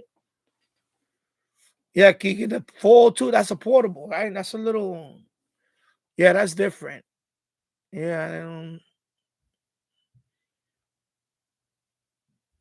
Yeah. See, if I put DX 100 and the 160, I see a lot of kits for the 160. I see a lot of kits for that too. DX 100, yeah, $8. The capacitor kit for this one is $8, $749. 16 capacitor kit. Yeah. So that one is $8. It's pretty good. And then the DX200, I don't have one, but if I had one and I wanted to, for that is same thing, like $10, $18, $10.95. I seen one. The same guy that sells the 302, he sells the yeah, the portables are harder because I don't see those recap because usually portables are very that's tricky. Portables, and you open it up and all that. Like the tube radios, everything is one area. Very easy to access when you put it upside down and take. With a portable, that's a whole. Usually these kits are for tabletops. A lot of tabletops, like tube radio, tube, the older radios, or like the Radio Shack ones, is usually the popular ones. I seen them a lot on eBay. But there's other websites out there, not only Hayseed Hamfest. That's the one that Paul brought up. If Paul was here, he probably know a few more. Anyway, Paul, if you watch the stream later on, maybe you could post in the comment if you have any other websites that you can get capacity kits. I know I think there's another website that somebody made, but there's a few of them. But eBay, I go to eBay and I usually find them on eBay or, like if I put, which is the other radio, like the Halicraft, this one, the S200. Let me see, Halicrafters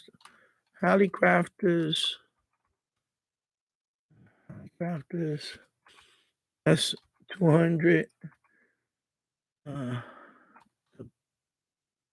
capacitor.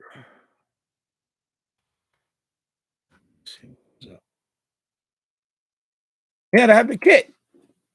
For this one, they have the kit. But it's $95. Now that's I don't want to pay more than what I pay for the radio. But what I could do is I could look at the list. You know, David, you could look at the list and see which ones you need, and you could buy them separately. You know, they're cheap. They're very inexpensive. So instead of buying the kit, I'll try to see if I can buy each one of them like on Amazon. And you make your own kit. And the other thing is this has the instructions and all that. So you're really paying for the instructions too. And if you build it on your own, you're not gonna have instructions. This comes with the instructions and all that. Because it tells you what wire to cut, this and that. It tells you everything. In the kit. Yeah, these people have a whole bunch of Hallicrafters radio kits, but they're all $95. Man, I don't want to pay $95. They have this radio for parts only, $49. $49. But I would just let me see the kits. Yeah, $95 for the kit, man. That's too much money. That's too much money. Like with this case, instead of paying $95, I would just buy. But for a person like me that haven't done that, I don't know if I want to pull the trigger at $95. I will wait. You know, or I would shop around, see if you get it for less. The kit, because that's what Paul. He said in his video he never recapped a radio. That was his first radio that he fully recapped, and he did a great job. It worked fine. But the kit has all the instructions. You understand? So I told him, cut this wire, substitute this wire for this wire. It broke it down like, if you follow instructions, you shouldn't have no problem with it. So that's what Paul did. He restored the radio, and that was like I wrote the comments about it. For the first radio you restored, you did a great job. You did a real great job. And so he the one that kind of gave me the confidence to, I'm gonna go for it. I want to do it myself. I want to do it myself. Yeah, can you pay somebody to recap? Yeah, but I want to do it myself, So this one, I'm gonna see if I got a recap kit for that. That's the Night Star Roamer, and I can search on Google. Right now I'm only searching on eBay. If I search on Google, I could find something too. Most likely you'll find something. Anyway, that's a Night Star Roamer.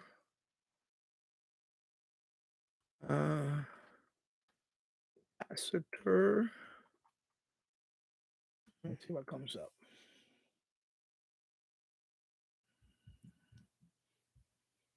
So they have a tube set, but it's pre-owned. But they have a lot of parts for that radio. Like somebody selling the faceplate for $27. I paid $25 for this one. I'm not gonna pay $27 for a faceplate. Even though I got a dead ding right here. That's not gonna happen. I'm not doing that. So they don't have a kit. I mean, they have a kit, but it's not really a kit. It's an old yeah. It's just let me see, complete. And they're not specific with this. Let me see. Primo. I don't know what the hell that is. So it's 4 tubes. But I know it's not the tubes. It's not the tubes. It's the capacitors. So this wouldn't serve no purpose for me. Yeah. And again, it's $30. I'm not paying $30 for it. Nah. But I could look it up. I'm gonna look it up on Google search and all that. You find it. And Google is your friend, man. You find everything on Google. So let me go down here. So AC Hamfest. Davis Radio. I had the DX302. That needs to be because I didn't see anything on the So So anyway, eBay. Let me go down here. You're welcome, David. King Indians. I have the DX342 since early 2000. Yeah. Yeah. I mean, if you think it's a capacitor, what you do, open it up. But be careful when you open it up. Look at them. If you see one of them is swollen, or a couple of them, you look for the number in the capacitor, and Amazon. I have a motherboard that it works. It turned it on, but I was happy to be cleaning the computer, and I noticed when I looked in there, I saw they were bulging. So I didn't want to power it up no more. I said, no, it's bulging. They're about to fail. So before that happened, these 5 capacitors that's in the motherboard that they're all bulging. They're in a row, in the same spot too. All 5 of them, right? Small capacitors. So I went on Amazon. I put them. They're all the same type. All the same. I mean, it's 4 capacitors. They're all the same type. I go on Amazon. I put. You know how much they were? 4, like $2. So I could buy those 4. $2. No, that was like $7. Excuse me, $7. If I remember correctly, it was like $7. So for $7, I buy those 4 capacitors.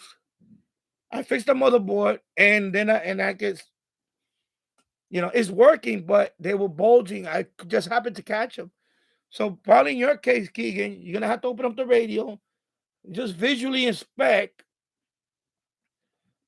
which one you think it is.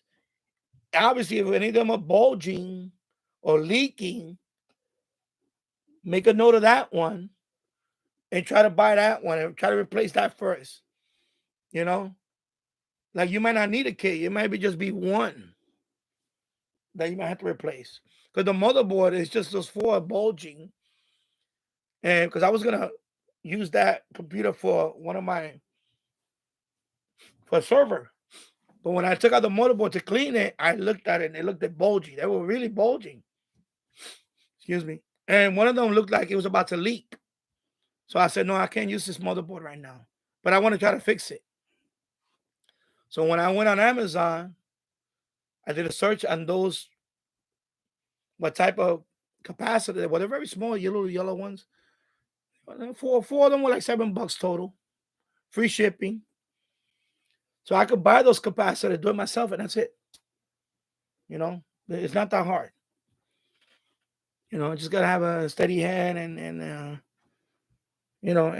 pray, and that's something I can practice on. I practice that motherboard.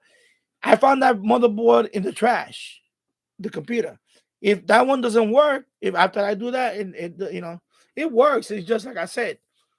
I was cleaning out the inside the case, the motherboard, and I saw I couldn't miss it. I saw they were bulging, and I said, no, I can't power this up. Smoke is gonna happen, or it's gonna pop or something. I said, no, I can't. But I'm gonna try to fix it. So $7, I could fix that. Get rid of those 4, and it should be fine. Sometimes you could just look at it and say, okay, this one is gonna. So that's what I'm gonna do with that one.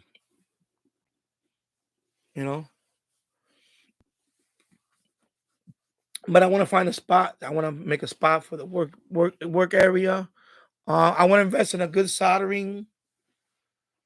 I have the old Radio Shack, but I want to get a good soldering gun. I want to also get the sucker, the vacuum, the thing to suck up. Right now I have the click. That I don't want to use that. I want to get serious, buy the serious stuff. Right? So I want to get a good, I've seen a few of them, and they're not that expensive, but a step up to a little basic soldering iron. No, I'm gonna get something. So when I make videos, I want to say, okay, this guy knows what he's doing. He got a setup. And make your life easier too. Like the especially when you removing You're removing capacitors. That thing is so much easier. Yeah, they call it solder sucker, but the vacuum, brrr, brrr. I see so many videos of the motherboard. That guy, Adrian's Digital Basement, he repairs a lot of vintage computers and all that stuff, Commodore, Amiga, and all that. Watching him, I'm like, man, I could do that. I just need the equipment. I need the proper equipment. Because if you try to do it with a soldering iron and the clicking thing, it's gonna take you forever. When you do that thing, that's it. Clean. Captures fall right out. That's when you, especially on a board. Yeah, 1, 2, 3. Of course, on an older radio, you're gonna clip it. You got, tie it into that. But yeah, that's what I would do. I just want to get a location to have all that stuff, and then I'll give me a good soldering thing. It'll be top of the line, but better than what I have. I have 2 soldering irons. That's it. They old. I want to get something better, and then I can do that, and then I can make videos on that. I can just make a video on that, But that's the good thing about it. They have kits for all that. A lot of it, they have kits. And there's a lot of information out there, even if they don't have the kit. If you go to like Reddit and you ask somebody, I want to restore this video, somebody's going to give you a list. Somebody can send you the list. They'll post it. They'll say, okay, you need this one, this 2. You're going to need 2 of these capacitors of this one of this one. You're going to need this. They're going to put the whole list. You're always going to find something. You just got to look, and you'll find it. So, like this one, instead of me paying $95 for the kit, I can just post the thing on Reddit and say, listen, I need the list for this one. Actually, in the website, even on the website, the kit, they have the list. They tell you what's that. You just buy the list separately. I'll just go to Amazon, buy this, buy this, buy this, buy this. Have the whole kit. But then the only thing is, I have to figure out which one is which. That's the problem. So the $95, you're basically paying more for the instructions. Unless you know what you're doing, you're paying for the instructions, which makes sense. That's what they're going to make their money on the instructions, because capacitors are not expensive. If you shop around for the list of capacitors, it's not going to cost you $95. I don't think so.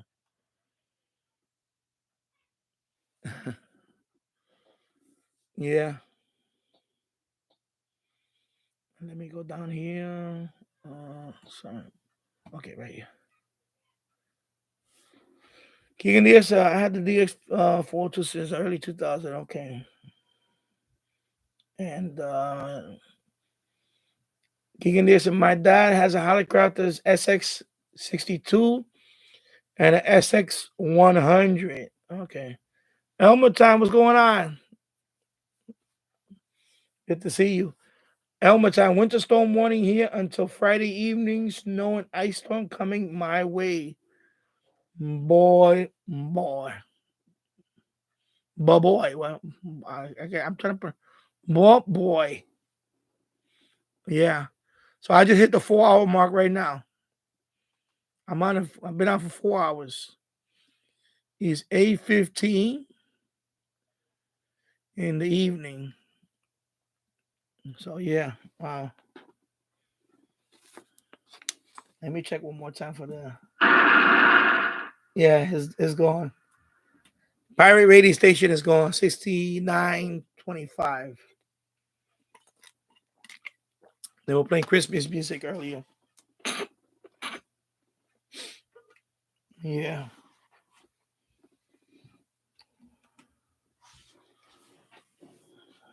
Let me close up these windows over here.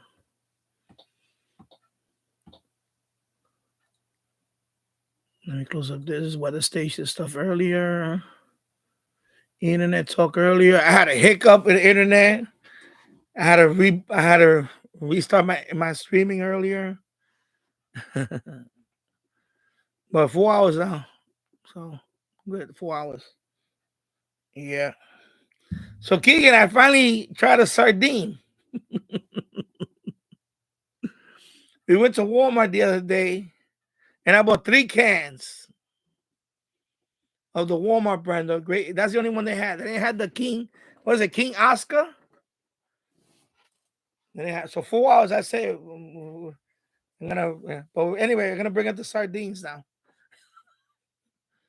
Yeah, so I tried it. It was good. It was good. I must say, I was like, because I looked at her, I said, she saw me taking the sardines from the shelf. She said, "You eat sardines?" I said, "No, I'm gonna try it out." I said, "No, subscribers, they were talking about it." So I said, "You know what? I'm gonna try it." So then I went to a channel. The guy talks about how all this, how to eat them. Cause I guess he talks about all that. Like he has all these canned fishy stuff in his channel. So he's eating it with the chopsticks. So he ate that one, the King Oscar, wild caught King Oscar. I think it was in olive oil. Olive oil? Yeah, olive oil. So when I went to Walmart, I said I bought 3 of them. So I bought one with water, just in water.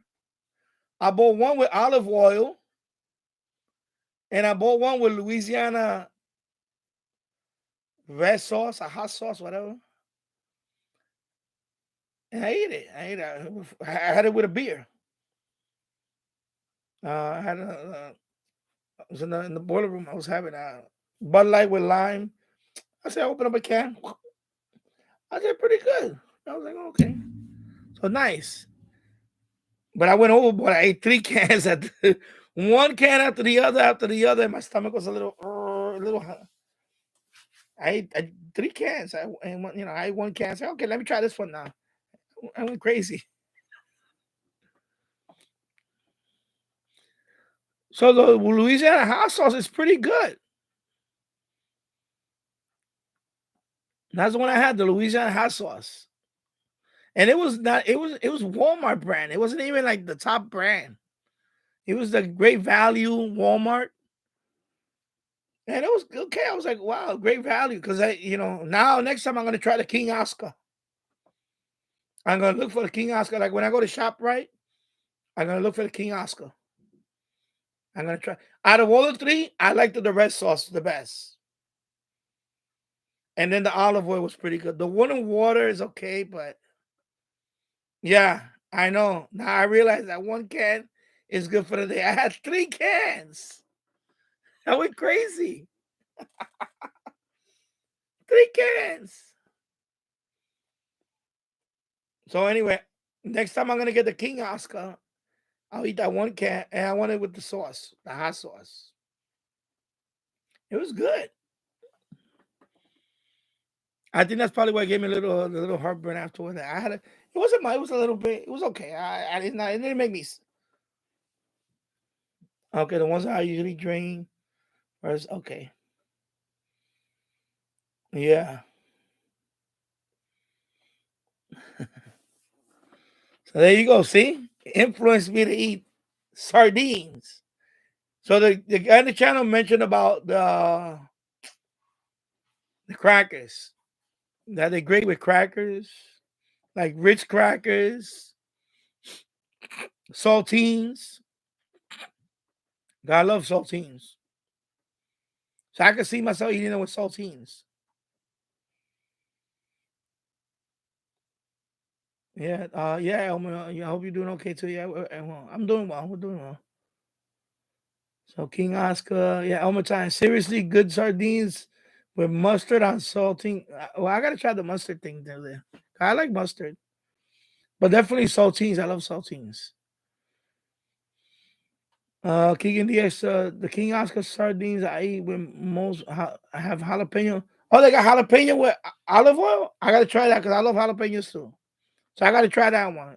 If they have one with jalapeno, and olive oil.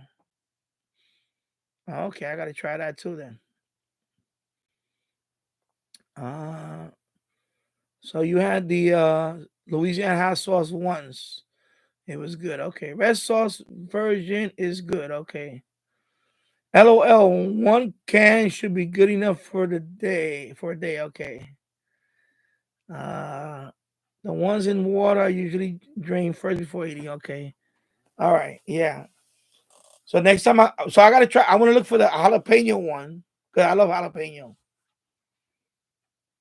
Because I eat that. I have a jar. I buy jalapenos. Because when I do nachos, I put the nachos, put cheese on it, microwave it, and then I put the jalapenos on top. Yeah. So I love jalapenos. I put jalapenos on pizza. I did that the other day. I was eating what I was eating. I think it was a pepperoni pizza. So I had the jalapeno. I said, you know what? I'm gonna put some jalapenos. I don't know. It crossed my mind, you guys, about sacrilege. So I said, you know what? I'm gonna because I tried that a couple of years ago. I tried it. There's a pizza shop around. They had a jalapeno. I mean, they had a pizza with jalapeno peppers on it. I was like,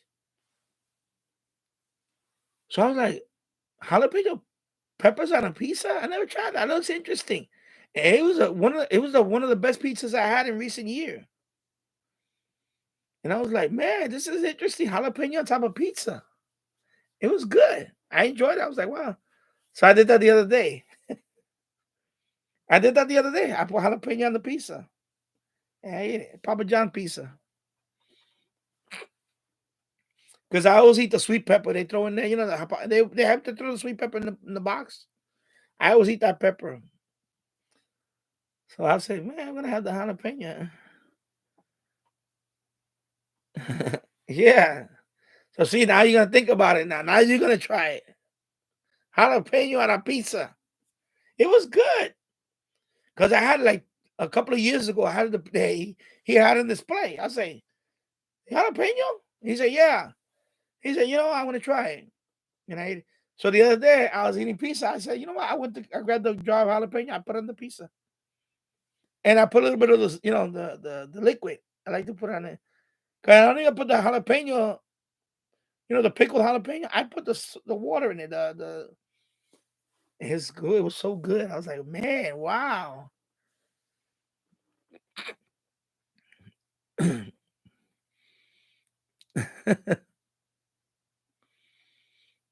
Let me see.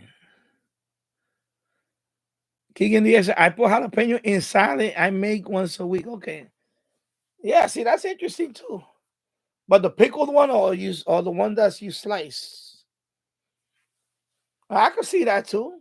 On a salad, yeah, I can see that. Because I done that with the sweet pepper. The sweet pepper. I done that before with bell peppers. A couple of pieces of bell pepper in the salad. I done that. So I can see jalapeno on a salad too. Yeah, you know, I'm opening. I know. I'm opening my palate. Oh, so the pickle, the pre-slice. Okay. Yeah, because that's what I had, the pre-slice. Oh, okay. Pretty cool, man. Yeah. Because of course, I ate it with nachos. So I said, man, let me try it with pizza. And it was so good because the guy, when I bought that pizza off him, I said, man, I'm going to try it. So I like that. I was like, nice. Eating a salad bar. Okay. So next time I go to a buffet and I have a salad, I want to see that the jalapeno and throw it on top. Oh, that's cool, man. See, good. Spicy pizza is fine. How much time? King in the Asia. I can't remember if I had jalapeno on pizza before. Sounds good. Yeah, it was good. It was very good. I'm telling you, it was. King in the Asia. I had chicken soup with jalapeno in it once or twice. Okay. Elmer time. Speaking of pizza, mine is ready to take out of the oven. Be right back. Okay. Yeah.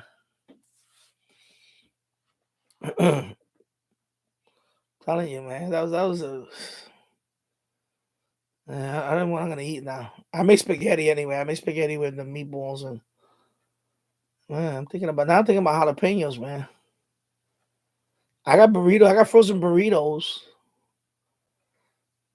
Steak and cheese burrito, shredded steak and cheese.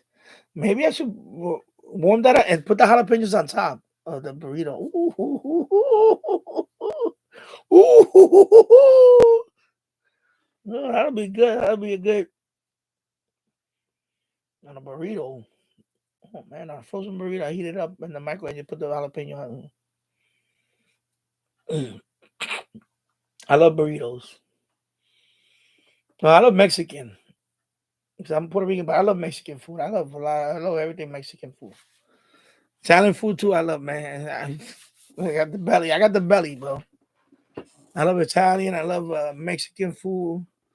If I had to rate by ethnicity and thing, it's close between Italian and Mexican. Of course, Puerto Rican food is good too. But if I had to rate between the two, and Chinese is good, but my top two is gonna be Mexican and Italian. They have to be up there. But Mexican, I'm gonna say because it's more like, for example, what is it? Enchilada. Enchilada is like lasagna, except instead of using the lasagna pasta, you're using tortillas. But enchiladas are so good. If you never had an enchilada, eat an enchilada. It's like a lasagna. Try it. Oh, okay. You Irish and you don't like Irish food, okay. I don't know much about Irish food, so I don't know much about Irish food. I didn't even know what the hell mutton was. Mutton. I heard of mutton. I was like, what the hell is mutton? I know in India, I heard that word mutton. But enchiladas is oh my God. A good enchilada. I had one the other day from Sam's Club. Was it? No, ShopRite. It was chicken enchilada. It was with the roasted, rotisserie chicken. Enchilada with the rotisserie chicken. Oh my God, that thing is so. It's like a big slice, man. It's like lasagna. It's like a big lasagna. Oh my God, enchiladas is the. Of course, I ate taquitos the other day. I had taquitos. The first I put them in the air fryer. Taquitos, burrito, taquito, quesadillas. Man, there's no Taco Bell right here, but when I lived in the Bronx, there was a Taco Bell about like a 20-minute walk. I go crazy at Taco Bell. Taco Bell. Oh no, that's not. People say that's not really Mexican. Yeah, but it's tacos and all that. I can eat a lot of tacos, man. I can eat like a box of. I used to eat like a box, the little box. I would have like 3 or 4 tacos. Oh my God, man. I go crazy.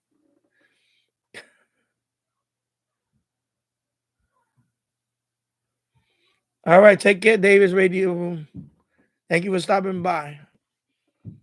I should be back on Thursday. Thursday at 4:00 Eastern. Yeah. Let me see where I'm at. Okay, so let me see. Keegan the Extra. Okay, at Ozark Natural Foods in Fayetteville, Arkansas. Yeah. Keegan the Extra. When I hear an FM station from the Mexican state of Tabasco, I think about Tabasco brand pepper sauce. Yeah. Yeah, my wife, we have a bunch of them. We're not gonna bring all the bottles over here. They're in the pantry. All different types. You got the chipotle one, the chipotle sauce. There's one that's green. There's one the habanero one. There's a whole bunch of the different. I was talking to my wife today about the video that I was trying to make a few years ago about the pepper. That was a ghost pepper that I try to eat. The ghost pepper. So now there's another pepper Because these peppers, what they do, they make like a, I guess they cross. I don't want to say breed because that's animal.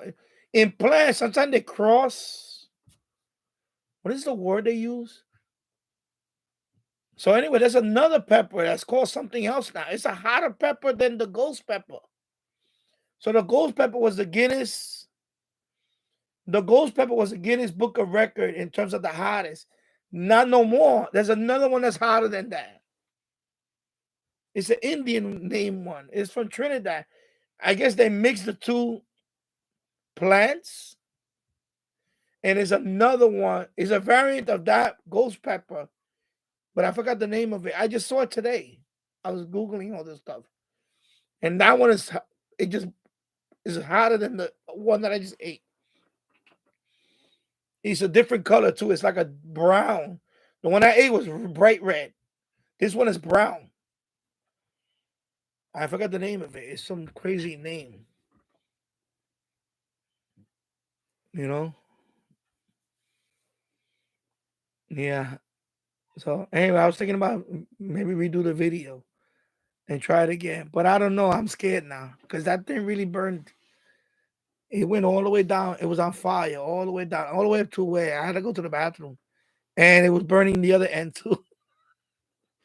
It burned on this end, burned all the way down, made it to the digestive tract, and it burned the other side. It never stopped burning. That thing was hot.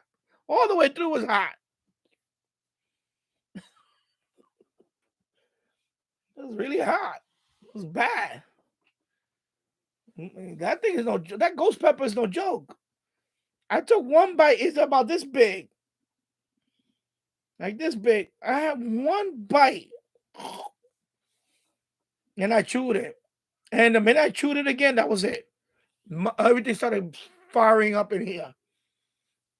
Then I swallowed it. And I was like, oh my God, you could feel it burning. Oh. Then I couldn't talk. I was like looking at her like, I tried to drink the milk. I tried to be cool. I drank the milk. I tried to be cool about it. Like, then I'm going like this. I couldn't talk. I was like, it's hot. My eyes are tearing. Yeah. I want to see how long it lasts, but I mean, it didn't kill me. I didn't get an allergic reaction, but still, and I digest it. It did, eventually it did come out. It took like about a couple of hours. I was like, oh, I was in a fetal position. I was in a fetal position. Like, oh my God, what did I just eat?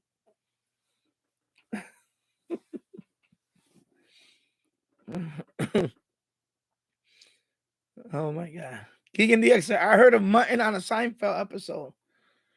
Yeah, mutton. I think that's lamb or something. I don't know what that is. I forgot what that is. Anyway, mutton.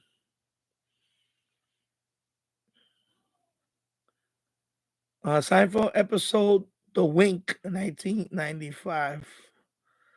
Okay. One more time. If I have power on here Thursday, I'll jump and say hi during the Okay. Well, hopefully you don't have no power outage. Keegan DX and it burns. It was too hot for me. Yeah. One more time, too hot for me. Yeah, it was hot. I'm telling you, it was. I wanted to try because I see so many videos. I seen videos. I know you know what I'm talking about. There's a video that people eat the hot wings, and they interview them, and they start giving them the hot wings with the hotter sauce. I think Keegan just mentioned it, right? Where's that sauce you mentioned? All right, there. I had Yellowbird brand ghost pepper sauce. So that's what the guy does. He interviews celebrities and all that, and they eat it. But there's a limit. Some of them can't make it to a certain limit. Like some of them make it all the way to the end, and they eat like that type of sauce they put on the wings. So I was thinking about trying that. Like maybe just do it with. So I was thinking about trying that. Maybe just get the sauce and eat the wings like that. Instead of just eating the raw pepper, maybe just drink, maybe have the sauce on chicken wings. But I don't know. It's probably gonna be the same result. So you saw one with Gordon Ramsay. Okay. Hot Ones episode. Yeah, that's a yeah, I've seen a couple of them. I haven't seen one in a couple of years, but I seen a few like 3 years ago. So they have that. They do with the sauce, and then they give them. I saw one I think with Shaquille O'Neal. It was a Shaq. Yeah. So they started him. They started. They start you off with the Tabasco, whatever brand. They probably start you off with the Red Hot. Was that brand Red Hot? That's like nothing. You eat that. Then they probably graduate up to the habanero. Then they go up to something else, and then they have the crazy bottle with the some crazy brand. Excuse me. So I can see myself doing that instead of eating the ghost pepper raw. Just have the sauce and put on some chicken wings, and then I could eat like one wing like that, a couple of wings that way, and I don't know why I want to do it, just to make a video. I don't know why. Because I tried it with just eat the pepper. That was bad, man. So 10 people still watching. I'm on for 4 hours and 22 minutes. 12 likes. Thank you. Thank you for the likes. Yeah. So that's what it's called, Hot Ones. I'm gonna see if I look at one tonight. I want to see what the sauces they use for that. Hot Ones.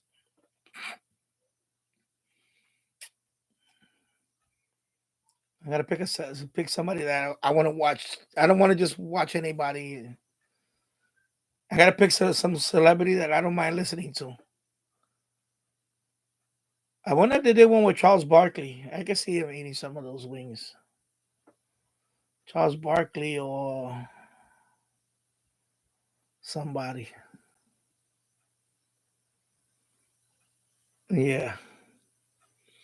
And then of course my wife, somebody gave her that for Christmas. It's like a gift set that has all those sauces. She has some too. It was a gift set. I think it was from I forget who somebody. Anyway, somebody gave her a gift set that had all those sauces, different hot sauces. So I'm sure Keegan, you have a gift set like that too. All right. You ever got a gift set like that with all the different hot sauces? Like a variety type thing? Like I got a gift set, it's in the other room. Is cocktail mixes. That's the one I got. It's cocktail mixes. So I have one that I can make a mojito drink. I got one that I could do I forgot what the Manhattan. I got one I could do a Bloody Mary drink. It has like mix to make mixed drinks. Yeah. So somebody gave her the hot sauce one. It had different hot sauce from different, and some of them are like yellow, like look like glowing. One of them looks like it's glowing green. I'm like, what is this? This is a hot sauce? It's green. Not the Mexican green one. I'm talking about this one was like bright green. Like alien bright green or something. I don't know. Almost like a neon. And I'm like, that's a hot sauce? And I think it had the alien head on it. I was like, what the hell is this?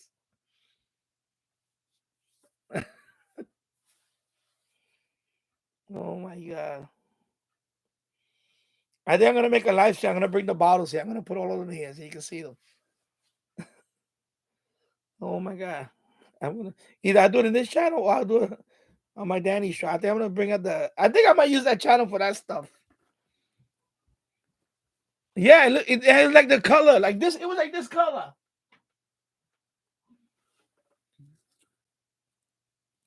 It looks more yellow on the. Okay, well, I gotta go back.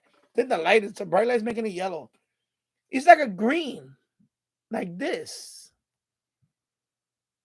Yeah, like a Grinch, but a little lighter. It was like this, brighter than because the Grinch is darker. It was more like this, but yes, yeah. When I looked at the sauce, I'm like, that looks something like something like Grinch, like you said, the Grinch, green sauce. Sounds like yeah. So he and the X, I could see myself in a Hot Ones episode if I became famous enough. Although my name might be a long time for for the title, yeah. But yeah.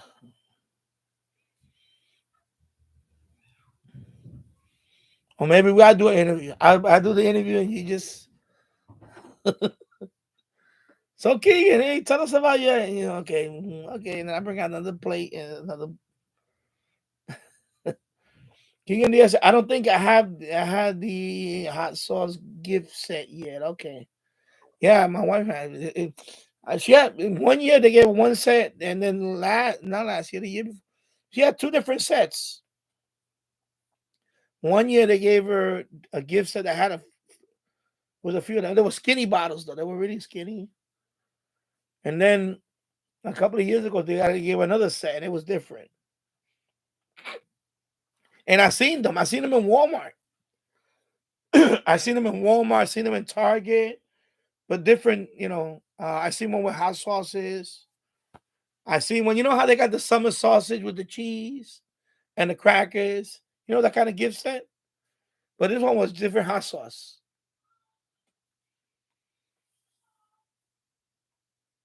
So that's the one they gave. They gave one of those with the different hot sauces.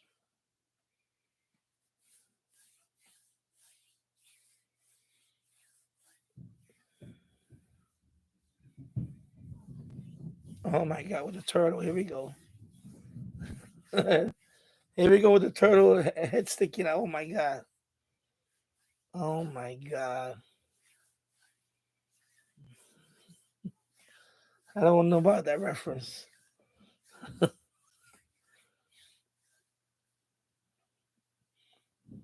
So that green sauce it sounds like something Shrek might eat or the Grinch. And then kicking the survey, Shrek would say, "Where is your?" Oh my God. Okay, I got a turtle head poking out. Okay, the same voice actor. Oh my God. That's like Family Guy when Peter says he's crowning. That's what Peter says on Family Guy.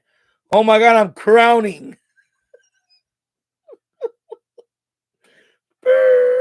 Hey, I'm not gonna tell you what it means. You gotta go look it up. I'm not gonna say it here because that's already the stream is already going. That's the word he uses, crowning.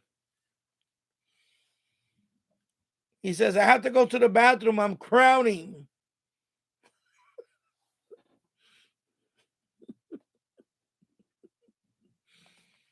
Oh,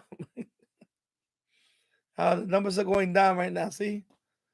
There you go. The numbers are going down. Oh, the watches are gonna go. Oh my God. 4 hours and 30 minutes. Yeah. There you go. Keegan turned the stream going. And we're going to the abyss. We're going to the abyss. Hang on. You're in a submarine, right? You're going down to the abyss. Pressure's going to get more intense right now. We're like a can of sardines in the submarine. It's going down to the Mariner's Trench, to the deepest part of the ocean.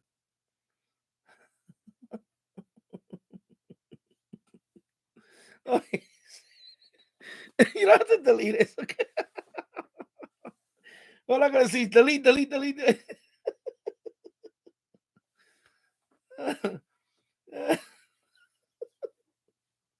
Well, they're gonna hear me say I'm crowning.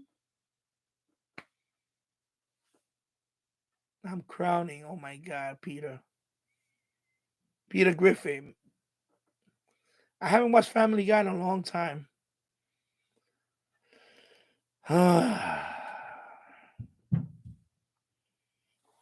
Wow.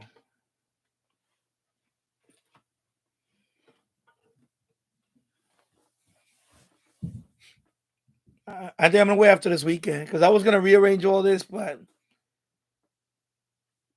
no, I'm not gonna edit anything out. First of all, just for this to render is gonna take a couple of hours before the chat shows up. Because when I end the stream is available to watch, but the chat is not gonna be available for a few hours. You know, the chat always takes longer. They render it with the chat because I leave it with the chat. I have it on replay for the chat too. Nah, I don't care. This is a 4-hour mark, so I don't care. And usually the first hour we try to talk about, we say radio related. Second hour, try to say, by the third hour, that's it. It's anything goes. The fourth hour is anything goes even more. So it's a 4-hour and 30-minute show now. So you cannot talk everything about radio. It's too. Oh my God. I don't want to say completely that, but you know, I mean, anybody can come on and ask a question. I don't mind. But I guess at the point where, okay, you know what? They just talking now. We're just watching. We're watching this stream degrade. It started out with the sardines. Then they went into hot sauce and hot pepper. Then they went into the flusher. It's a double flusher. Then they went into the, oh my God, where's the sound thing at? Oh my God. Here we go. The sound thing. Oh my God. What are they with the sound thing? Where is the sound? All right, here. Oh my God. Here we go. There we go. Now we're getting down to. There we go. Oh my God.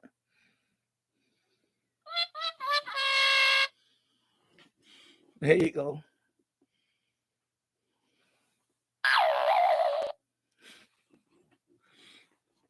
Like a radio. It's like a radio morning radio show here, right? Oh my God. So this is the little box. I think this was a Walmart purchase a couple of years ago. I have another one too. Yeah, another. Of course, he got the. I guess for the finance channel, I could do. There you go, like Jim Cramer. Hey,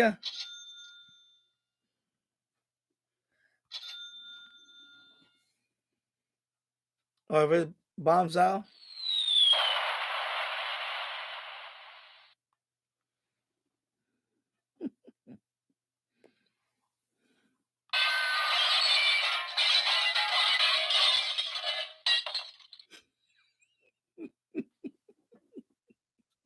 It's going downhill, folks. Oh my God.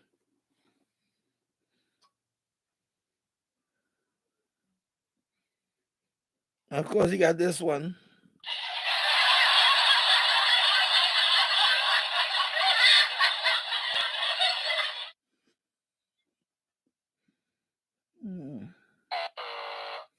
That's a thumbs down.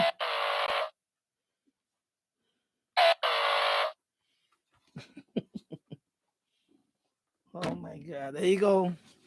It's plummeted.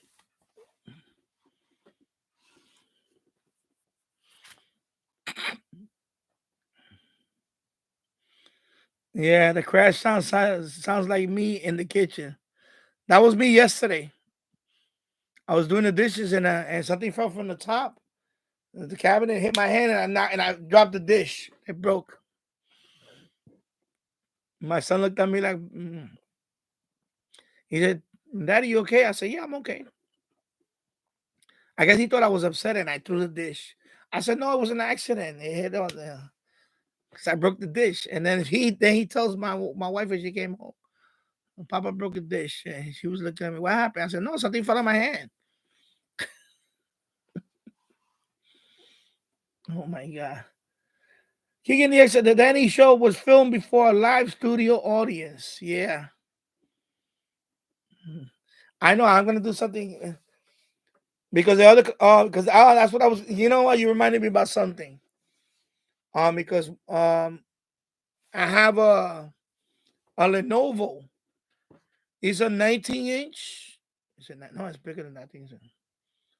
Yeah, 19-inch. It's the computer all in one with the screen. So they were gonna get rid of it in the office. So she brought it and said, "Oh, here." So I put Windows 10 on it. I upgraded to Windows 11 on it. It's all in one. It's in the boiler room. So I'm gonna stream in the boiler room one day. Hopefully sooner. I had to. So that computer is gonna be my streaming computer in the boiler room. So I took my other webcam, I hooked it up to it, and I tested it out. I did a speed test because that one's gonna be over Wi-Fi. That one has a built-in Wi-Fi modem and everything. And I was like, so that's gonna be my streaming computer when I do a live stream in the boiler room. Because I want to do one uh tuning the bands with when I put one of those two radios over there, I'm gonna tune the band with that. With whatever radios in the boiler room at the time, I'm gonna stream with that in the boiler room. So I got the computer for that. Windows 11 computer. It has Windows. It has i7 processor. It's the 8th generation. It has 16 gigs of RAM, and it's all in one. It's not like a big desktop. It's not like a big desktop like this. It's a screen with a computer in the back of it, all in one. So I just got to put it in a corner, and that's it. It doesn't take up any space.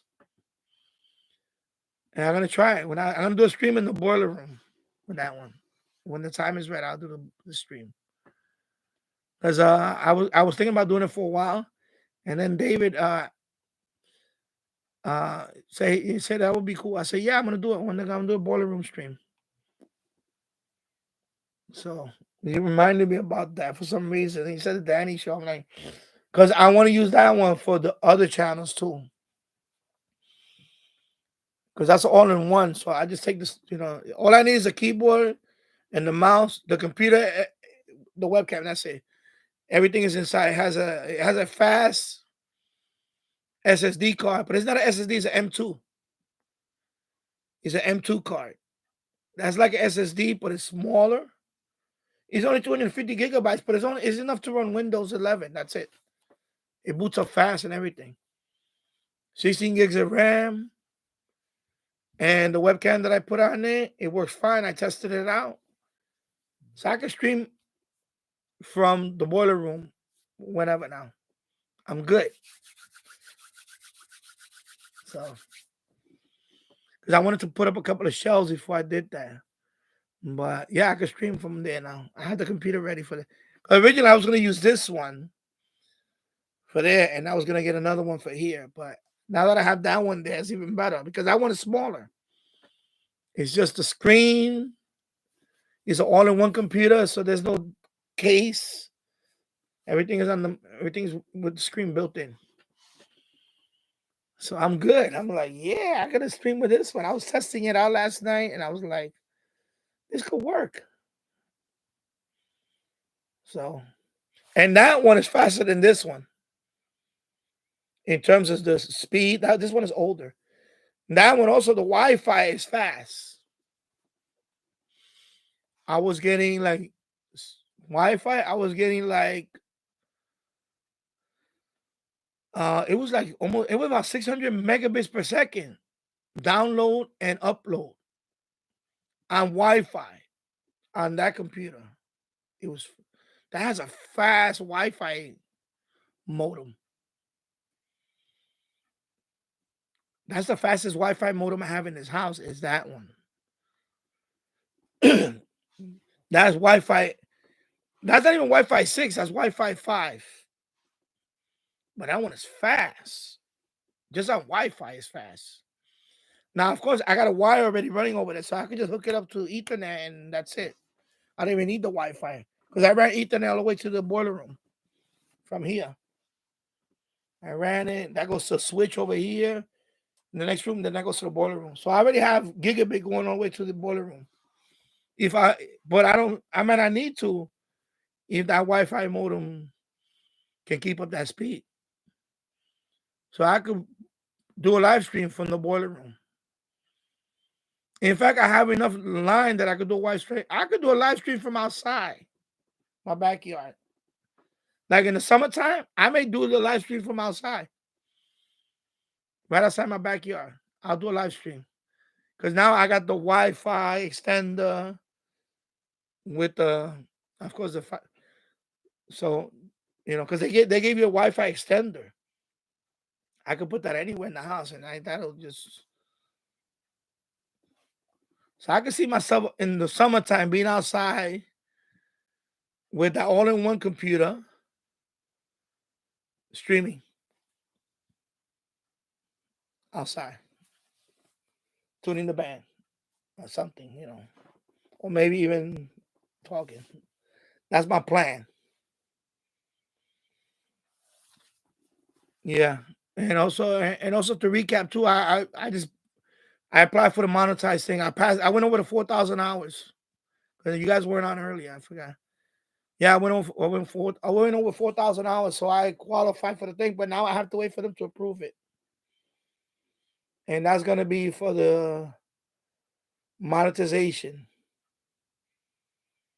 Because I went over it yesterday. I went over the 4,000 hours, and I was like, okay, you know what? I'm gonna reapply for this. So I'm waiting now. So it may happen next time I'm on. You may see the donate button, whatever, the $ button. I'm hoping it'll be sooner than later. It could take up to a month for them to review. So that was the other thing I wanted to recap. So Bobby, okay, master player and radio and television plus gaming. Be right back. If still not okay. Okay. Well, I'm gonna be on for a little more. I'm gonna go for 5 hours. What the hell? Another 15, 16 minutes or so. I know Saturday Jills was on. Of course, I was there in the chat. And I'm thinking about Sunday. I'm thinking about probably get rid of one of these weekday and do the Sunday. But it's not bad. I mean, I hit 10 watchers. I think I went as high as 15 at one time, something like that. 14, I think it was. It's getting there. I mean, it's getting there. I'm not in a hurry or anything like that to get 100 people watching. No. If it happens, it happens. Because every time I come on the stream, I could post this on Twitter and say I'm on. I could post this on Reddit and say I'm on. No, if I do that, I probably have a few more. I could post this on some other groups and say I'm on, but I don't do that because I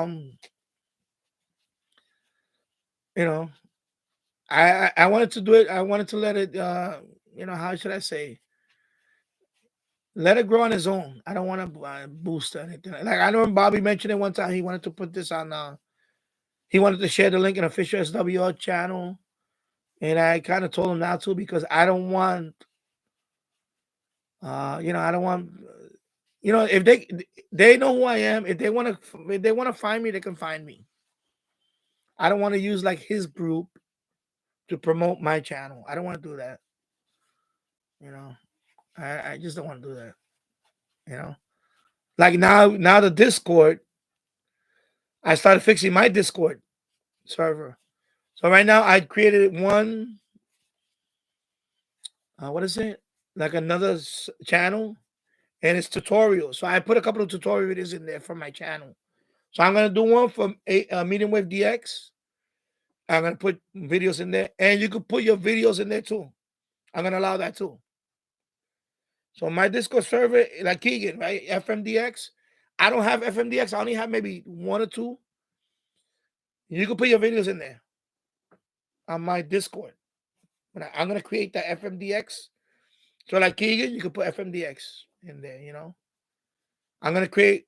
It's just I need time. I'm gonna do it over time. I'm gonna start making those. I guess you call them sub channels or whatever they are. The channels. So I'm gonna make one for Medium Wave DX, FMDX, Shortwave, and Shortwave. Anybody can. So Shortwave, Bobby can put his Shortwave stuff in there on the Discord. This Discord. If I have to make you I don't have to make you admin to do that. You can just post it.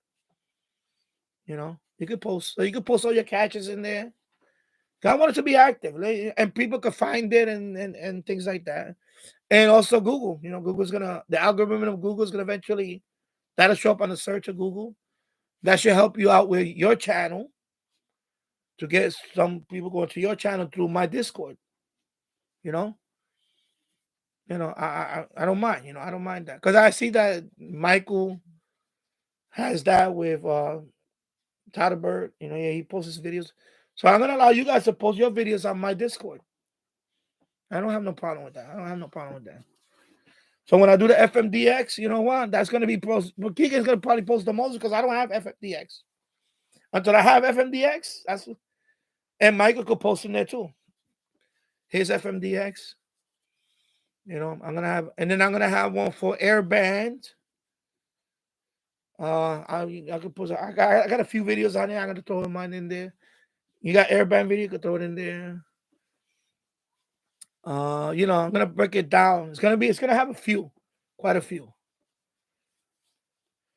And so I'm gonna make it like that, and that way you guys can post in there too. I don't want it to be just my videos. I want it to be not only my videos but your videos and so on. So because I'm new to the whole thing, so I started at one yesterday, the tutorial video. So right now I have how many videos in there? I put the ones that are most popular to me. I put the one about the MLA 30 mod. I put the MLA 30 mod in there. I put the RSP1, the metal case upgrade. I put it in there. And I think I put the ASDB. I forgot what was the other one I posted. It's a couple of them. So, but like I say, FMDX, you can post your videos in there. If that could help bring some people to your channel and look at your videos, that's another way of bringing people to your channel. They could see it there. Because I want it to grow. I want that thing to grow too. I'm thinking about doing a group because I have a Facebook like page.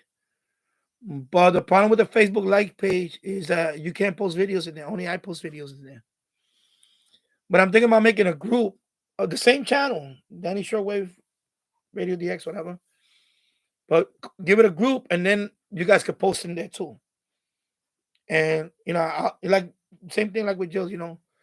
I'm not inviting everybody. I just want to let it grow because the like page, anybody can join the like page. You just gotta like the page.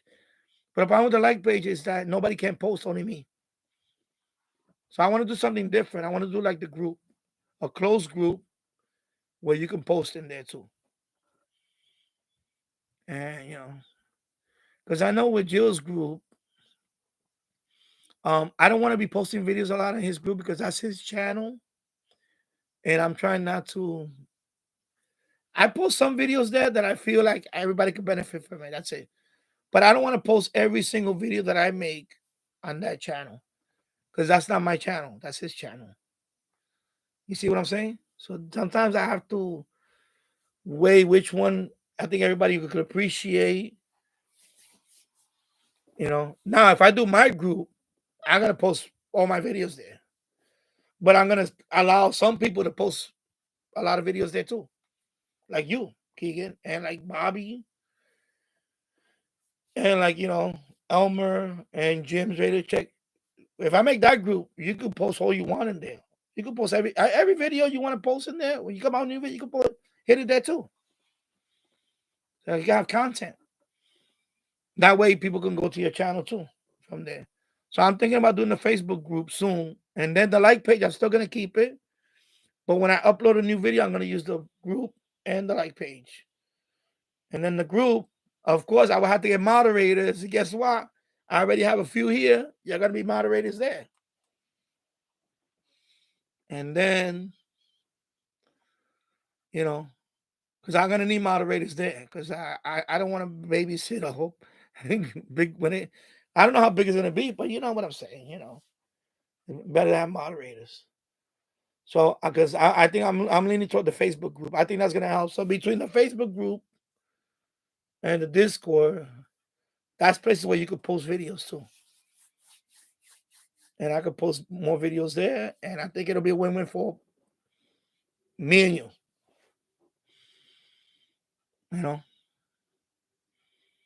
So I think I'm gonna do it soon. The group. The like page is okay. I have because I got up to 800. I got up to as high as a 900 at one time, but it's been going down recently. Right now I'm at 870 followers, which is a lot for Facebook like page. I'm surprised I got that many. It took a while. I had that Facebook like page for years since I started this channel. But if I could do that for the group, it'd be better because at least the group, everybody could participate. I just didn't want to do a group before because I didn't want to do moderating. I didn't want to moderate, but now that I have the live stream, I'm gonna need the group. Because the live page, I know that you can't post in there. Only I can post in there. I think. Or unless I can make you an admin in there, something. I have to look into that on the like page. But I don't mind doing a group because I do want to close it. Because the like page is okay. It's just I think I want more. I want more. I want more. Because I seen that the way Jill's like page is. It's a nice run like page. I mean like page. Group page. I see Jill's group page is that's how you run a group page. I've been to group pages where it's crazy. I left. I said, this is too crazy for me. Out of control, or there's too much, favoring a couple of people, and they, if I do my group page, like your mod here, you mod all that automatically. I don't want to be like you're mod here, and you're not a mod. No, I'm not doing that. If you're a mod here, right? If you're a mod here, you automatically are mod in my Facebook group. You automatically are mod in whatever group I make. Like I want to reward you like that. You understand?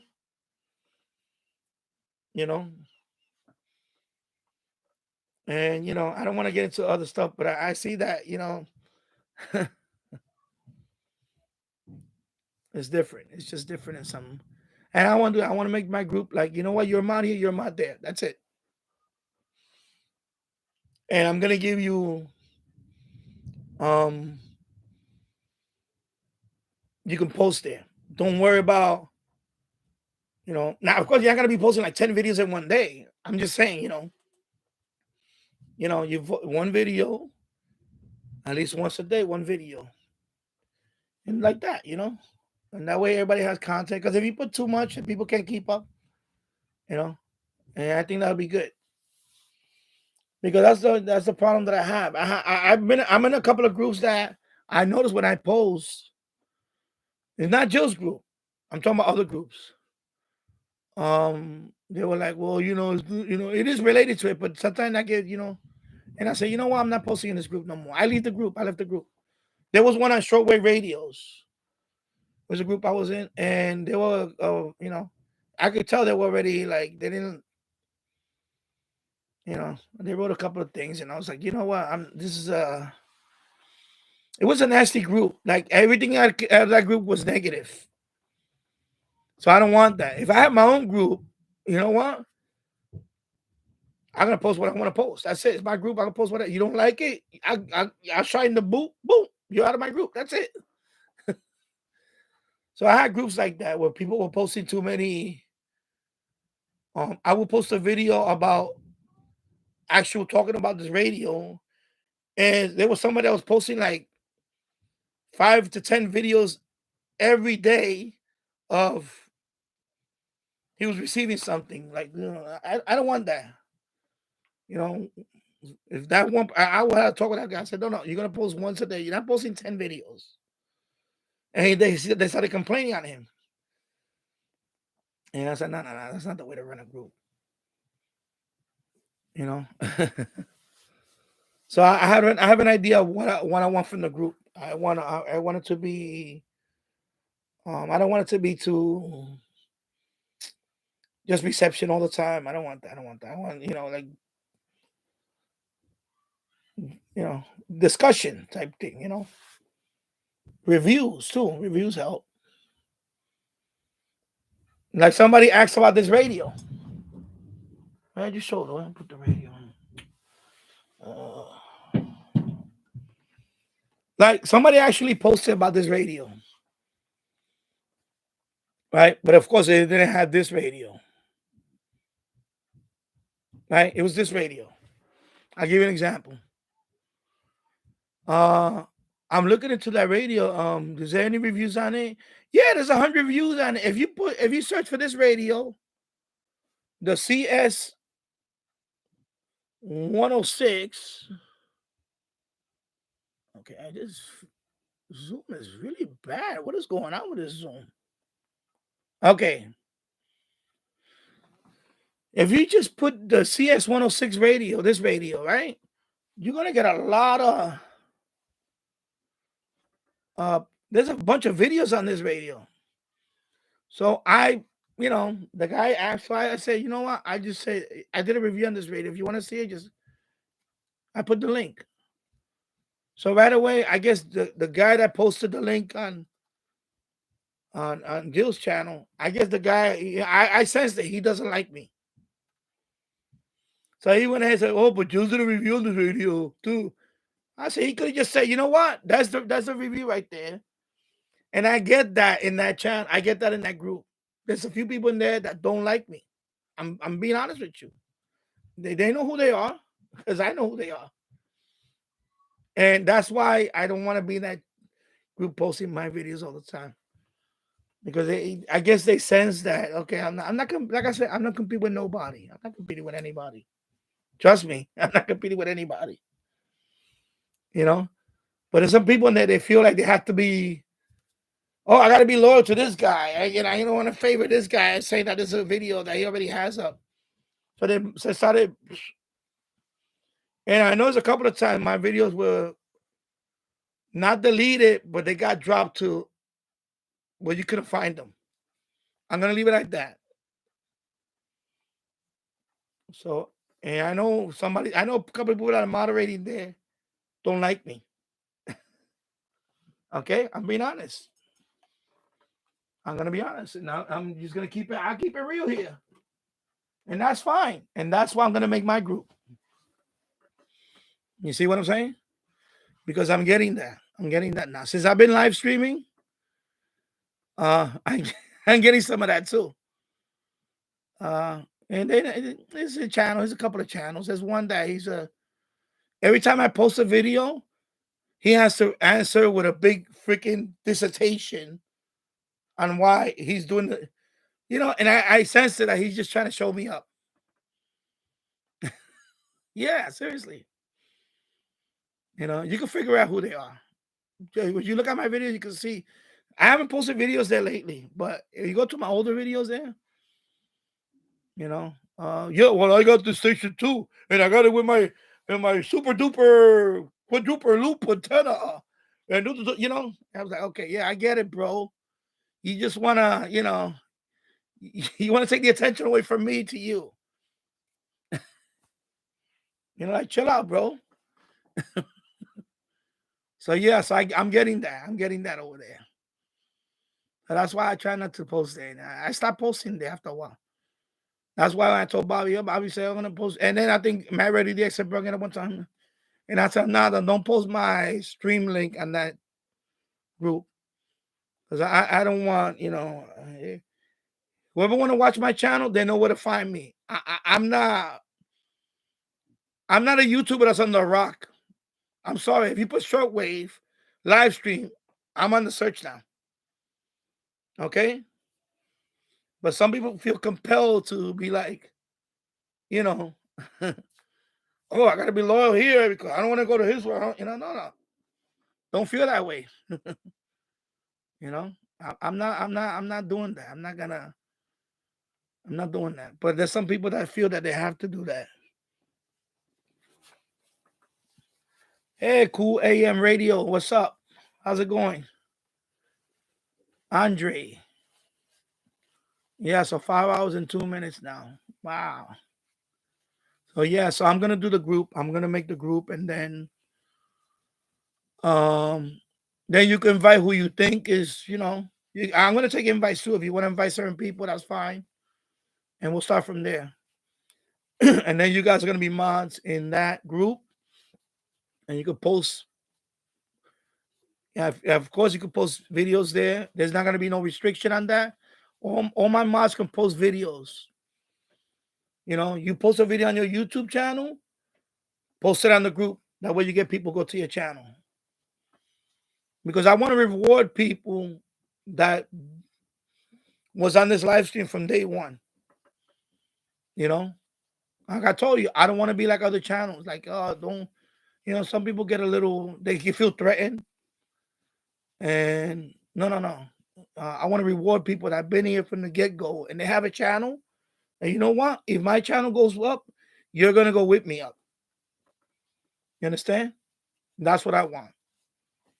You know, I want to see, you know, I want to see Keegan get 1,000 subscribers. I want to see Bobby get 1,000 subscribers. I want to see Elmer get 1,000 subscribers. That's what I want to see. That's what I want to see. And if I can help you, I'm going to help you. You got that from me. Because you guys been there from day one. You know, you guys didn't talk the talk. I know people that say, oh, I'm going to, you know, they know who they are. They're not here. And that's fine. You know, that's fine. You know, I get the, I'm getting some of that. You know, it's okay. It's okay. You don't have to. But those that have been here from day one, I want to reward them. And I'm going to reward them. I'm going to reward them. And, you know, I'm that type of person. I want to reward them. And people that are watching, I want the people to see that and say, yeah, this guy, he cares about his subscribers. And so, you know what? He's not, you know, I'm not like, oh my God, you got 100 subscribers. Well, I hope you stay there and never threaten. No, I don't want that. I don't want that. There's channels that I started. When I started, there's channels that had a lot more than I did. And I passed them. But there's channels also that started less than it don't matter. To me, it doesn't matter, man. You know, my thing is I want to see everybody, you know, do well. And, you know, especially after 6 years, you know. Nah, you know, yeah.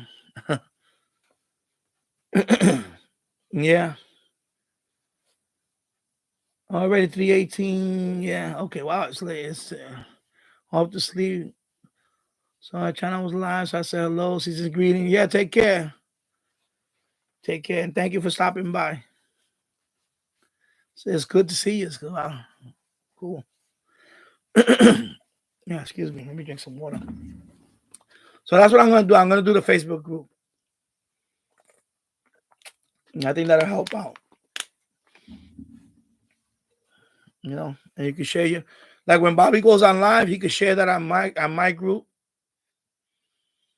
You know, because Bobby has live stream too. I want to see Bobby get more people on his live stream, so he could put that on the Facebook group. And if I got people on my Facebook group by then, they could go, "Oh, Bobby's on live. Yeah, go check out Bobby." You know, Keegan posts a new video, throw it on my Facebook group, and people are gonna be like, "Wow, look, oh, Keegan just posted a new video. Let's go check it out." That's what I want. I want, you know, the group. I don't want the group to be about me. I want it to be about us. Okay, that's what I want. You know, because I'm getting that in some places. I'm getting that. I'm getting that in some places.